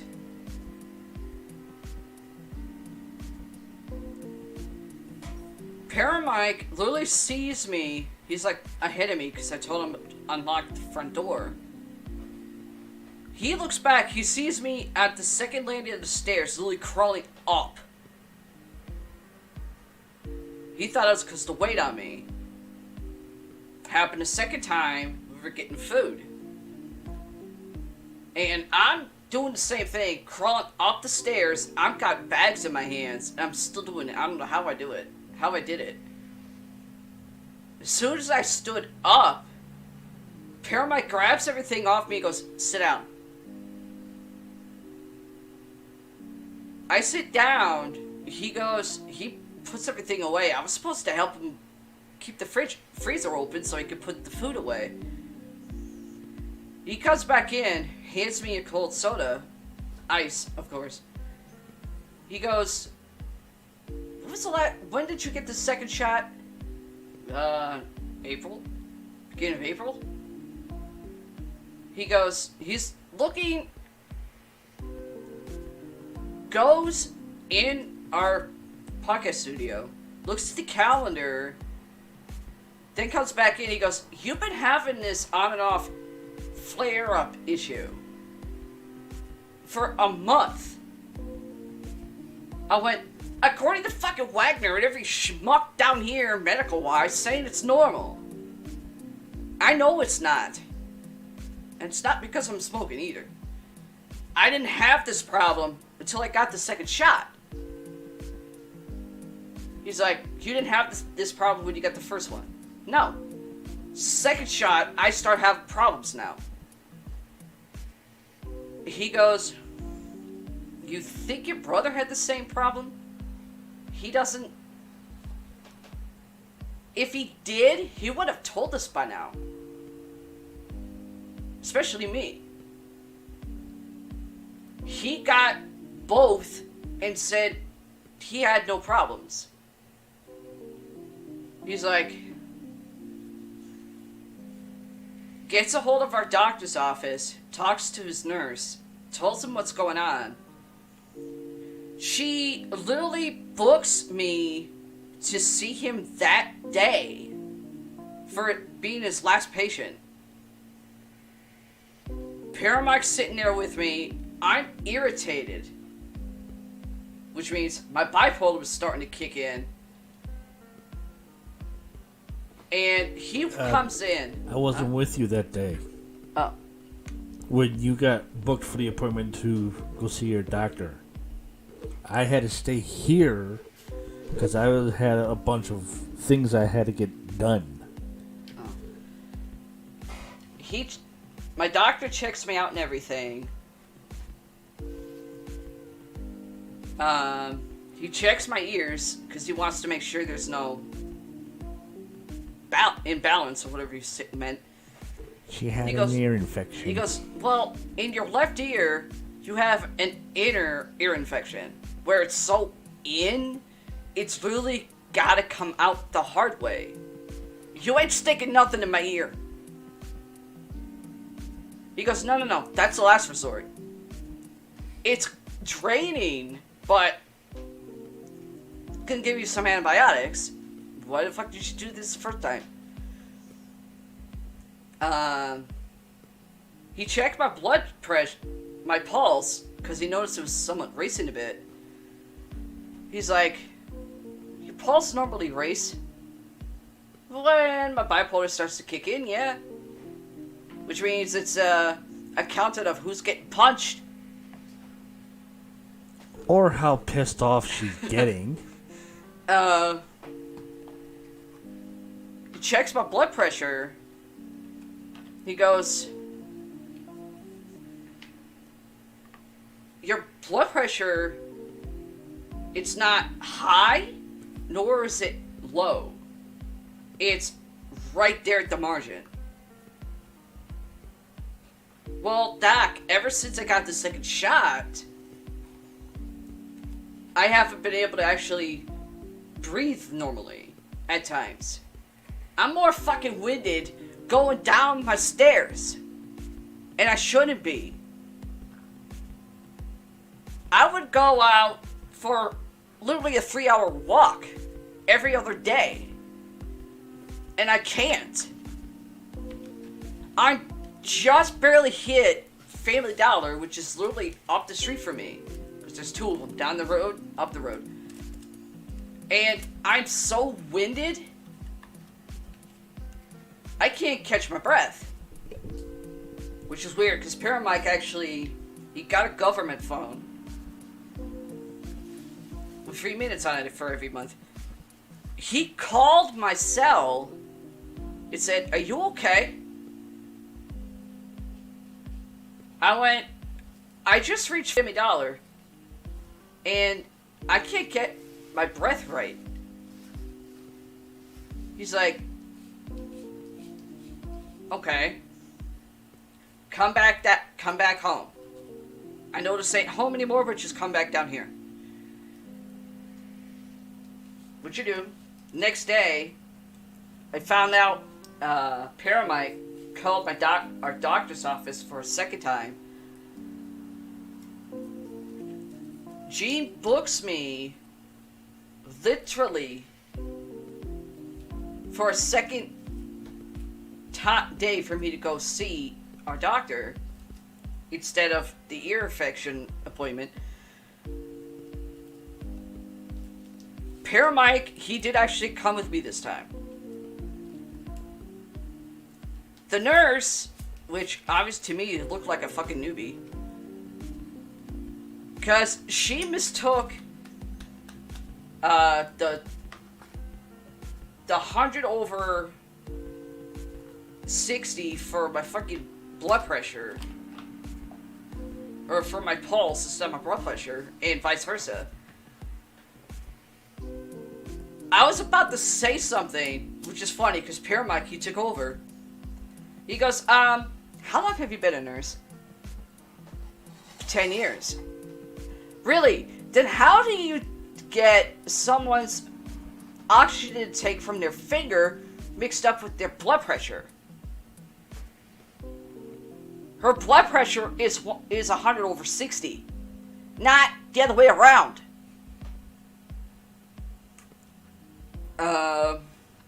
Our doctor comes in, gets the nurse out of the room, because I'm full-blown ready to punch her. He checks my blood pressure. He's like, "Yeah, it's a little bit up there. Wait a few minutes. I'm gonna go check something. I'll be right back. We'll redo it."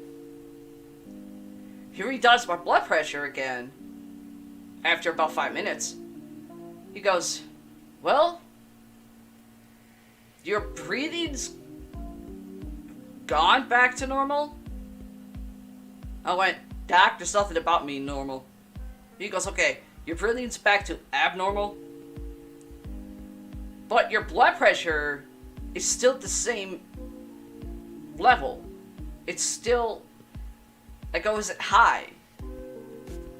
I know it's not normal." He goes, "It's not low, it's not high, but it's high.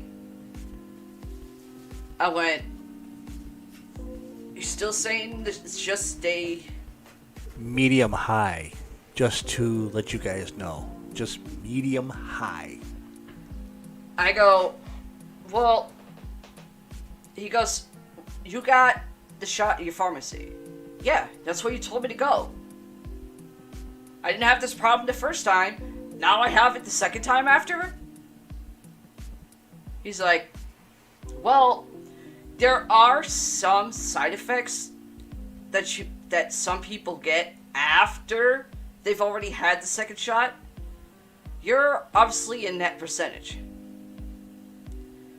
What you're getting is like a flare-up. It's not a heart attack. It's more of a stress attack. I looked literally at my doctor. I was about to say something. And paramedic went, nah. He's kind of right. You do have a lot of stress on you. Technically, your brother's warned you on that. One, he's not around us to get you to calm down. And vice versa. And instead of that being that, my doctor goes, you still smoking? You still having computer issues? The cigarettes are the only thing that's keeping me from going nuts. And what's left of my sanity?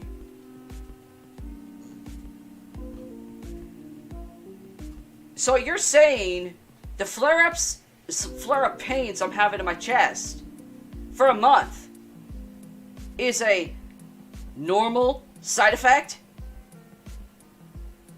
You're starting to sound like my goddamn pharmacist. You said the same fucking thing. He's like, that's what some people have with that. Unfortunately, again, you're one of that small percentage. You're not allergic to it, which is a good thing. If I'm having a side effect, and I'm one of the small marginal,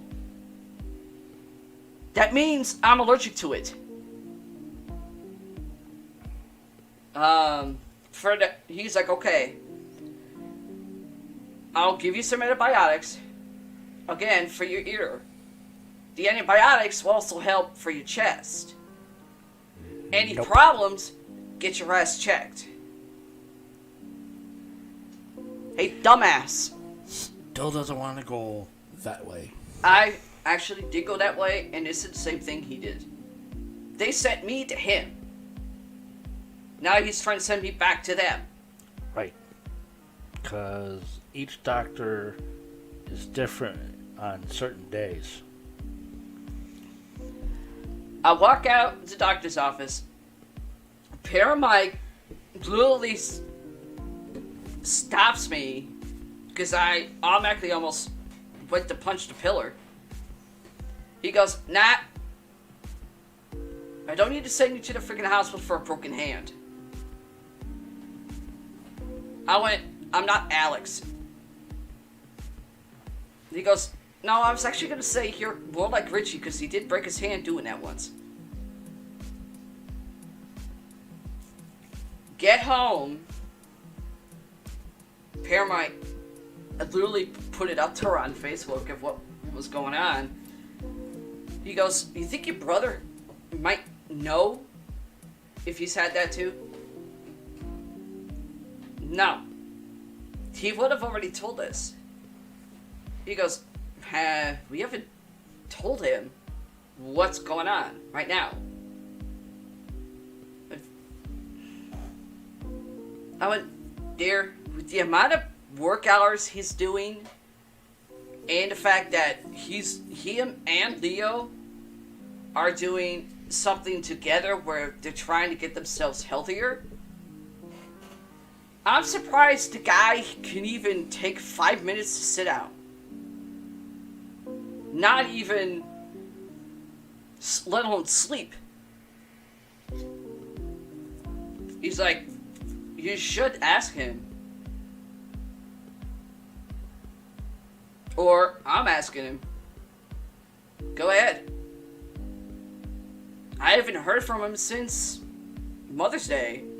And which Paramike did hear the voice message for him, that my brother wanted me to voice message him back so he could hear my voice. Because even in the message he said he was seeing flashes like something was wrong. And he knew it was towards me. I voice messaged him. Haven't heard nothing yet. I even messaged him regularly. Nothing. People right now are probably like, well, why don't you call him? The number I have of his, I don't know if he has it or not. Because of my nephew, I don't know if my nephew fucked that up too. As far as we know, he hasn't. But I don't want to be stupid to call the phone number and it's not his anymore.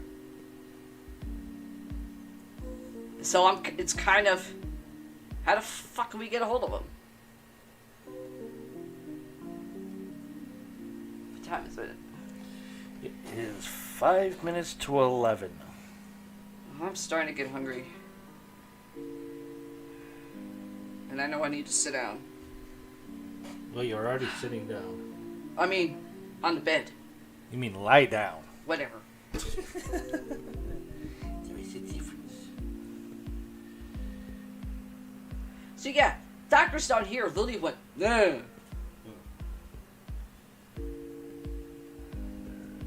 Shut that down. Close. Come on. Okay. Well, I guess that's going to do it for us for tonight. Why aren't you back on the screen? Oh, sorry. A bit of a little delay from shutting down one screen to coming back here. Oh. So lately, I've been noticing some delays, and for some reason, my headset's glowing. It's the light from the screen. Huh. I know, I saw that since we started film. Since it got dark. Yeah. It's the light from the screen. I just noticed. So, anyways, that'll do it for us here for episode 52. And yes, if you've been watching down there and reading, yes, all that is true. That's why I put it up there. Just keep going and going and going. Well, anyways, that'll do it for us for tonight. May Join 14th. our YouTube channel. Yes, please. As Join our YouTube subscribers, channel. it's free. Yeah. You'll be able to see who's behind the voice. Yeah. Chat, mingle, whatever. Right down there says in the scrolling text box, as of June 3rd of this year, there will be no more podcasting on Facebook. So after June 3rd, which you see right there, everything that is on our Facebook page for videos is going to be gone after that date is done and over with, and there is no more podcast shows. So everybody that's on our Facebook page that's reviewing this, watching this after we're already done, I encourage all 338 followers go to our YouTube page and click the subscribe button and click on the bell icon for all notifications when we do our live show. Other than that, I'll just be posting up the date and the time of our podcast show that's going to be live on YouTube, and I will leave the YouTube link in the description so you guys can click on it and head on over there and watch us there and chat with us live or leave your comments below. So YouTube will be the only podcast source that we are going to be using from now on, and I'm going to have to literally redo the design of our websites by taking out anything and everything that has to deal with Facebook links that are on our page and just do YouTube. That's it. Yep. Unless I can find something else where they don't have that bullshit right there, I'll let you guys know. So that does it for me, Paramike, and for that lovely Gothic over there. I'm Paralore. We say good night and be safe. If for we're the rest not, of the month. if we're not this Saturday, maybe next Saturday. We're not sure yet. We got a couple appointments. Yeah, I got one on the 27th. And I got one Thursday. Yeah. But, Paramike, he will let you all know when we're doing our next episode, 53. 3. Yep. More continuations of the music and whatever else Paralora has. And I think I only had 3 more stories to do and get through. Mm-hmm. But I'll start the next story, since I did the Stanley one, on the other version of that timeline story. Uh-huh. Good night. Bye. Yeah, well, I don't know. You wanna stop by later? Maybe you're gonna fix something, Jay. You wanna grab something from the street and bring it home?